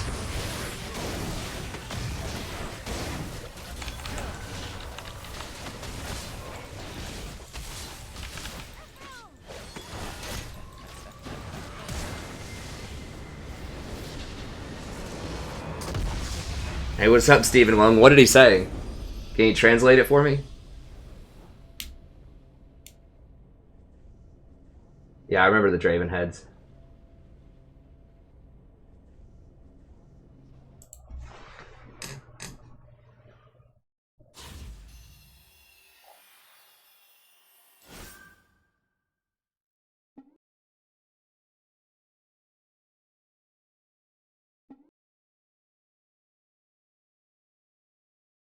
Wasn't Lee speaking Chinese back to him?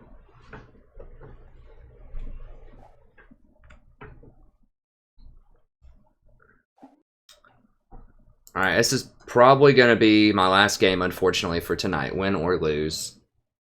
Hopefully we can go out on a win. It's like I said, I have probably like 9 or 10 hours of grading to do, and I have to prep for my classes and like leave my house at 1:30 p.m. So from 1:30 to 11:30, I'm just going to straight be grading papers, just pot of coffee, just crank them out. And then I've got to prep for class for about an hour and then just leave. So I might get 1 hour of sleep, maybe. Then I've got to be in classes all day, and then I have to go to this thing with my wife. I have to conference with a student after classes, go to the thing with my wife, and then come back and stream, hopefully at 9 o'clock if I'm not dead. And then we'll try to play for a little bit tomorrow, and then Wednesday should be normalized.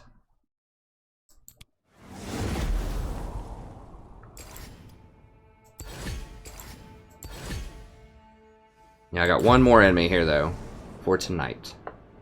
And I'll try to release some VODs and stuff.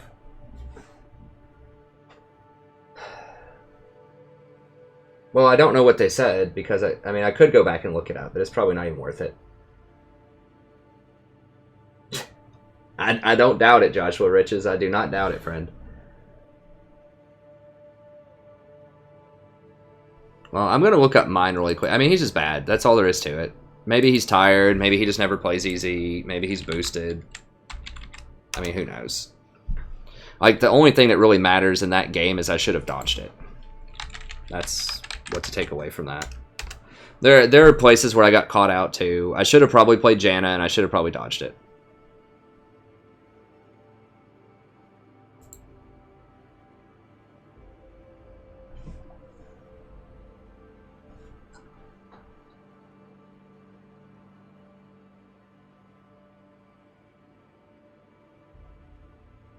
Even poor Janna is not doing that well tonight. But Janna's the bluest person here. Let's see. 1, 2, 3, 4, 5, 6. 6 losses with Janna, and 1, 2, 3, 4, 5, 6, 7 wins.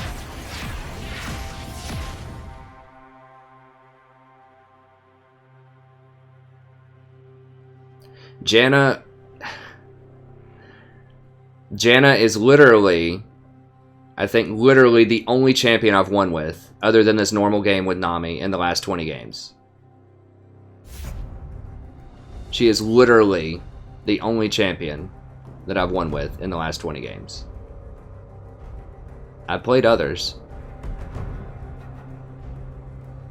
But that's not an exaggeration. She is the only blue champion, other than one normal Nami game here, that I played. Like, those just were normals and just kind of for fun.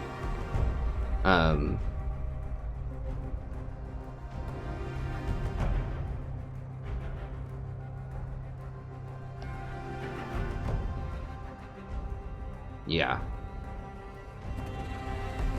0-2 on Lulu, 0-1 Thresh, 1-2 Nami, including the normal game, 0-1 Zyra.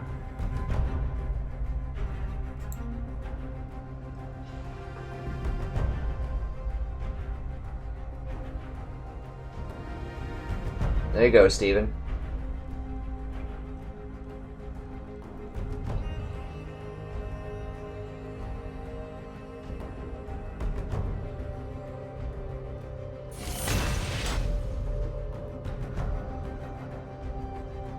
Ha 62 people were involved in that private Chinese flame.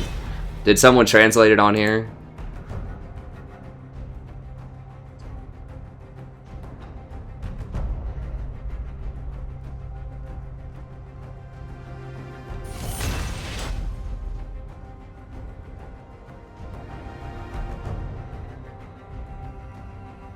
Stream full of supports.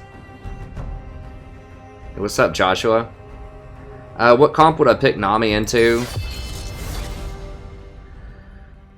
Maybe if you have Ezreal on your team.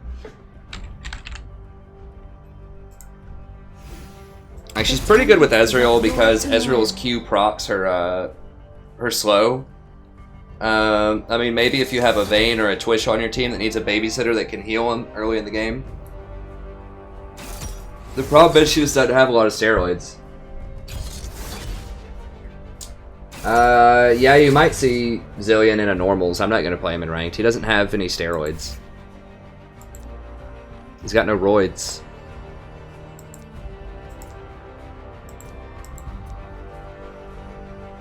I've tried him in ranked. I mean, getting the double bomb is nice, but his scaling is just really bad. Like, you have to play him as AP, basically. He doesn't have any shields or heals, so he's not going to benefit from Locket or Ardent Sensor. Oh god, Galio got through. If they slam Graves right now... Oh god, their team comp's gross. Can we get like a... Can we get a Draven or something? Can we get just not easy? Get like a Caitlyn, Jinx.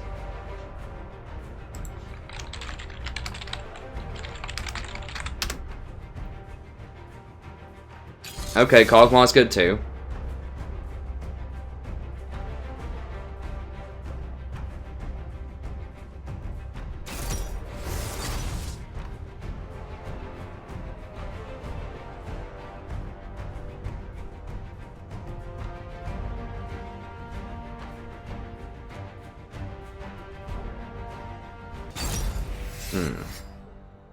What? Okay, so they have like a Swain support or something?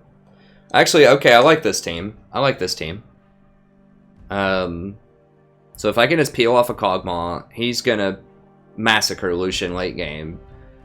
Master Yi takes off, goes hardcore late game. Shin is pretty good late game also. Pretty good matchup against Poppy. Oh, it might be Galio support. Guess it might be Galio or Poppy support. It's probably Galio, and then Poppy top and Swain middle.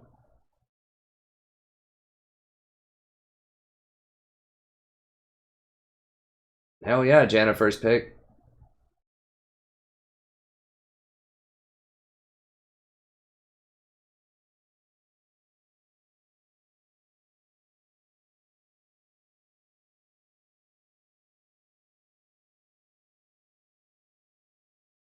I just, honestly, if I want to get to Diamond as fast as I possibly could, I should play Janna every single game. I won't do it because I do like to have some variety on the stream, but that's the honest truth. That's who I should play every single game right now. I mean, that's the secret. So, like, you know, there aren't a lot of people that watch my channel still. There might be some that come in and think this, but people are just like, oh man, he's got, you know, whatever games, 800 games or something, and he's still in plat. Like, why isn't he in Diamond? There's a lot of reasons. Well, first, I can always improve as a player, so, you know, personal responsibility, learning how to play better, all that stuff. But then logistically, I run a channel that is meant to educate and also to entertain, so I don't play always the best champion for every situation. I try to put some variety in there.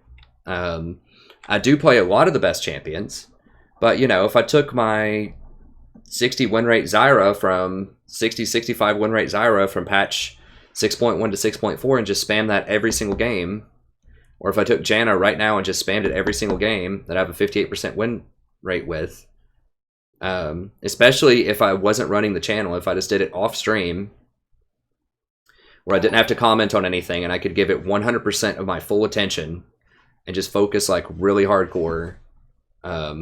And especially if I grabbed another duo who was good from Platinum and just played with that duo every game, then I could do it. I did it at the end of last season. In about 1 week, I went from Platinum 5 to Diamond 5. So all season I was kind of bouncing around mid-plat, playing different champions, you know, running the stream, doing all that stuff, playing with random players, and then just I found another decent Platinum 480 carry who played Caitlyn every single game. I played Janna every single game. I did a lot of it off stream because I know a lot of people didn't want to see me play every single game, and I wanted to focus up hardcore. I got on voice comms with the Kate. Boom, 5 divisions 1 week. So I can do it that way if I want to do it that way. But, you know, I prefer to play some different stuff, and obviously I love commenting and interacting with people, and it is a distraction. It does slow me down, but I'm fine with that. I'd rather run an interactive channel rather than, you know, sit and just not talk, except maybe between games. So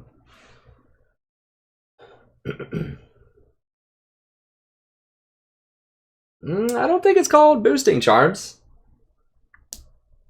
I think it's called duo queuing.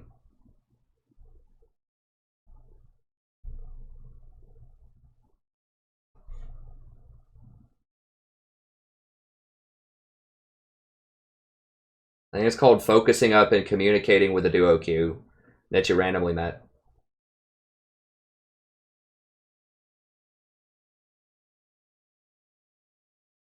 Hey, thanks everybody for the likes and the comments.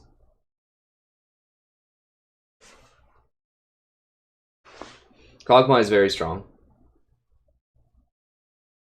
No, I still would have picked Janna. I like Lulu, but I've just got to put her on the shelf. I just can't win games with her. I don't know. Like, I will still break her out every now and then because I know people like her. But I just think that Janna is just way better for solo queue. At least in my experience. Maybe I'm just a lot better with Janna than I am with Lulu. It's totally possible, but...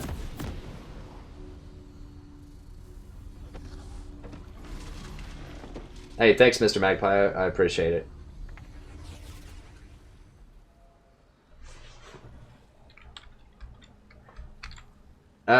You can't duo that low. Unless you're talking about normals. The lowest a Plat 5 can duo with is Gold 5.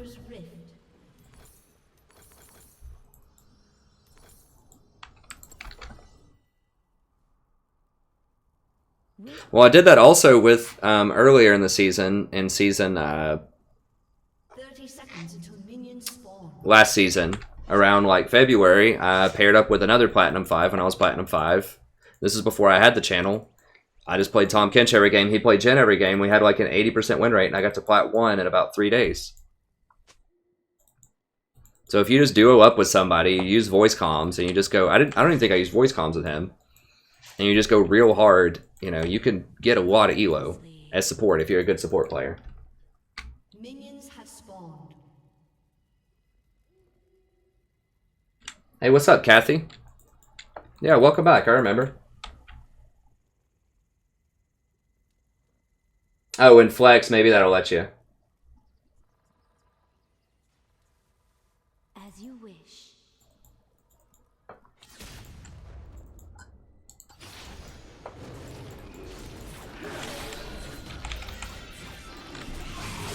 I mean, that's how a lot of Challenger people get up there, is they duo with other people quickly at the start of a Challenger season. But, you know, I do most of it solo queue just because I like it.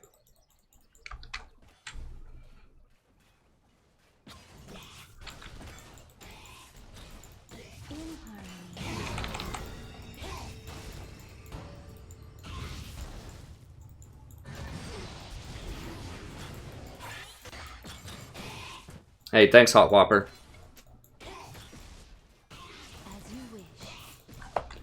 Alright, let me go ahead and VOD this. Hello, everybody. Welcome back to playing another game of League of Legends. I'm the Strategy Professor.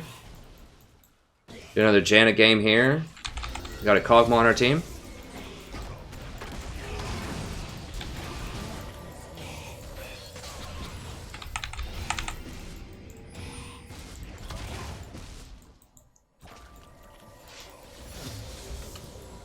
Raka's pretty good. Raka's okay. I much prefer Janna, though. Like, Raka's very short range. She has very limited peel. I know we have a lot of Soraka fans on the channel. And I do try to play her. My win percentage with Soraka is like 20 or 25% or something. She's just very situational. Like, if the enemy team doesn't get on you, and you just can sit back and heal the whole time, then she can be really powerful.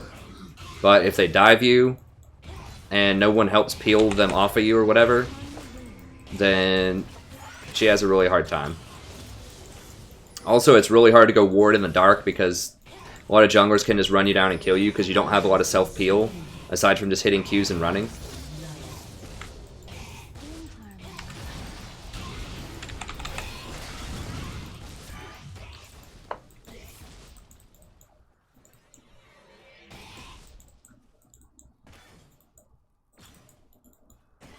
Nice, that's awesome, what a nerd.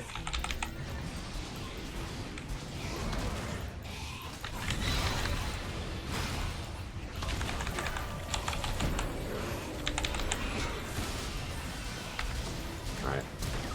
Whoa, bro. Okay, they both flashed, I think. Whoa, what? What the hell is this? Man. This is RUFF. This is rough. This Kog'Maw just used his heal to try to chase down the Galio, who still had flash and who had like a third of his health. without any, like, we had no slows. We had about a 0% chance to kill him. Jesus, well, he didn't die, I guess. That's a plus. Eventually, he can just right-click and just kill everybody. That's the kind of champions I like. You get 3 items, you right-click, everyone dies as long as I peel him. That's what I like to see. So at least he has that going for him.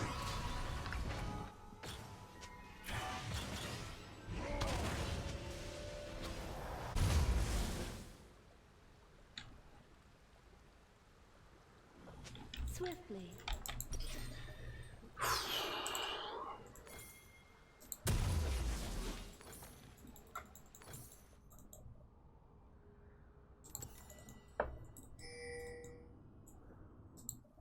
Well, this is going to be my last game, unfortunately, for the evening, so I can't do Karma next game. But I can try to see if I can do one next stream for you. If you like Karma, I highly recommend Lulu. Similar early game harass, a lot more utility later in the game, better scaling. But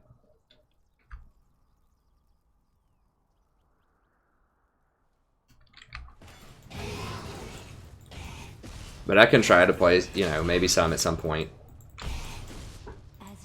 But I'm going to be super busy the rest of tonight and tomorrow.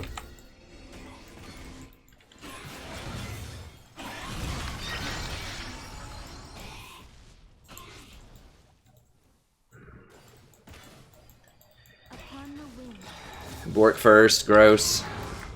I guess at least Lucian's getting the same thing.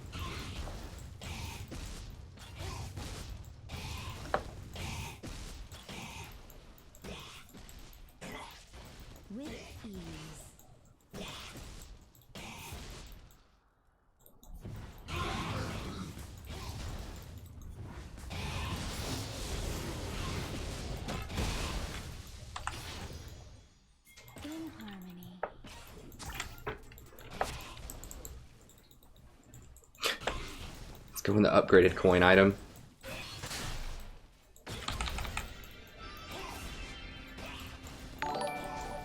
Hey, thanks for the sub, friend. I can't, what a nerd. I can't. I want to, but I'm literally going to stop this stream and go grade papers for 10 hours straight with no sleep and then go straight to class. I just, like, physically don't have the time to play one more game after this. I shouldn't have even streamed tonight at all, probably, but I do try to stream at least some every night. I know it's a bit of a shorter stream, but you know, I will be back tomorrow night, hopefully, if I don't pass out.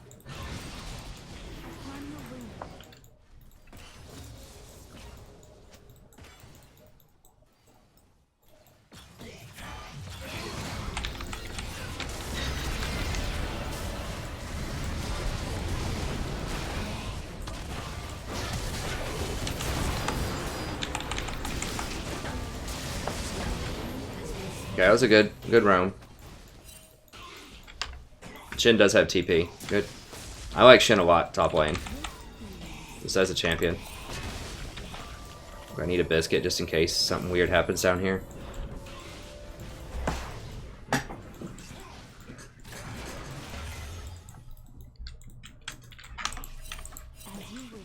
I'm gonna hang back. Okay, there's Swain. Alright, now I've got my ult.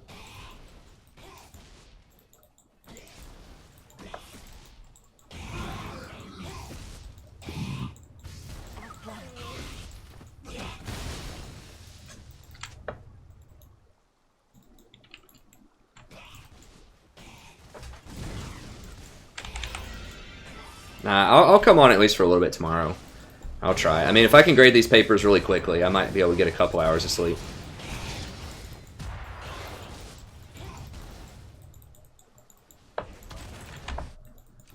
Alright, we're crushing them in CS. That's good.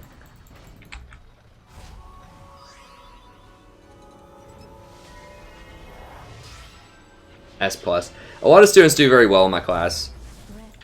Like, academia is kind of in a weird spot right now. In education. Like, grade inflation is very real. And especially for someone like me that doesn't have tenure, and the vast majority of people that teach college do not have tenure, which is the actual professors that make real money. Everyone else is what they call adjunct or lecturer or, you know, some other thing that's not that doesn't actually have professor in the title. In harmony. Except for visiting assistant professor, which is also very similar. There's a lot of different names for a lot of stuff, but basically a lot of professors make very little money, and you have no job security. If they just don't want to bring you back next year, they just don't. They just bring someone else in and just pay them, you know, a McDonald's salary. That's not an exaggeration. Like I've said before on the stream, like I would literally, if I just worked at McDonald's right now, I would make more money than teaching my college classes that I teach.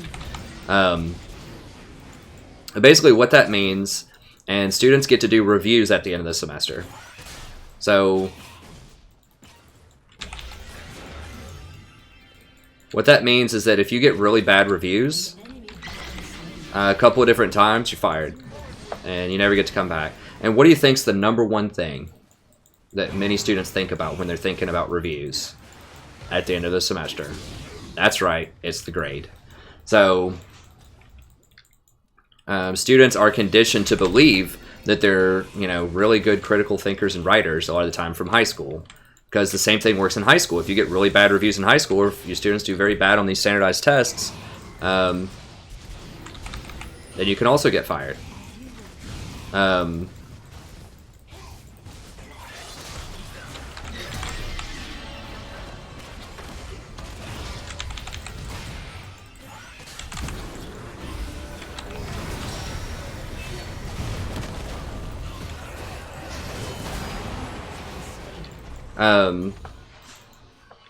So it's just kind of the reality of it, especially in English, because people don't understand, like they don't understand what good critical thinking and writing is because they never see it. They never read it anywhere. No one reads books. Everyone reads, you know, Twitter and everything. So they never see it anywhere. They never have to do it in high school hardly because all they do is they have to learn how to take a test. That's it, which is not based on critical thinking most of the time. No, just abort. And so it's not the students' fault. It's the structure of our society right now, but that's just the reality of it. Just leave it go. Let it go.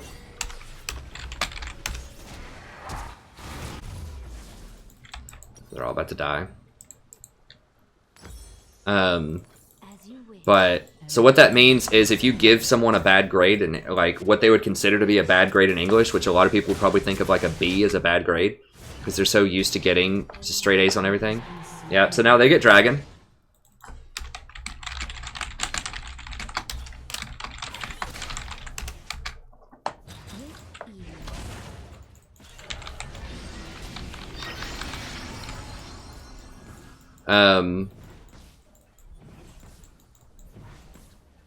Is they if you give them a B or something, then they're not, you know, they're just going to give you a bad report. They say he's mean or this professor doesn't like me or whatever.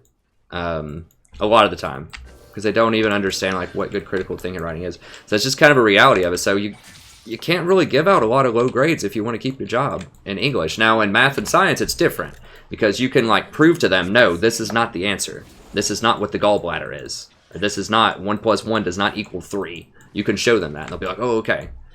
But if you say, you know, this is not persuasive, you do not appeal to the audience's values right here, they're going to think it's a matter of opinion.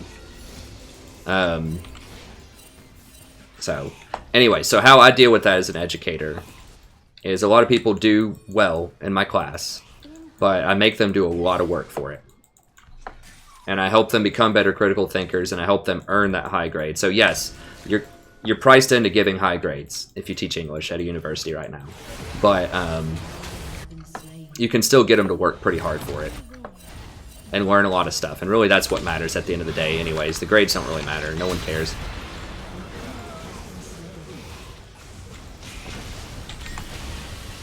I wanted to make sure you didn't flash that wall. Employers aren't really going to care what your grade. I mean, maybe in the aggregate, but... So there's a variety of techniques that I do to make them earn that. We write long papers. I work with them in class about it. I let them choose their topics. I give them lots of comments and help, you know, challenge them. So they earn those high grades, but they do get a lot of high grades in my classes, as they do in most English classes in college.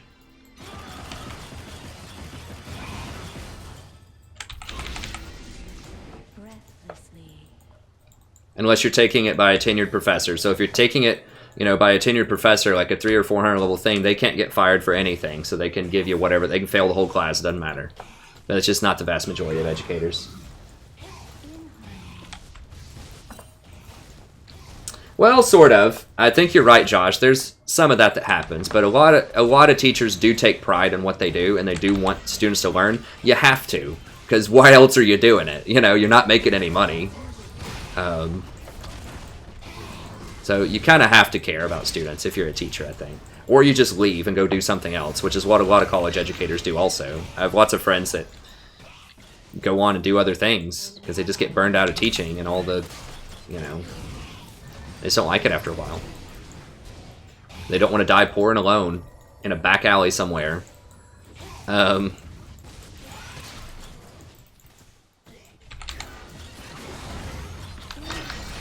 don't have a lot of things. Oh, he just got stuff. What's up?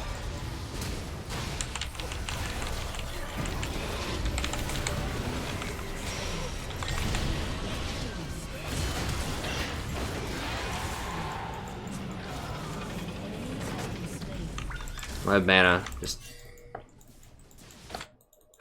God, this Lucian must be so mad after all this. Did they not get Dragon? Okay, I guess they didn't get Dragon a million years ago.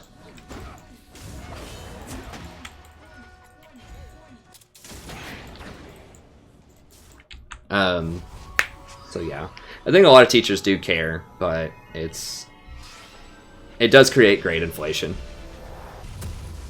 But, I mean, grades just straight don't matter anymore. I mean, I tell students that a lot of times in class. I don't tell them they're going to get a high grade, but I tell them, you know, don't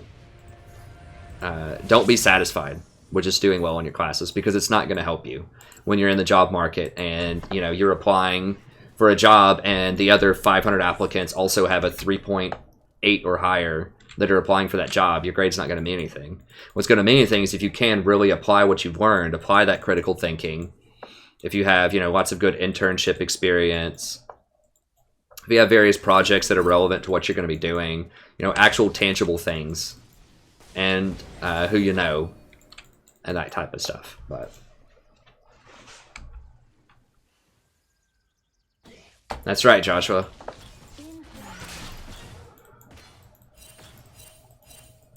Hey, thanks, Red. I appreciate it. I love it. You know, I love what I do. So I don't, you know, I talk about the problems with education because I think a lot of people just don't know, like, the real story. Like, people think that anyone that teaches college classes is a millionaire type of thing. And that type of stuff. So I do love it, even though I critique it sometimes. I critique from a position of love. I want it to be better. And everyone knows this. Even the professors. It's not like the professors are evil people. The people with tenures, they know that. They know that all the adjuncts get exploited. They just can't do anything about it most of the time. Because there's so many, like, problematic structures that are in play.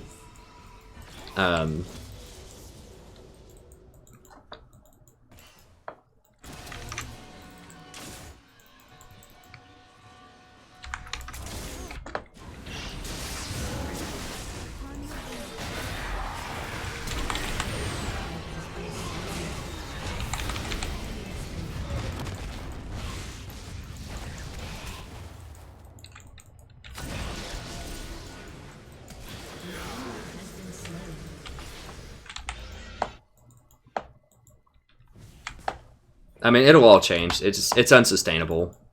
Like, you can't have teachers basically starving in their cars and students paying, like, 10% more tuition every year for, like, a worse education because you're losing all the good teachers. Like, it's just not a sustainable system. Well, all of the admins and everybody else get just, like, these 7-digit salaries and things.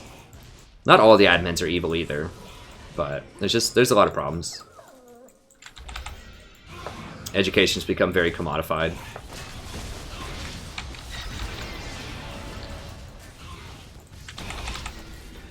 Anyways, okay, game's going on. It's going well. Rumble's a problem.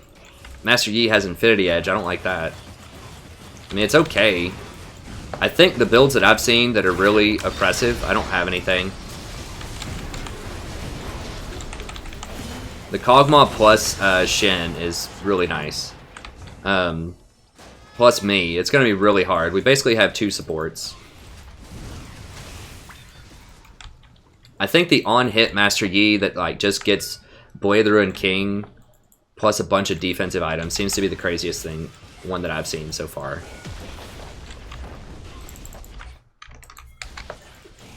Your team has destroyed a turret. Upon the wing.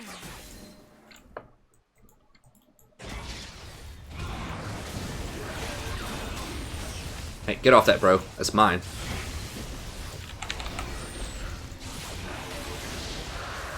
Yeah, this Shen's making some great plays.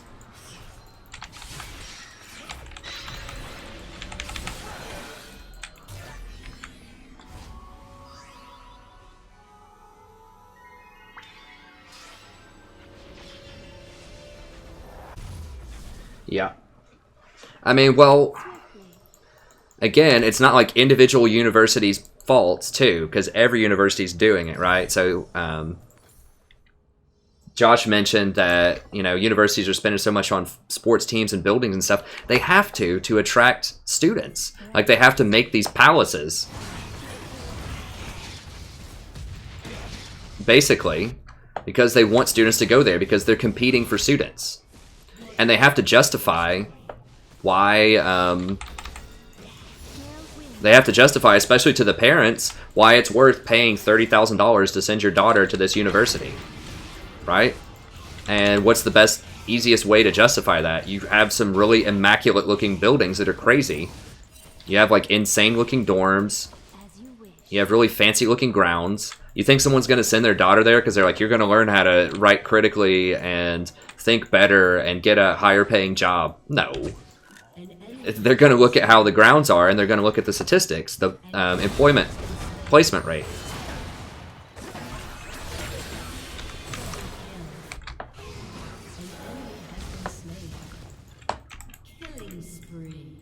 So yeah, so you know, they're in competition with other universities because education has become commodified. People don't care what you actually learn; they just want you to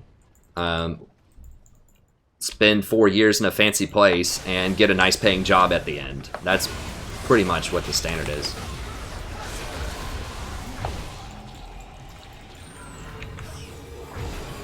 So it's a lot of people's problems. It's not just any one people. It's not just admins. It's not just universities. It's not just students or parents. It's a lot of people. It's a team effort. In harmony. The problems with education. So I don't know. All I can do is just do the best that I can to just help prepare students to do the best that they can once they get out. That's about all I can take care of. And just make sure I don't starve on the street. I mean, thank God I have such an awesome wife that's fine with me being,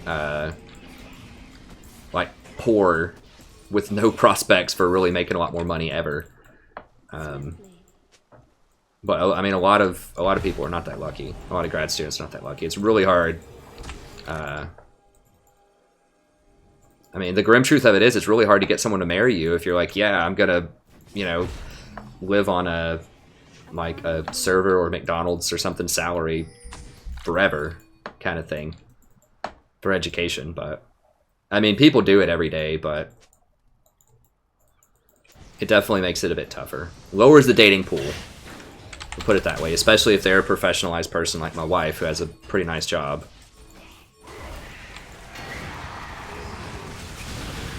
But I mean, that's fair too. People like people of their own sort of like socioeconomic status, typically. Not always, but that's usually how it works out.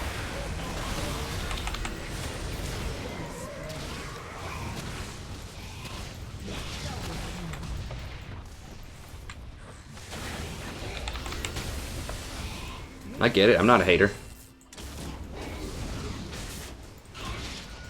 But yeah, these are all headwinds, and that's why, you know, it's hard to find good educators these days.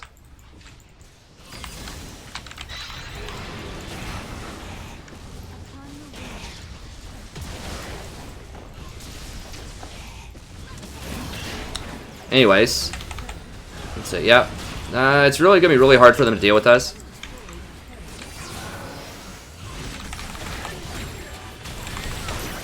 Oh! Oh, that was brutal. Don't get knocked up, bro. This is kind of a problem with Galio support. Things like Janna just wreck him. Like, any kind of good utility support is just going to kite him all day.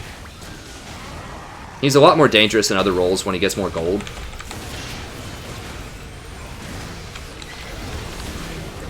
Don't have anything.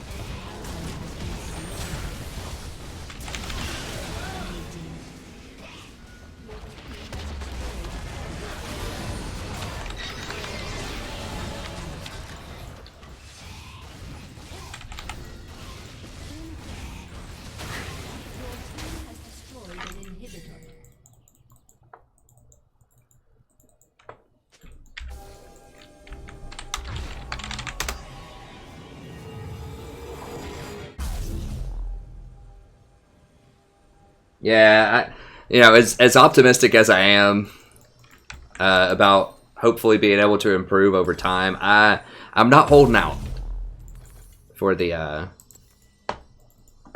call from TSM or someone like that. Now, something that is plausible is at the university, a lot of college teams or a lot of colleges are opening up esports teams, and I think that in theory, I could be like a coach or an analyst or something like that, just involved with a collegiate team. I think that's much more reasonable. I think that if I did have a job anywhere in esports, it would be something like analyst, broadcaster, coach, something like that.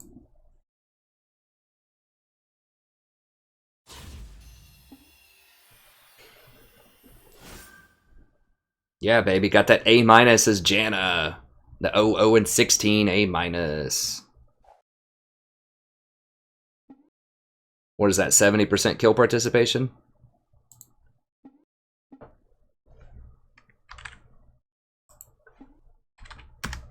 Yeah, 72% kill participation, perfect score. S-. Because the rating system makes sense.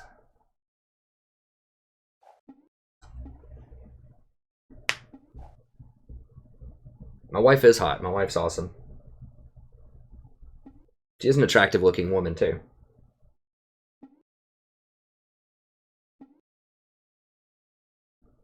I don't think esports is a joke.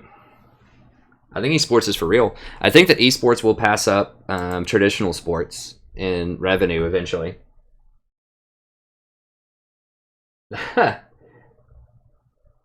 probably not going to do that, Muscle Man.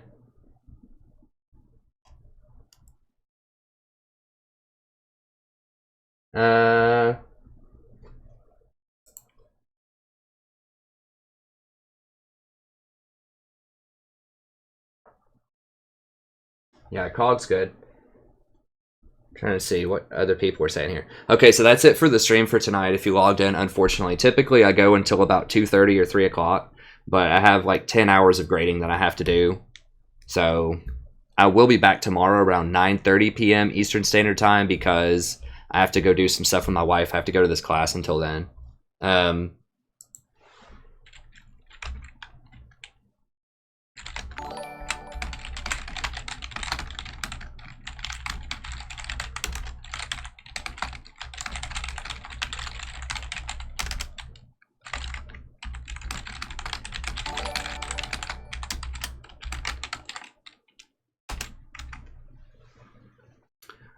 Well, I'm not sure about soccer. Soccer's, I think every other sport probably. I think eventually soccer. I would like shoutcasting.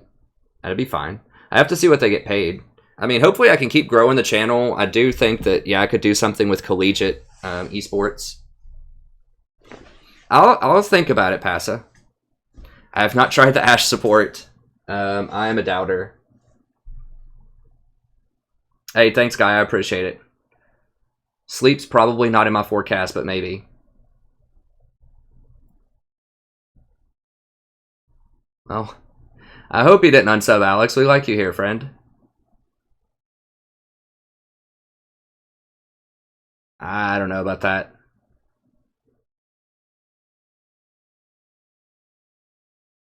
Hey, thanks, Joshua Riches.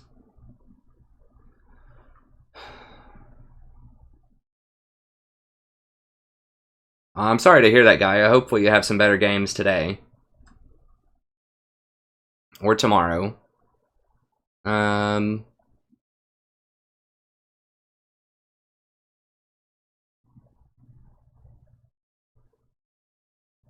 It's probably really, really hard to get into being a shoutcaster. It would be fun, but I'm sure they get millions of applicants for that. And probably not literally millions, but a ton of applicants for that. You have to probably know somebody, be somebody's cousin or something like that to get into that.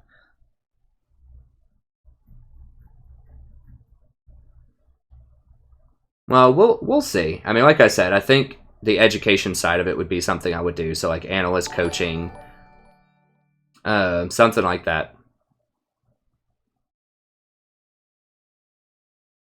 Hey, Ethan, thank you so much for coming back, friend.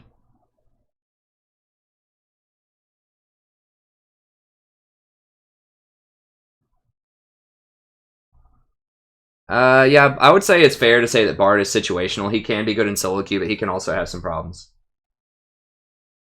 Hey, Hearn, Arclican,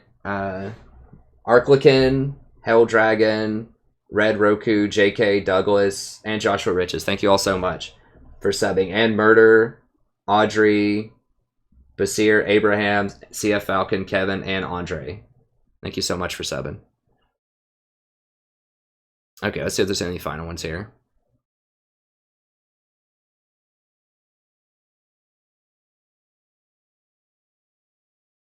Oh, did I say something that made you mad, Alex? I hope I didn't.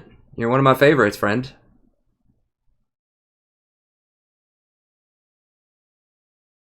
I mean, I could try out the Ash support next stream if people really want to see it. Hey, thanks so much, Mohammed.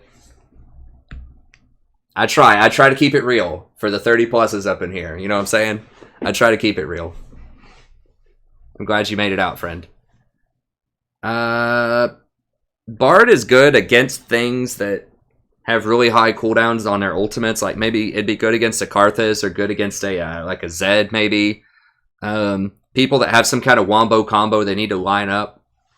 Like maybe a Bard into an Ash Arrow, a Bard ult into an Ash Arrow, or a Bard ult into like a Cannon ult. Just some kind of like combo type of thing. But I still think it's really hard to pull it off in solo queue. It depends on the ADC question. If it's a caster ADC, maybe. But in general, I'm not a huge fan. Hey, Tyler, I love Tom Kench too. I think he's great. You know, maybe someone who doesn't need Berserker Greaves. It depends on the team comp too, and just how much AD you're going to take. I think generally Berserker Greaves are better, but if it's something like an Ezreal or maybe a Lucian, then Ninja Tabi might be on the table.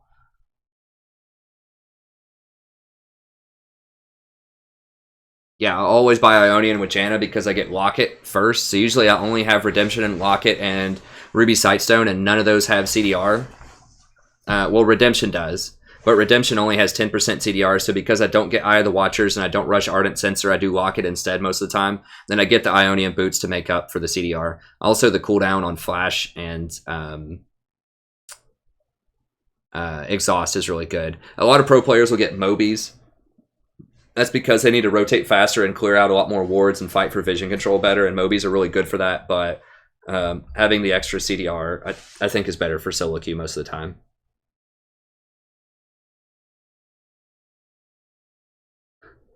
I'm not going to say that, Muscle.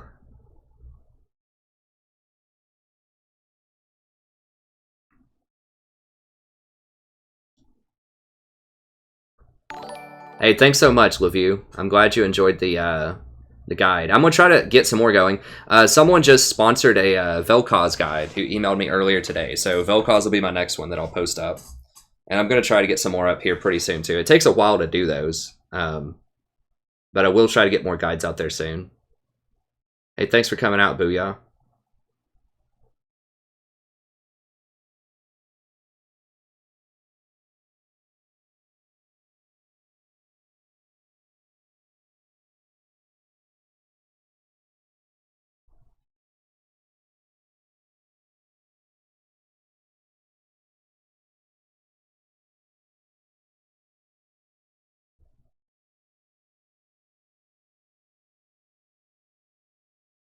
Well,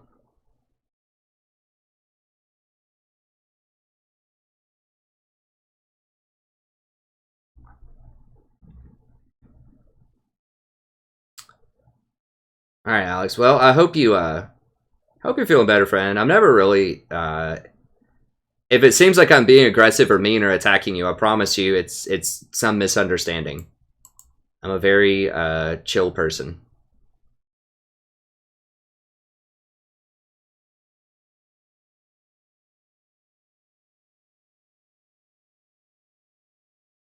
That's true, John. But it's okay. We know. We know. We know the 90s. We know what happened on the 90s.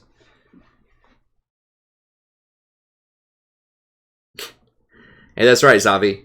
Hey, we've got some viewers in here. I know a few have said that they're like over 50. You know, like 50, 55, that type of thing. So we have all kinds of demographics. And we had one young gentleman who was as young as 12, I think, at one point. I haven't seen him in here in a while, but everywhere from 12 to 55. We try to cater to everybody here.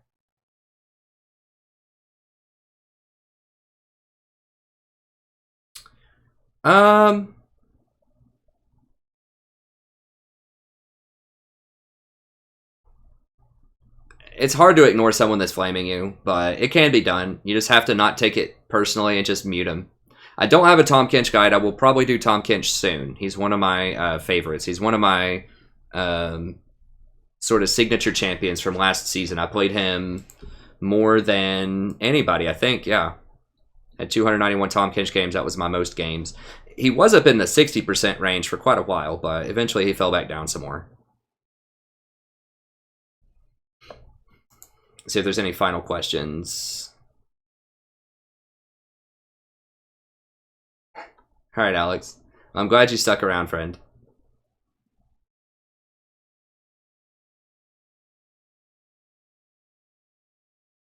Okay, well, that's going to be it for the night.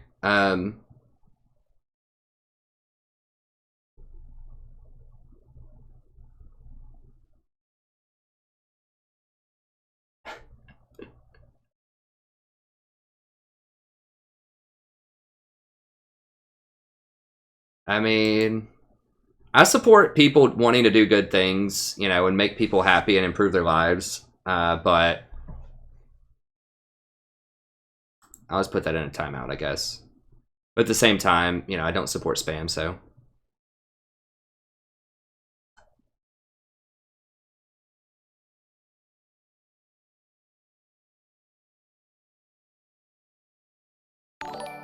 Okay. Anyways, thank you very much. That's going to be it. Like I said, I will be back tomorrow around 9:30 Eastern Standard Time. Be sure to check out the guides, the coaching videos, all the other stuff that I've released over the last couple of days if you want some more content. Sorry I had to cut it a little bit short today. If you're new to the channel, usually I go till about 2:30 or 3 a.m., but I have a ton of stuff I have to do tonight, unfortunately. So I'm going to have to abridge it just a little bit, but I will be back tomorrow a little bit later at 9:30. We'll see how long I can go. If I pass it on the keyboard, you know, we'll see. We'll see what happens, because I'm going to be running on like 2 hours of sleep. But I'll see how much I can do tomorrow, and then Wednesday we should have kind of a normalized stream again. So thank you very much. I really do appreciate everyone coming out, and I'll see you next time. Have a great day.